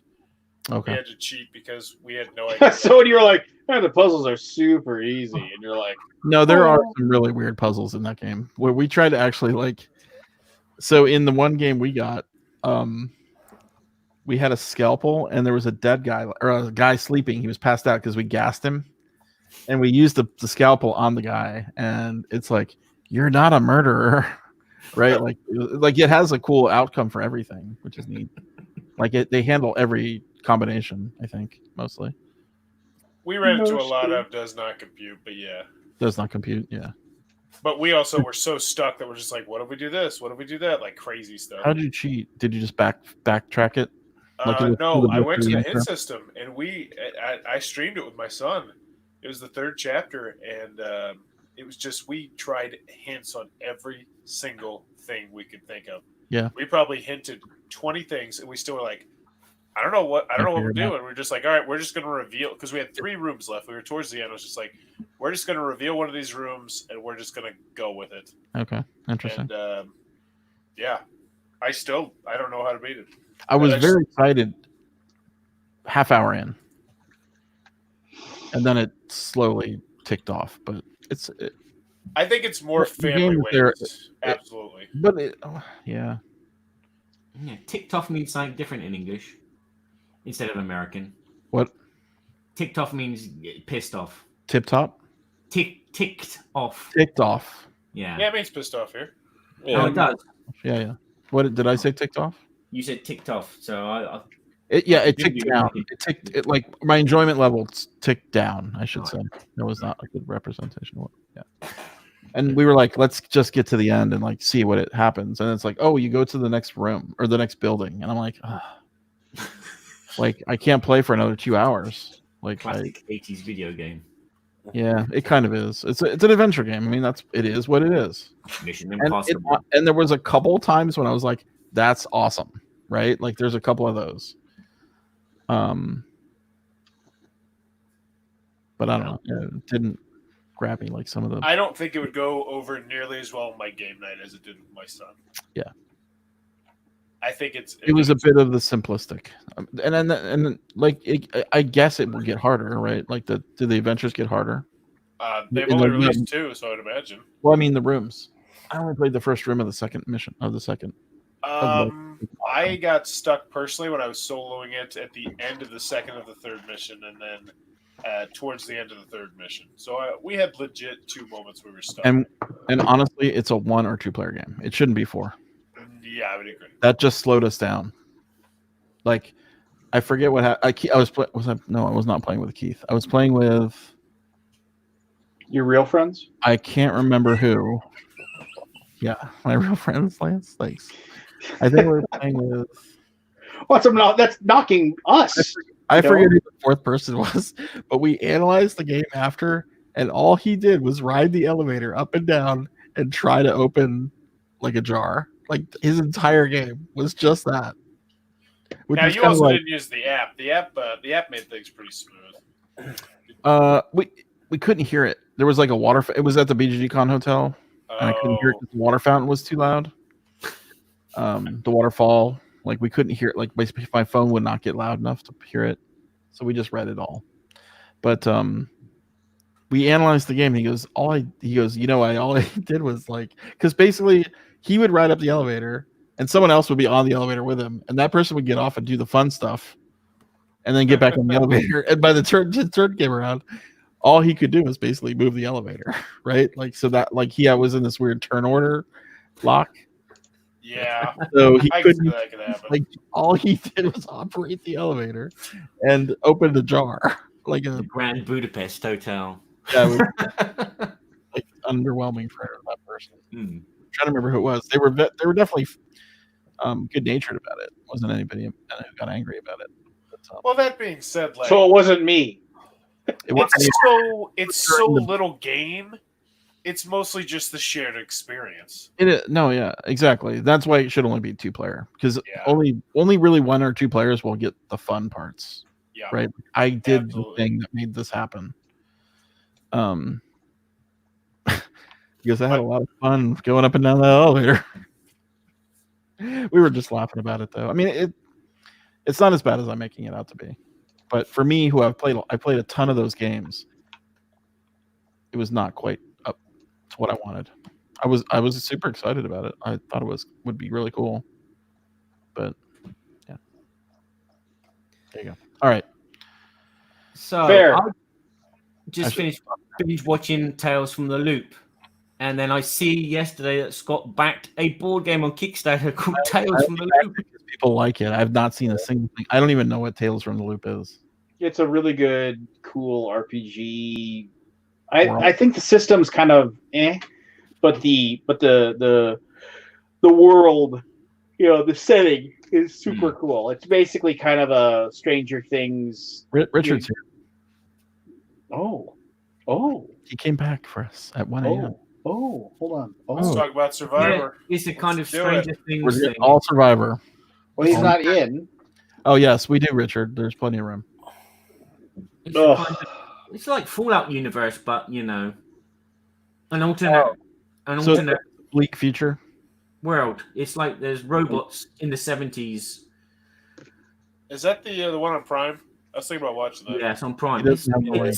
It's very slow paced, but if you're into things like Fargo's slow paced, I like slow. but it's just kind of like Twilight Zone-ish, and it's very poetic, and it's really really good, really enjoyable, and it's like you're left trying to guess where's this story going to go. They're kind of like typical starts. 3 kids in the woods, and then they find something, and then they tell a ghost story, but then it's like, where does it go? And it just goes in a direction. I'm blown away. But Spoilers. I'll have to get on that. It looked good. what spoiler? Barry's blown away. This is ruined. Now I know that Barry liked it. It's not going to please everyone because of its pacing. It's very, as I said, it's very poetic. It's like a poem, and it's just lots of scenic shots. And you have to create the story because you're watching people's reactions, which is what I like. I like character-driven TV instead of dialogue-driven TV, and this is very character-driven. Well, sometimes dialogue is used to create the character, however. Yeah, but it's excessive in TV. You watch like Grey's Anatomy, and it's just like they don't shut up. They spoon unless they're spooning. Yep. I always like my wife really likes Grey's Anatomy, and just like, and I'm always marveling. I was like, and this isn't just that show. It's most shows. Nobody ever talks over one another, right? No. They're always waiting patiently for that person to get done talking so they can add their little 2 bits. And I'm just like, there's no Lances in the world. Yeah, there's no Robert Downey Jr. in the world. I'm sorry, Lance. You just left it open. Just zing. I'll be right back. I'll leave you alone for a sec. No, jeez. What's the occasion? I gotta pee. You did it. Standing ovation for PP Man. Hey, Richard. Hey, Richard. When Aldi gets back, we got to talk about Survivor. I'm not going to talk about Survivor. You can't. Already watched the episode? No. Is that an option for the future? Oh, Can we just live stream the Survivor and the Alaboom, and I'll bring my mom and my wife in as well, and it'll be a great old time. I am a firm believer that all reality TV is like scripted. So nah, you're wrong. Okay. Well, there we go. Yep. There you go. We're done. Conversation over. If you were to say a lot of is, I would totally agree, but not all. Not all, baby. Where does Survivor fall in that? Well, Survivor falls in largely unscripted. About the closest that, because of the unique nature of that show, they can certainly do things to heighten tension and try to sculpt and steer certain outcomes that they want. And there's certainly no doubt that while it is not a scripted show, it is an edited show. Yeah. And while real things happen to real people, we don't necessarily see the entirety of what went down. We see a heightened version of what went down to have maximum entertainment value. But it doesn't change the fact that, yeah, these real things happen to these real people. Plus, people with a camera makes them overact a little bit. They feel under pressure. For a while, Yeah. but not after weeks and weeks. Not when you're starving, which is generally what they're doing. But hey, how's everybody doing? Starving. Why are we've been you talking still about games. awake? It's been crazy. I've just had a terrible evening myself. Oh dear. What's that? The internet now hates me, or at least Twitter does. Twitter. Go Yes. on. It's terrible. It's absolutely horrible, and I shouldn't make light of it because it's actually a fairly serious thing. But there was a female board game YouTube personality who was doxxed, and that was awful. That was absolutely terrible. And she sent out. Wait. Refresh my memory. Which one is doxed? Doxing is when your personal information is made public. Okay. Yeah, like somebody like goes to the trouble of figuring out like where you live, your address, like so. Then you post it online. It's like, oh, you want to get a hold of her? This is her phone number. This is where she lives. You know, yes. And it's reprehensible. It's absolutely terrible. And this happened. And the Twitter account that did it followed a bunch of people, a bunch of board game people, and so she sent in a tweet to everybody saying, "Hey, this guy who is guilty of doxing, who I'm trying to get banned, he's following all of you guys. You probably should go on ahead and they're like, okay, cool." I didn't see the tweet until like 2 hours after she sent it, and the account had already been shut down, and so that's good. But the weird thing was, she felt that another person on Twitter is actually the person behind the dummy account that doxed her. And so she said, you should also block this guy. And most people just didn't say anything because they're smart.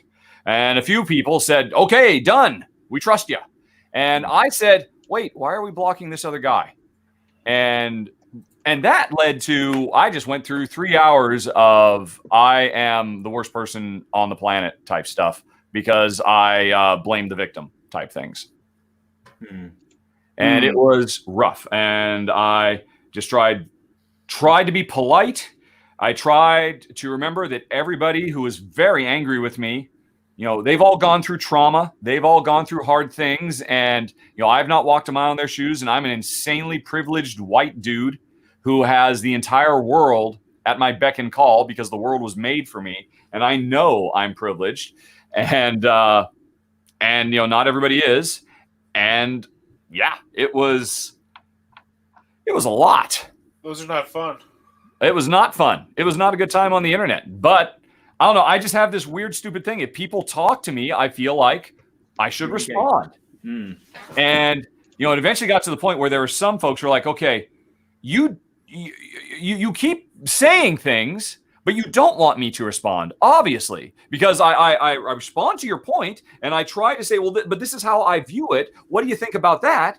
And then you just say, you need to shut up and stop blaming the victim. And I'm like, well, no, I'm clearly not doing that. Here, let me show you this post where I actually support. And it's just, I've never seen anything quite like it. Now, I know this kind of stuff happens all the time because obviously this is a heavily charged situation. And for the record, what happened was reprehensible, and it was totally understandable that she basically felt that she needed to strike back, and I was just worried that I didn't necessarily want to be striking back at somebody that, from my perspective, I could not see any evidence that, he was just tangential. I went and I didn't follow him, but I looked at his history. I looked at his friends. And so like he was getting blocked all over the place. All of his friends were getting blocked all over the place. And some of these people are people that I know who are really good people in real life, wonderful, like single moms and stuff like that.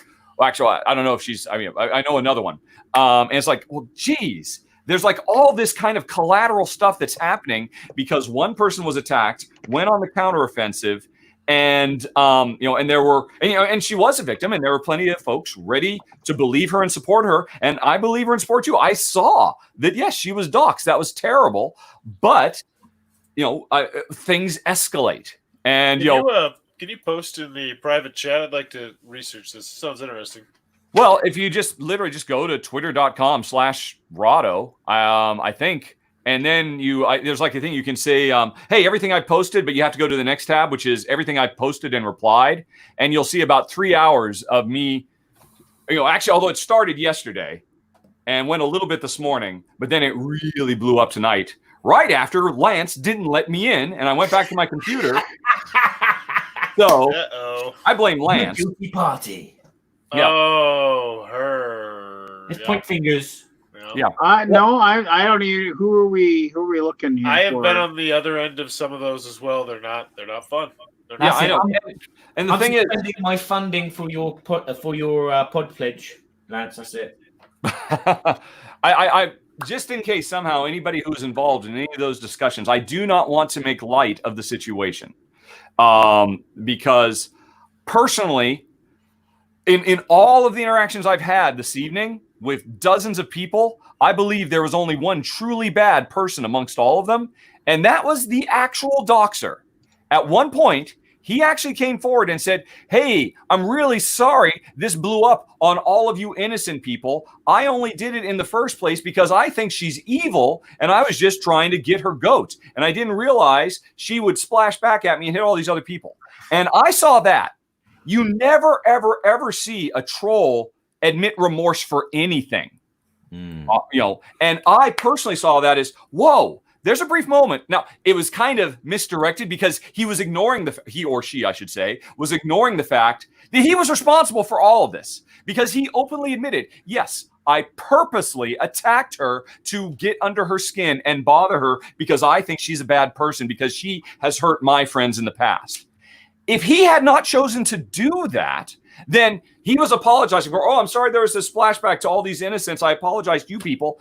If he hadn't done any of this, none of it would have escalated. So I tried, I could have just denounced him or shouted at him or ignored him or whatever. But I said, wow, you never see a troll actually even remotely hint at a bit of humanity. And so I just had a very simple reply to him.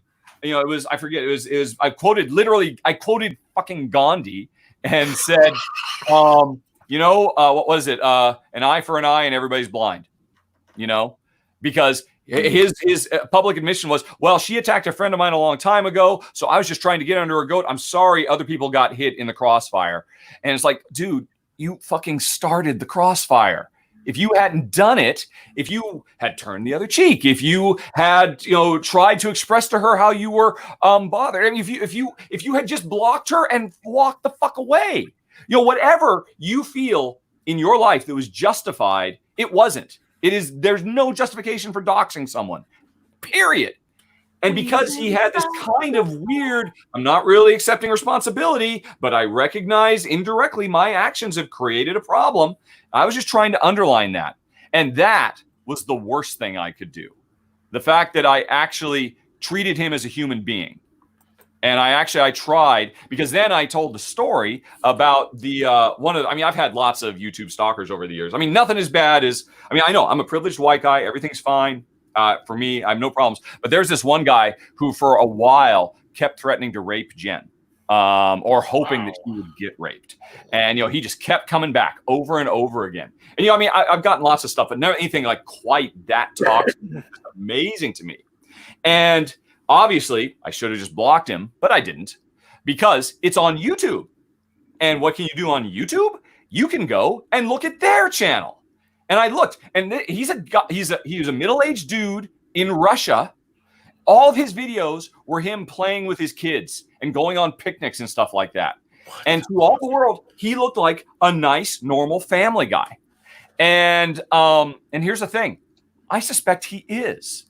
I suspect, because I've read a lot about doxing and, the ex-neo-Nazi guy who is now kind of a gateway to let, I forget his name, Christopher something or other, big burly guy covered with tattoos. I've watched a lot of interviews with him. I've read a lot of stuff. And often the reality is trolls have also suffered trauma in their life and they don't know how to deal with it. And what they found is a viable way to express their anger and take control is to just attack random people online and, victimize them so they don't feel like victims. And I personally believe, anybody can be fucking redeemed, or most anybody can be redeemed, even the worst. And so I kind of threw that out there, and people were very angry with me for that. And so I spent a lot of time trying to express that, one person at one point said, look, I'll make it simple for you. This guy equals filth. And I replied, well, no, I think this guy is a person and he does filthy things. And that's a subtle distinction, but it is an important distinction. And I thought I saw a window where I could maybe, now, to be fair, he just immediately turned my quote and said, well, yeah, maybe it's good to be blind so I don't have to hear her screeching all the time. So he dismissed me out of hand. But my hope is that unlike anybody else who either ignored him or just shut him down or whatever, I actually talked to him like a person for a little bit. And maybe, not today, not tomorrow, but maybe he walks away from that and maybe that puts a germ in his head. Because ultimately, that Russian guy, I would say, dude, I looked at your channel. You seem like a really nice person. Your kids look lovely. Why are you doing this? And I just tried to communicate with him as a person, which was, according to a lot of people who are now blocking me on Twitter, was the worst thing I could do. And the thing is, he eventually just went away. He stopped posting. And so I ultimately got the result I wanted. He went away. I could have just blocked him, but he went away voluntarily because, well, he wasn't getting what he wanted. He didn't get a rise out of me. He didn't, I didn't shout at him. I actually just tried to talk to him like a person. And my hope is, I'll never know, but my hope is that maybe I planted a seed. And, somewhere down the road, he'll start, because nobody who believes anything strongly can be convinced of anything else by any argument in the universe. All you can do is plant a seed, and if enough of them are planted, they can come to new conclusions on their own. I firmly believe that. And so, honestly, that's why I stayed on Twitter, because I was trying to plant a lot of seeds for everybody who... Prison justice system. Yeah. So, I don't know. And it was not very much fun. And... who is the? I mean, the one account's gone, but could you in private chat just share the one that they thought was doing it? Some guy named Scott, some family guy who's like posted all of 50 things on Twitter, and they're mostly about sports and stuff like that. And so why did they think he was behind it all? Well, that's the thing. When the original tweet went out, and most people were just saying, "Oh, gross, yuck, done it, blocked, blah blah blah," and idiot me, I said, "Hey, yeah, look, the doxer is gone, fantastic, but what's this other guy? What's the problem with him? He clearly likes Trump, and he's made some anti-PC jokes. That's it. Those aren't capital offenses." And although some people said, no, that's capital offense. You block anybody who says anything nice about Trump. I'm like, no, we have to live with everybody. We have to listen to everybody. So I never got a clear answer of what the evidence was. A few times it was said, oh, there's evidence. And so this guy was just getting blocked by a bunch of people. And everybody who followed him were getting blocked by people. And then that's like, because that's when I saw that, it's like, whoa. These are clearly people who know this guy, because he's not an industry person at all. He's clearly somebody who just likes board games. And this guy freely admitted that he has had dust-ups in the past. and doesn't particularly like her, but he was the first to say it was terrible. And while other people are saying, dude, we know you hate her because you've had so many run-ins with her, although I couldn't find any evidence of that, so it must have been a previous account he had. And he was quick to say, yeah, I mean, I don't like her. I don't agree with her. I think she's terrible, but nobody should be doxxed, and I'm really sorry this happened. But then she called for him to be shut down. And he changed his tune and got very angry. And so a lot of people on his side, and there's like this battle line forming. And I, like an idiot, was standing in the fucking middle and talking to both sides saying, look, you have to understand, she's been through a lot. It's totally understandable as a human being that she's on full-time red alert and, don't ask questions, just counterfire. And look, this is just, when, if a troll actually expresses any remorse, take the fucking chance to try to talk to him and maybe plant a seed. And I basically, and it was just not much fun. So I should have, I should have waited until, because wait, somebody's gone. Who's gone? I should have waited till Keith bailed and just stayed in here. That should have been what I did. Sorry if you went off and I'm just gonna. I'm just looking at the private chat. I'm just gonna ask you if this is like the guy and like that they're accusing. Let me see here. You could do a lineup like the usual suspects. But which one of these? It goes back to what we were talking about last week. The Gamers Uncensored, that Facebook group. Yes. Was it Scott? Was it Scott Alden? No, it was. It was not Scott Alden. It was a different. I feel like they need that group. Although you never know who anybody is on Twitter, so maybe. So was I wrong, Lance? Obviously, you know who this guy is. Is he a scumbag? I don't know who that guy is. I mean, he doesn't follow me. I don't follow him. I have no clue who that guy is to save my life. Awfully fucking convenient, Lance. Awfully convenient. Yeah, that's what the guy would say. Bullshit. I guess. I mean, the person that you're referencing blocked me years ago, and I have no idea why. I've talked to her twice in my life. Yeah. She blocked me, and then I just found out she unblocked me when I was looking through that. So apparently, the thing I'm is, in her good graces. I do know.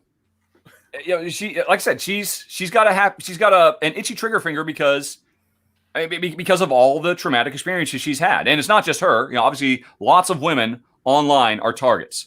Mm-hmm. And not all of them have, the resources and support of Anita Sarkeesian. Some of them are just out there on their own and just trying to get by. So I totally understand, and I was totally sympathetic. And I totally appreciate I can never truly get what she's going through. But by the same token, I couldn't just say, oh, because she says so, I'm just going to block this random guy. Because I'm just going to stop you. Just be quiet. Just okay. Nothing you say is, like you say, you just got done saying, when somebody believes something, maybe you can plant a seed. You're not, I think if you want to say you're in a safe space, I guess, like, I see all sides and I have my own opinions, but man, just keep your opinions to yourself. It doesn't do any good to give an opinion on something. You're probably right. Unless it's like exactly what somebody wants to hear. If it's a hotbed issue like this, and if like somebody, if somebody says I hate Trump, I think he's a worthless human being, and if I had any kind of like inkling at all to I remember when we got elected, I said I can't fucking believe this, but I said the smartest thing I ever heard was somebody said, "What do you think's going to happen?" He goes, what do you want to happen with this? And he says, I want him to do such a good job that he gets that 100% of the people vote for him because he's that great of a president. I don't think it's going to happen, but I think that, and I quoted that to somebody and they were like, oh, so you support him? I was like, no, were you even listening to me? And that person and me, it took they still think I'm like a supporter. Yeah. It just goes, so you can't, it doesn't matter how much you say, you know what, I get it, I understand you. Once the decision's been made, it's done. And they want to hear. Unfortunately, we live in a situation where a lot of people just want to hear exactly what they want to hear, and if they don't hear exactly what they want to hear, there's no nuance there. Well, no, you're the enemy. Because human beings are tribal. Yeah. Yes. Yeah. And that's the thing. I mean, but I agree with you, Lance. I agree with your generally cynical outlook about the nature of humanity. But I consider I am realism. less cynical than you, and I do believe you can get through to people. I mean, I see evidence of it all the time. And I'm not saying I got through to anybody I talked to last night or this evening. Oh my God, no, it's not last night yet. It's only 11:30. But I don't know. I'm just stupid. People talk to me, I talk back, and I always try to explain my point. And here's what it is more than anything, and this is all walks of life. Everybody that I've spoken to in our little very insular clique of the board game world is that everybody has an online persona. The one they use to post to Facebook, the one they use to tweet, the one they. Oh no, you're gone. We lost Lance. They got to him. They shut him down. Oh wow. Holy They doxed him. Not doxed. What's the one where the what is that one where it's they call the SWAT, they SWAT you. That's They what SWAT it you, was. yes. They got swatted and dox mixed up. All right, no, okay. Here, I'm back, I think. Yeah. Me too. All right. You have no picture. Okay, you're totally back now. Yes. There we go. All right. So now everybody in this industry, and I would say overall, they all have their own persona. They have the thing that how they post, how they appear in their videos, how they write, how they blog, whatever. And then those people that you meet and you sit down and you play a board game at a convention with them. Maybe you have a beer. Maybe you just go out and grab a pizza together. They are so much more different than in real life, in person, as to what they are. Oh yeah. And the thing is that, and it's because we live, unfortunately, in a world where nuance isn't recognized. Right? It's much more stark. You can't possibly say something like people have pointed out, oh look, like the few good things that Trump's done. Like you can't point to those and say, well, I'm glad he actually got that done. And then because no, that's anathema. It's like no, he is the spawn of Satan. We need to drag him and throw him in a guillotine. It's just unfortunately, we live in an all or nothing situation, I guess. And Kabuki, I will say, yes, you like to portray yourself as your online personally, but like you friended me and you are like, you were very secretive, which is fine. I think that's cool that Kabuki is very, very, very guarded with what she shares. A woman of mystery. Yes. But it's you know what? I have tried to live my life as much as possible of as long as you don't try to hurt like me and my family, just go. I just that's where the Libertarian. I mean Libertarian attitude towards a lot of things. Yes, but I also feel that we need social welfare. I also believe that it is our duty as humans to treat other humans well and help them. And like Richard did. What? Like what Richard did. He tried to help. Yes, he tried to help, and but there's. I don't know that I did. And well, here's the deal. But you can't heal everyone, Richard. You can't heal everybody. Yeah, I don't know for certain. I don't know for certain is that that this is the case. But I would guess. I would theorize that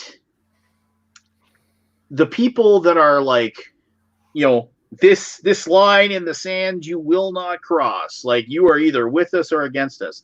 Those people like definitely portray that feeling, but because they have to, right? Because they have aligned themselves with a spectrum, a way of thought.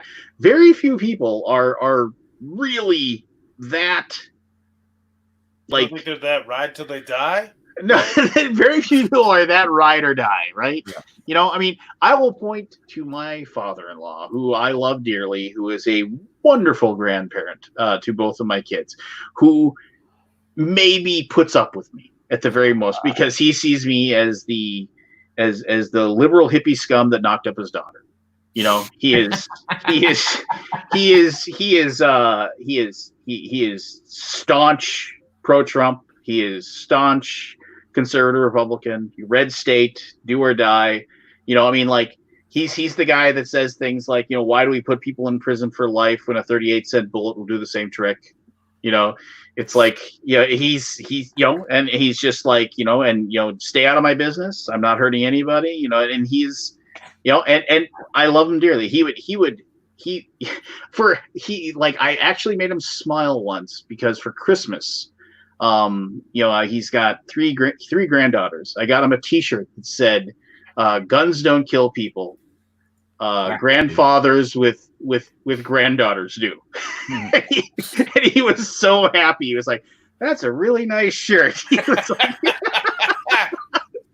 you know, just like, you know, and you know, he's you know, career military. I mean, but even he, like, after he's had a couple of Jack Daniels and he starts talking to me about, even he, I've gotten him to admit that he's just basically got some liberal leanings, you know. And once he like, you let the guard down, I mean, even the people that front like this incredible feeling about things, you can get them to like understand. But when your online persona, you can't possibly, like, if you draw a line in the sand, you can't ever scratch that up. The problem with an online, there's a persona issue, but when you talk about the inability for any subtlety or nuance, more than anything else, that has to do with the fact that you are not sitting at a table with someone. Because 50% of human communication is nonverbal. That joke you made, or you know, that observation you made about Trump, if you had said that to the same person in real life, they would get your meaning. They would understand. They would not just be quick to, okay, all I see here is a sentence. I will fill that with my own preconceived notions and pass a judgment on you and what you really think because I didn't hear the tone of your voice. I didn't see the raise of an eyebrow, or I didn't hear the pause between words that are so important. And as a species, we are not capable of communicating effectively online. It just can't be done. That's the root of all of the problems that Aldi has in trying to keep an unruly populace civil to each other on Board Game Geek. And yeah, it's I mean, no, obviously there are just some pure evil people out there. But, you know, the reality is all this stuff I just went through, I firmly believe that even the most strident and angry people that I had interactions with, if we were in person, I can't guarantee success, but there would have been a much higher probability of reaching some kind of shared understanding. You can also really see people's intent a lot better in person, I think. Yeah. Yeah, it's hard to assume that what the picture you painted of me in your mind, it's hard to stick with that when you actually see I'm just a big goofy doofus who is very happy and excited about stuff and also genuinely cares. And that genuineness doesn't necessarily come through when I'm writing very clinically and just trying to be clear and keep my cool and be calm and positive. And it just doesn't come across the same way. It's hard. Internet is hard.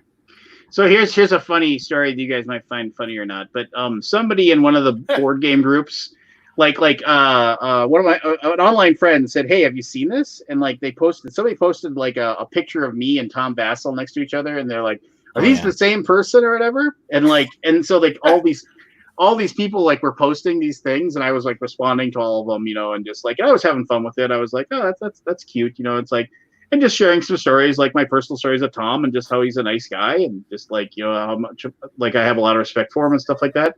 And then one guy posted, that Undead Viking, I hate that fucking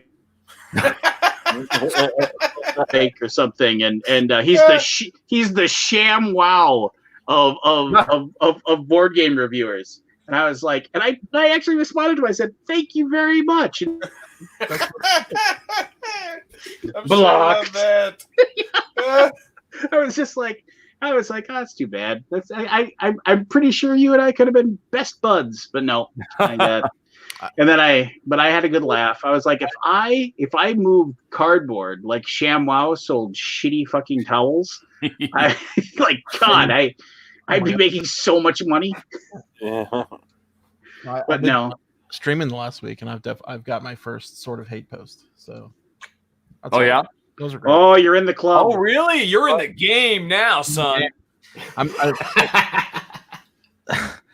The thing is, I'm so sensitive. I'm like, should I be doing this? Should I be spending my time doing this, or should I be like programming? I think you should I think you should attack back hard. Yeah. Every single one of them. Just, It's not my nature. No. I know it isn't. I would say go over it. Say, fuck you. Get the fuck out if you don't like it. Ban my Yeah.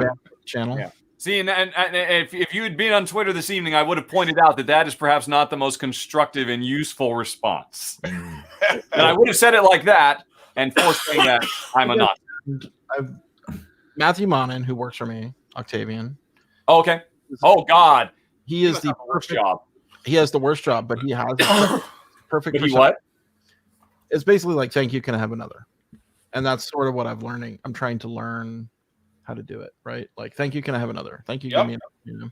What do you mean? Oh, if you kill people with kindness long enough, like I got an email I got an email for like a Kickstarter, this for science, which everybody should go back. But anyway, they somebody like sent me a email asking me about something specific about the game, and so I answered, and I was like, no, in order to get that add-on, you have to spend the $3 to get it, because it's like, well, and he was like, well, why would you have just an add-on for 3 cards for $3? And I was like, well, what it was, it's like if we had a sign-up sheet on our website where if you signed up with your email address, and we would email you like to let you know when we launch, we would give you that $3 add-on for free for signing up on our website. That was like the why should you sign up? You'll get these 3 extra cards for nothing. Right. And then he was just like, I don't know, he was not happy. He was just like, well, that's fucking bullshit. How was I supposed to know that existed? You should be giving that to everybody. I'm all in backer on this. I should be able to get everything. And I was just like, and I just responded. I was like, well, unfortunately that isn't the case. I said super nice. It's just like, and like he was also like, why haven't you I emailed you like 3 days ago and you haven't heard back, because he emailed me again. And I was just like, I hadn't seen it. I was just like, oh well, I apologize. And I was like, due to we're very busy, obviously, with the ongoing world concern, and I just didn't see this. I apologize for you. I hope, I hope you are happy and you're safe and that your loved ones are healthy as well. And then like 4 hours later, email me back. You know what? I hope you're happy and healthy too. I'm sorry I was being an asshole. Oh, fantastic! Yeah, that was not anything I was expecting from that. Yeah, story. no. It was just like I doubled down on like, I am sorry. This is what's going on. And he's like, yeah, you're right. I got bigger things to worry about than this $3 card. I forget who. I missed the first half of your story, Richard. I'm not sure. I remember. I forget who it was. Maybe it was like Leo Laporte, who always like wrote back to people thinking, oh, like assuming people are having a bad day or something, and writing back to try to like smooth it over. And I don't know if I remember he had like quite a lot of success with that. Like, he would write back. He goes, "Oh, sorry, whatever I did in that video offended you or rubbed you the wrong way. But what could I do to make it better, or how would you have treated? What would you have done in this situation, or whatever?" I don't know. Basically, interacting with sort of trolls, I guess, but I don't know. I just don't have the time. No, yeah, it takes a lot of energy, right? It's first of all, like I did a video 2-3 years ago that was like, why most people that try to, make videos about board games quit. And I said one of the things is that you are going to, everybody's going to want to tear you down and nobody's going to want to pick you up. And that's you have to like grow such a thick skin to negative people. It's just imagine the people that have the millions of subscribers. For sure. But at some point, for your own sanity, you just have to shut it all down. Like I watched this guy Joey's World Tour food review. Yeah, he's a food reviewer guy, but he has the trolls on his channel are just awful. He must not read any of it. People are pointing out there's an echo, by the way. Although, wait, Barry is the one pointing out that there's an echo, but not actually saying it, but instead typing it in the chat, thereby trying to sow discord. Is it me? Started Viva la Revolution. Oh, down here, unfortunately, so I can't turn them on. You should have been French. Most people, and this is my opinion, And so just most people I think of that have that many backers and stuff like that, they either don't watch it or they have somebody else who watches it for Oh them. yeah, yeah. Mm-hmm.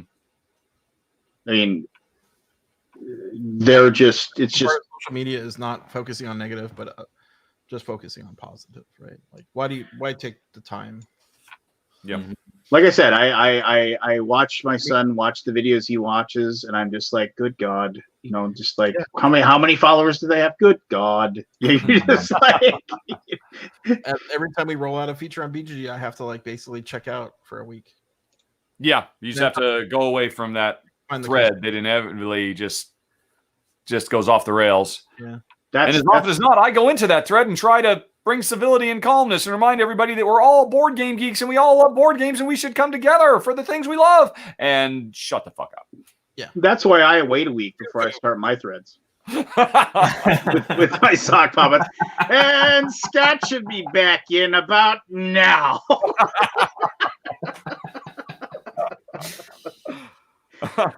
That was one line. That was one clever thing in that Logan Lucky, where they said, "Oh, the heist movie." Yeah. Yeah, he asks his younger brother asks him, well, because they go into he goes into hiding after the heist or whatever, and he says to him, how did you know it was safe for you to come out? And he said, well, when you have your phone and like they give you 60 days to pay your phone bill. And he said, yeah. And he's like, well, you know how, like, if you, as soon as on that 61st day they turn off your phone. He's like, yeah. Well, I haven't paid my phone bill out in my trailer for 8 months, and I figured they just keep it on as long as they were tapping my phone. And as soon as his phone turned off, he was like, well, they must not be looking for me anymore. He was just like, I was like, that's actually kind of clever. That was for a mediocre movie. I did like that. So. Yeah, I don't know. I mean, kudos to you to wade in, but man, there are so many people. I mean, and you know what? They believe what they believe, and God bless them for believing what they believe. And like I have told so many people, just like I try to see all sides. I mean, there's certain sides you can't see, I mean, because they're just reprehensible and evil, and I will be the first one to stand on that line and get those shitty people out of our discourse. But, just like my kid's Taekwondo teacher, super nice guy, super, super conservative, very much, he's definitely a very opinionated man, and he's in his late 50s, but he's fabulous with the kids, and he's definitely taught both of my children wonderful life lessons, and he's just a really, really cool guy, but he's just like, he's definitely one of these people, like, he's got too much time on his hands, so he's posting stuff on Facebook, and he's just like, he's against this. He's definitely against the quarantine because his business is suffering and stuff like that, and I see where he's coming from. I understand where he's coming from and why he's frustrated and why he's angry. But it's also like, dude, you can't be like, you should not be on the line of like, well, if we want to be able to be out in public, that could be our choice. And it's just like, no, it's just like, but I try to see it from his point of view, right? Just like, wow, it's like I'm not bringing any money in because what are his two jobs? He runs a Taekwondo gym, which he has to shut down, and he runs a like outdoor wedding venue that he spent most of his like adult life, basically. It's beautiful out there. I've seen many people have had their weddings there, and it's just it's people go there all the time. But yeah, he just had to shut that down too. So he has like, and like, he's applying for all the small business loan stuff, and of course, like, that's like, banks are unsure of how to handle it and how to do it, and it's different. It's different in every region. The big cities and the small little villages, they're totally different. I know that in France, the police have been told to treat cases differently if they are in a quiet zone or if they're in a major city. So they're a lot more strict in the harder cities because there's obviously a lot more people. And so if you're going to be like the mayor of Amity Island, Town. Oh, sorry, Amity Island. Come on, yes, get it right. Pete's not here. Damn indeed. Anyway, you were saying? I was saying, yeah, that the law should be. Well, here in France, the law is slightly different. The police, what's the word? Just jurisdiction? No, oh god, Jurisdiction. Jurisdiction. That's the one. It's different for the big cities than it is for the small villages. So, and it should be the same there because I mean, I spoke to Berkey, and Berkey's pissed off about the lockdown as well, and it's like he's going to form a revolution and go around and start shooting people just so he can open his business a bit more. But no, I joke. It was a joke. It was a joke. We don't need the black helicopters flying in on the Berkey compound. No, we don't. No, he's in the middle of nowhere. I've been there. It is the middle of nowhere. There's very, very little chance of him catching a virus doing what he does. But unfortunately, it's affected. Well, I mean, and I'm not here to disagree with you, but I mean, I've been to both his home and his warehouse. His office. Mm-hmm.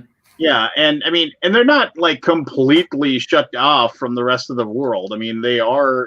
Fergus Falls isn't a huge town by any means, but I mean, he's got neighbors. I mean, that are within 150 feet of his house, and I mean, yes, should he be affected the same as I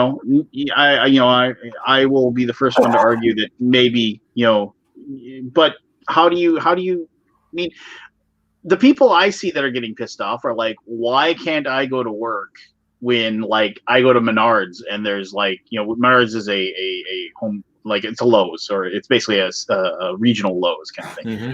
I go to Home Depot and they're completely fully staffed, but I can't work. As a whatever. I'm a mechanic, or I'm an engineer, or they're important. They're important. Here in France, a mechanic is allowed to work due to the fact that they need to maintain cars for lorries or whatever. So, because my wife was shut down from her job because she works in containers for the lorries, but she's now back at work due to the fact that it's an essential thing. If a container lorry breaks down or there's a piece missing, that they need to repair it, or they need to send out the replacement parts.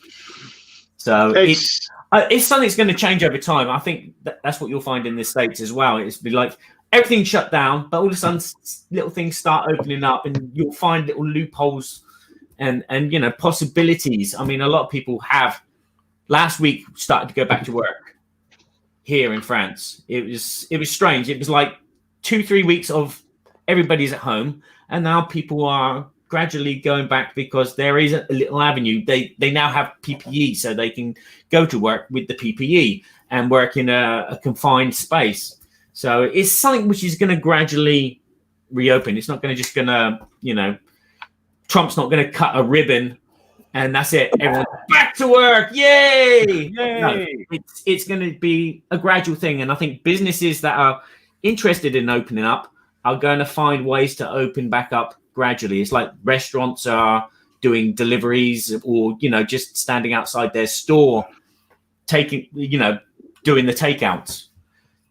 That's something that's developed, and I don't see as I said, I know someone that's passed away from COVID. Oh wow, really? I understand the importance. Yeah, rewind about 1 hour 25 minutes. Damn, where was I? You were in the argument. Yep. So, where was I going? Thank you, Richard. I don't know. You're the squirrel in the room, you are. Oh, I'm late to the party. What else did I miss? We talked about games for a while. What? Yeah. God damn it. I never hear when that freaking happens, and I play more games than all of you people combined. Whoa. You ready to throw out your bona fides, buddy? Yeah, I'll throw down. I'm home with a 7-year-old who is chomping at the bits to play all the 1,000+ games his dad got down here. That's a perfect. I'm at home with a 13-year-old who wants nothing but Skyrim. Oh, that's a pretty good game. I'm at home with a wife who does occasionally like to do other things. So you probably do win, maybe. Go on. But I've played more good games. Okay, that's fair. Hey, back up. He played Jackpot Yahtzee today. So I played Jackpot Yahtzee. I played Don't Break the Ice 3 times. We played Sequence Dice. We played my older one. We can play some of the funner stuff, some of the more adult stuff. Yes, the more fun stuff. Today I played Trails of Tucana a couple times to get ready for the live stream on Saturday, and I played a prototype. I can't remember the name of it. Anybody remember the old NES puzzle games, Adventures of Lolo, Kickle Cubicle, those kinds of games, pushing blocks around and stuff like that? Cadaver. Okay. God knows what I'm talking about. Basically that in board game form, and it was very, very cool. That was fun. Cadaver. That was a push it block it games around game, wasn't it? Cadaver? Yeah. I missed that one. That was a 64 game. Did you play that on your Spectrum? No. There was one on the Spectrum as well like that. It was there like you go. Every video gamer, it always comes back to that goddamn Spectrum. Oh, yeah. We're sick and tired of the Spectrum. We didn't have no Spectrums. No? We had Commodores. My neighbor had a Spectrum. Really? I played a D&D game on it where you just walk through like a 3D rendered thing. I think you can buy them now as well. Like the 64 is like a mini version. Yeah. Well, I'm sure you can just probably everything that was ever on it is available via emulators too, I would imagine. Yeah. Yeah, I used to play Commodore, yeah. I was a Commodore guy though. Yep. 64, baby. I can remember getting 120. I can remember getting out of school in like 6th or 7th grade, and like all day at school I was thinking about playing Bard's-Tale, and I was just like and I can remember like getting on my bike and I'm biking home and I'm just thinking about I'm gonna be able to play Bard's-Tale when I get home. I spent all day thinking about it. I brought my graph paper with me. I'm looking at the maps that I've made, trying to figure out where the spinners are and stuff like that. Oh, I was an It Came From Outer Space guy. You don't know that one? No, I remember the name. I just Bard's-Tale and Ultima 4, baby. Those are like the two most amazing games I ever played on my Commodore 64. The desert. Nothing was had the load times for everything on the 64, and I remember like you'd wonder if you'd got enough in Ultima 4 if you'd gotten enough like honesty points or humility points to like achieve one of the 8 parts of the Avatar. And so you'd go talk to Lord British, and then he'd assess your greatness, or whatever. And then I remember like you'd go there and like if you achieved like part of like if you were brave enough or whatever and you achieved enough, you'd gain an 8th, and then you'd be like, oh, thank goodness, or whatever. And then but there was like you'd always have to buy these magical regents to like get your to get your spells to work. And every single lady who sold the magical regents to get your spells to work was this blind old lady. And you'd say, oh, well, I need black pearls. And like, how many do you need? And they were like 9 gold a piece. And you'd say 9, because you can only buy, you have 1 through 9. You couldn't do anything more. And then it would say 9 black pearls. That'll be 81 gold. And she'd hold out her hand. And like, you type in how much you want to pay her. And if you didn't pay, and she'd take 1 gold. She'd take 1 gold. And she'd say, she takes your 1 gold and smiles and said, what else do you need? And so it was like, you could buy all the magical regents if you wanted to. But if you typed in the right amount, you'd gain honesty points or whatever. And your 3 virtue points, yes. Yeah. So you're sitting there and like, but like later on, like you've achieved Avatarhood and you've gone through all this trouble and like you got to get some like regents. It's like, okay, I need some blood moss, and blood moss costs 5 gold pieces a piece. How many do you want? 9. That'll be 45 gold. 44 gold. No, it's like thou hast lost today. Thou hast lost today. Thou hast lost today. You're just like, oh. When was the last time I saved? You just like be like staring at the screen. I was probably the saddest one here because I used to play Damocles, which is like elite mercenary thingy. And Okay. I used to just probably the nastiest thing I ever did in my whole life was steal textbooks from school. You know, your school books, blank pages. You know, but you'd write your homework, and I'd steal a couple, and I would map out the whole system, and map out every planet and every room. That's how sad I was. What was the game? You were stealing from textbooks? Yeah, I was blank paper. no, yeah. Oh. What was the game where you were just a wizard and you're walking around and like each room was like kind of a puzzle and like it was, and there was like all these like hilarious ways to die. I remember I played that one a lot. Kabuki Kid will remember it. And it was like, and I remember like one of the things that you could do was like if you were walking and there were certain ways that it would just kill you. It was so mad because you'd be walking and like as a wizard you'd fall into a pit, but you'd catch yourself with your staff. And if you could time it just perfectly, like pushing the joystick or pushing the controller back and forth or using the keyboard back and forth at just the right time, you could flip yourself up and get out. Yeah, like you immortal. Thank you. Or was it graphical? No, it was like 3D view, and you'd like kind of push back. Lord Java's got it right. It's called Immortal, and you'd push back and forth. But like you basically had one shot at it, and then the staff would break, and you'd fall in the pit and die, and you had to start over. And it was like considered to be one of the most difficult games ever. And I remember trying to beat that game. That was like one of my biggest like personal failures is that I never beat that game. And like I've definitely gone on YouTube and watched like playthroughs of people beating it, you know. But yeah, I remember like being just annoyed. That game was so difficult, and it was just. And the little kid that I was, it just drove me crazy that like I couldn't get the timing down. I couldn't remember certain puzzles. But at that time, games were not beatable. They just kind of like span on and on and on and on and on and on and on. Yeah, I agree with that. Yeah. And there were a lot of weird games out there too. I really like the Infocom games, the text adventure games. I like those. Like the Zork and Deadline was the murder mystery. And like I still remember, and I think I found the book again, but I still remember I was at a, now this is gonna be weird because I think this is a department store that like existed, and you can look it up. It was a LaBelle's department store. Now it's like it's a sporting goods store now, but it's close to my house, and I was in there, and like I had all these Infocom games, and I've only beaten like one or two of them. And some of them, like the Deadline, which was the murder mystery, was Floyd the droid. You have to kill him. Spoiler alert. But anyway, God damn it! Only 30 minutes too late. So no, so like I couldn't defeat Deadline. It was just this like ridiculously difficult murder mystery, and it was timed because like basically you had like 12 hours in the mansion to figure out who killed this guy.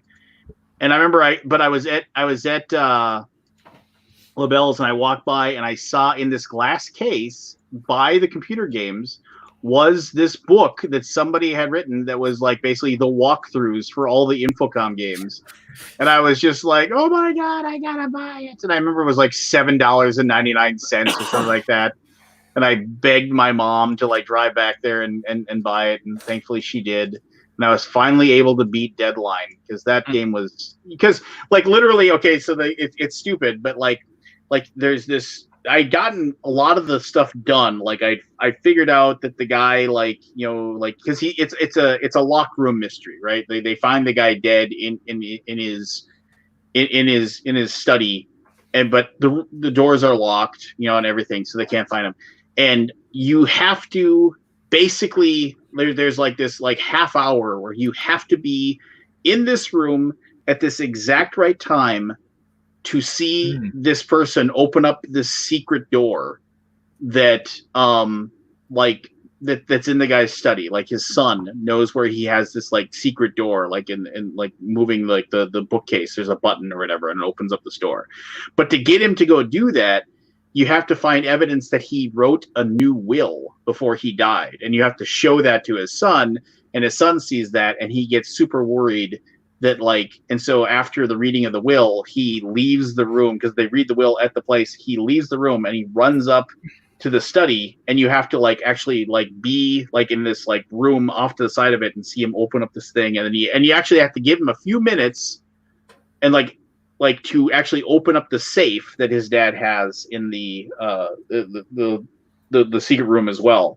And then so if you go in, then there's the secret room there, then you actually stumble on him perfectly, and you can go in and you can find some evidence and stuff like that. But it's like, how are you supposed to know that? Like in the game, like, oh, you weren't there during this like 20-minute window? Oh, well, then you lose. You can't ever win the game because you can't figure out, who killed the guy. It was Did you win a lot of games then, Lance? Did you complete a lot of video games? Because I've only completed Monkey Island and Monkey Island 2, I think. Well, I mean, when you actually started like being able to complete games, yeah. I mean, like I would just sit there and beat my head against them. I remember like Sid Meier's Pirates. I kept playing it and playing it until I got the perfect ending where you became the governor. Like because that was like the perfect ending. You rescue all the members of your family. You find all the secret treasures, the secret like Incan treasures or Mayan treasures or whatever. And you have enough money and like fame that you become a governor and live like the rest of your days like on a plantation. Same question to Richard. Nah. You beat many games or? Oh God, yeah, back in the day. But I mean, you guys are talking about a bunch of stuff that was completely alien to me, because we had a TI 99 4A, as I have talked about in the past, instead of any of the cool PCs, and then when we got into the late 80s, I mean, I guess I was all NES. And I was a Nintendo gameplay counselor for whatever it was, 3 or so years. So during that time, I played to completion probably over half of the entire library of NES licensed games. That was my job, to play them and know them and walk people through them when they got stuck and called on the phone because the internet didn't exist yet. Yeah. And that was back when games were games. And you had to beat Battletoads. You had to get to that one place in the first level where you could just hit the button over and over and over again, and every single bad guy would just automatically die. So you could rack up your 99 lives, which took half an hour, or else you would never make it to the end. That's real gaming. Or flight simulators. I can remember. That's real gaming. I can remember there was I can't for the life of me remember the name of the game, but it was a Super Nintendo game, and it was a game that actually like it was a side scroller, and you just basically you had a sword and then you'd upgrade as the game went on, but it was really difficult. It was really tough, but you would level up. And so as you gain levels, your attacks got more powerful, and you got more hit points and things like that. And I remember, I noticed there was this one little spot where this basically like an orc or a monster is just doing this back and forth like this, but he actually left the screen but would come back. And I noticed that if you killed him, another one would come out after a few seconds. And also, I noticed that if you just held down the A button, you just continued moving your sword. Yep. And his scripting was just back and forth like this. So I remember I went to school one day and I just taped the A button down and I left. And when I came back, I was like level 1 billion, or whatever it was. And I was able to one-shot everything, including the last boss.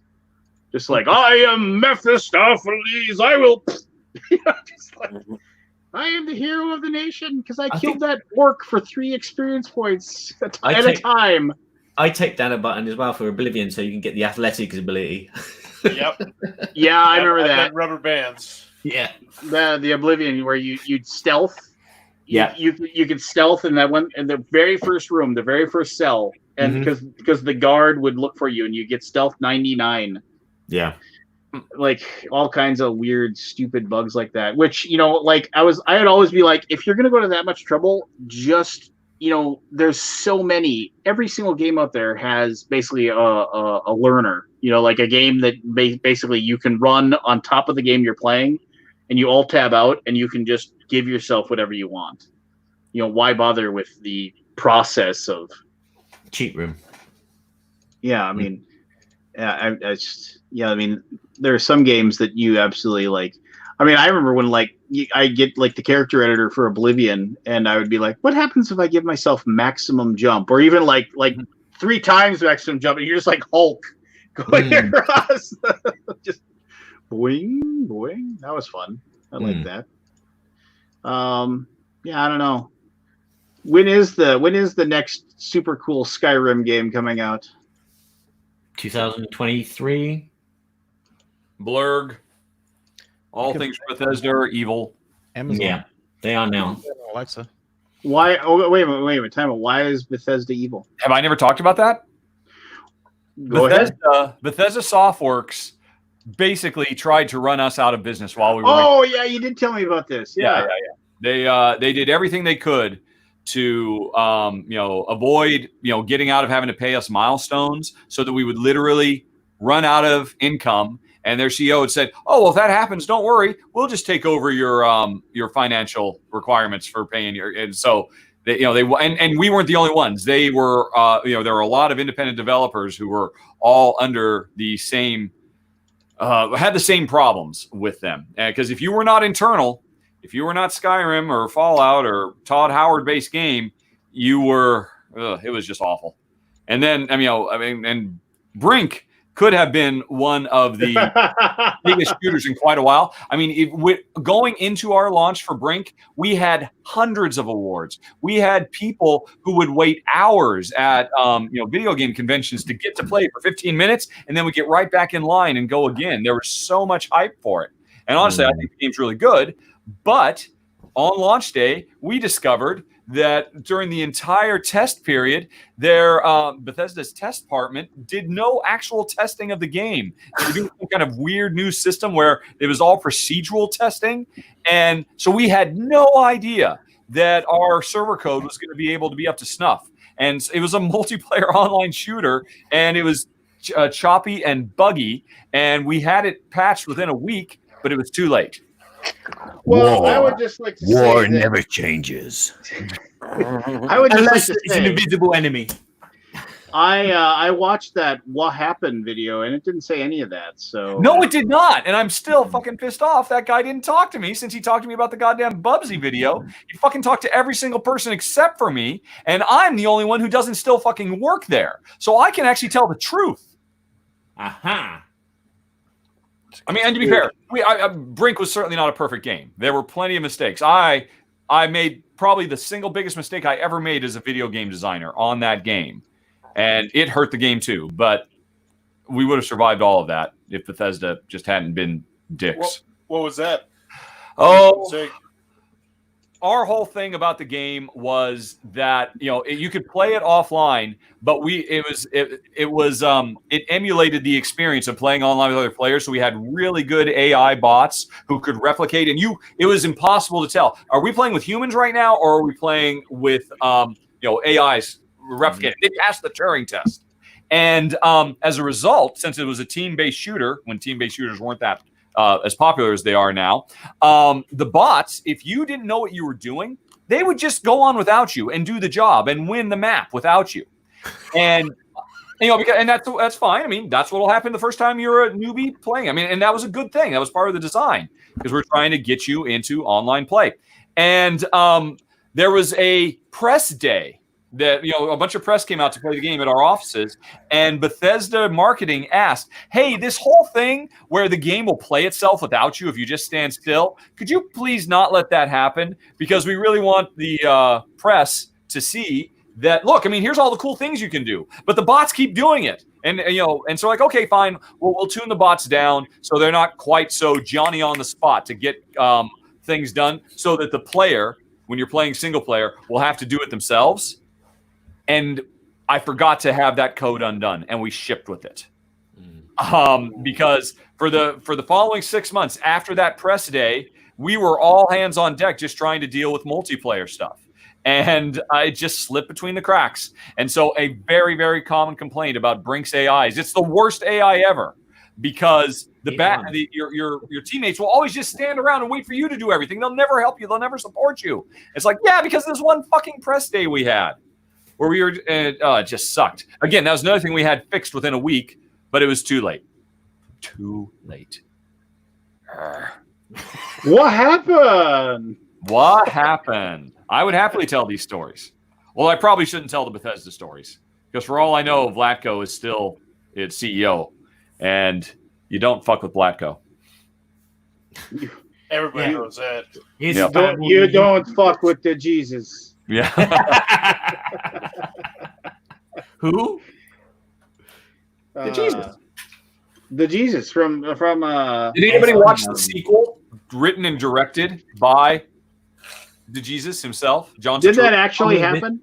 Yes, it Yeah, did. I it believe it's on Netflix. That was it. I don't know. I assume it does not live up to. How can it? I would have fucked you in the semis. Now I'm gonna fuck you in the finals instead. Yeah, well, that's just your opinion, man. That's a movie I need to watch. I haven't seen that movie in at least 2 weeks. That's like on my permanent. Like I can watch that thing. Aliens. Most courtroom dramas. Like I rewatched The Verdict. That's a fantastic movie. Wow. Big Trouble. Big Trouble. That's another rewatchable. I remember when I had my daughter watch Big Trouble with me, and she I was like I didn't clue her into where the funny things would happen, but like she got the Wang, how'd you get up there? Wasn't easy. Oh wow, I haven't seen Prince of Darkness in probably 2-3 years. Oh, that's not a long time. How do you have time to go back and watch anything when there's so much stuff? Because most of the new stuff coming all the sucks. Most of the new stuff just sucks. I mean, It is I'm a the fucking curmudgeon. golden age of TV. I cannot keep up with all the shows in my queue. It's just ridiculous how much good stuff there is. Name me 10 shows. Maybe 10 shows that are in your queue that you haven't kept up with that you think Hold are just on, let me must pull my see queue TV. up. Let me pull up my queue. And not just oh, I'm interested in seeing this. Like, No, this is real must see shows. TV. Real shows. And I mean, I've got actually a long ass queue. I mean, I still haven't finished the final extra season of Futurama that we got. So I mean, there's lots of shit. That's really. I mean, it's. Yeah, I know. I got to do it though for completion. Yeah, I got to see it through. Let's see here. Right. What? The Fall Against America, the HBO miniseries. And let's see. I've missed the entire third season of Better Things. Ozark just dropped. There's 8 more episodes I got to watch. The third season of Kidding with Jim Carrey. I've got to catch up on all of that. The second season of Altered Carbon. That Amazon Prime show, Hunters, with Al Pacino. Oh, time out. I want to give my non-spoiler review of one. Okay. That sounds like an long. oxymoron. Is there such a thing? No, 2 episodes too long. I'm just going to say that. Oh, is that of Hunters? Yes. So it has the Netflix Marvel syndrome. Yeah. Well, and it's obviously they're going to do more seasons, but it was just like, it was one of those things where it was like, oh, yeah, that lasted too long. Anyway, go ahead. Yeah. Well, those are the main ones. And that's between it. That's like 40 episodes. So that's 30 hours of TV I got to get through. See, why would you do that when you could just rewatch all of Lost once again? If I could wipe my mind and forget. I know. You and I are Lost buddies. We're like this. Yeah. Oh my God. To be able to experience that totally fresh. That'd be amazing. I can't wait to watch with my kids. Baby's boat. Yeah. The last girl I dated before my wife, like she had never seen an episode. And this is back when like I had to, illegally rip the episodes off the internet. And I was, because I had them on normal TV, but I wanted to be able to watch them whenever I wanted to. And I didn't want to buy the DVD. So I was just ripping them, and and so I would just play them on my dual monitor, and I would watch the episode. So she would come over to hang out with me, but we would just sit there and we would watch. And it was still on, the show was still on but I went back and I got to rewatch like the first season, second season, third season with her. and like it was more of just watching her react to the movie, the show, because she was just like, this is amazing. Like the show is absolutely amazing.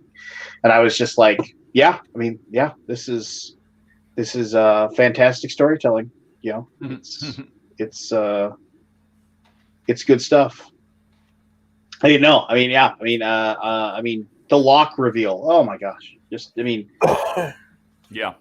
I mean, just like totally out of left field, you know, before the gotchas, right? Yeah. I mean, it was a different time. I mean, and how about after like so many episodes, so many like things of like just like you're hearing the backstory and like he hasn't talked to Penny, he can't get a hold of her. He's like, you're just like and then he's finally able to talk to her on the phone. Hasn't seen her, hasn't met her, but like, you know, he's just like, Penny, is that you? You know, and it's just like, and like, it's just like, you know, just waterfall. I was like, oh my God, thank God. They finally know. They finally know that they're both, you know, that she's still waiting for him and still looking for him, and she knows. You know, you're just like, oh.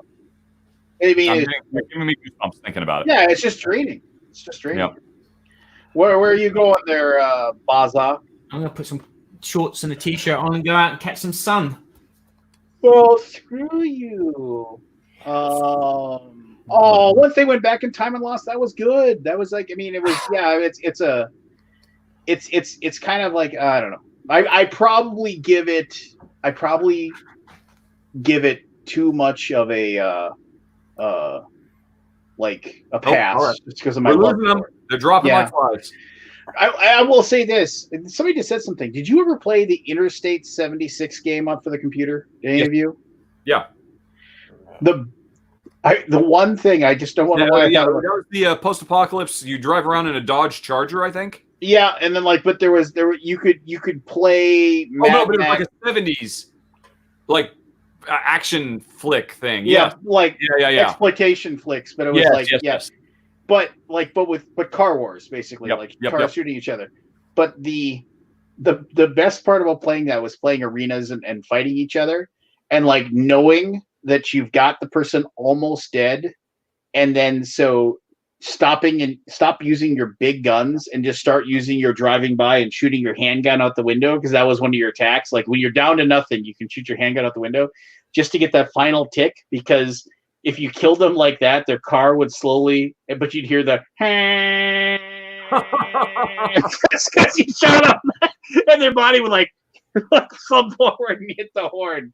It was just like the most horn kill. We would just we would go for that every single time. I don't know why I just thought of that. That's the way your brain works. How about that moment where Hurley's playing like whatever it is, he's playing the game with the kid, and you owe me $78,000. Don't worry, you'll get it. You know, just like because he won the lottery. Yeah. This is like that. What is it? The Chris Farley SNL sketch. You remember that? You remember when Hurley did that one thing? Yeah, that was awesome. That was awesome. But the best one he ever did with that was the Paul McCartney one, where he's like, when you said the more love you give, the more love you get, or something. He's like, yeah, I remember that. And he's like, well, do you believe that? And he's like, well, yeah, I mean, I truly believe that like more happiness and love that you give the world, the more happiness and love you'll get back. That's awesome. The Chris Farley interviews. Oh shit! It's like 2:30. This is a long. Yeah, I was shocked. I mean, when I got on, I just was on YouTube, and you guys were still live. I'm like, oh, okay, I guess I'll come in. Yeah, I didn't. Well, I'm sorry you had to go through that awfulness. So I mean, what are you going to do? I mean, the StreamYard seems to be working okay, but 6 is kind of a problem. No, I think we're gonna look into Zoom. We're gonna look into. I'm gonna start inviting a celebrity every damn week. We're gonna just Who's blast your first one gonna be? The first one will be Woody Harrelson. Hey, I just wrote down the list. You never know. You never know. Nice. Just get Woody to show up. We can talk to him about. Well, we could talk to him about True Detective. That'd be fun. He's a gamer. Is he? In theory, this is a show about games, right? Yeah, there you go. Lure him in with Catan. Yeah, true. All right. When is Cobra Kai season 3 coming out? I'm really annoyed. I have not watched season 2 yet. There's another one. I'm figuring soon. The first one was April and May, right? The first 2 seasons. Yeah, I've rewatched season 1 and 2 over and over again. That was such a great show. There's so much good stuff. Because it's just like because I didn't really think Altered Carbon was that good. I gave Expanse like 7 tries. I couldn't get into that, and everybody's like, "Oh, Expanse is like amazing. You gotta watch it." It's amazing. I was like, I read the books. I don't need. Well, okay. Well, then you have a different relationship with them than me. Well, no, I mean it's just like, and then I was like, oh, I could try to watch this with my daughter. Maybe she and I can get it because my daughter loves Star Trek, and so we'll sit down and watch Star Trek together. But then the first episode of the very first thing, it's like you wait like 5 minutes into it. There's 2 people naked boinking in 0G, and I'm just like, well, I don't need to watch this with my 12-year-old daughter. Man, it's true. So it's like let's move on. Let's try to find something else. I mean, I realize she's growing up way too fast, but it's me that's uncomfortable. Just like she's probably watching all of them in her room right now. But I'm the one like, hey, let's watch SpongeBob. He's got some funny stuff. I don't look forward to those moments. And you know what? Here's the deal, and I always say this. It's like it's like when my stepfather passed away, and I was like just like my heart ripped out, just like I just can't believe I can't talk to him ever again, and like it still hurts, when I think about it too much. But I was like, my biggest thing was like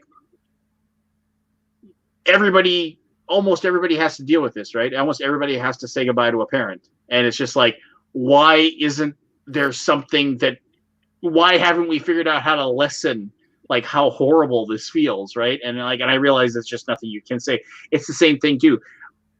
Every parent has had to deal with the baby that they had growing up into the like pre-adult that they are, and then the young adult that they are, and then they move on to like their big whatever, they go on and live their life, and like, why isn't there something that like prepares us for that, and like everybody, like anybody who's had a child has had to deal with that kind of thing, and it's just like, and I'm like, but I mean, so like these uneasy, like embarrassing feelings that I have about my daughter growing older are like, she's not like my little girl anymore. It's just like, but it's just part of growing up. It's part of about being human, right? And I'll say this, and and I think I might have told the story before, but my father is a very stoic Norwegian. He doesn't share much love. I've told this joke before where he says, like you hear about the Norwegian man who loved his wife so much that he almost told her.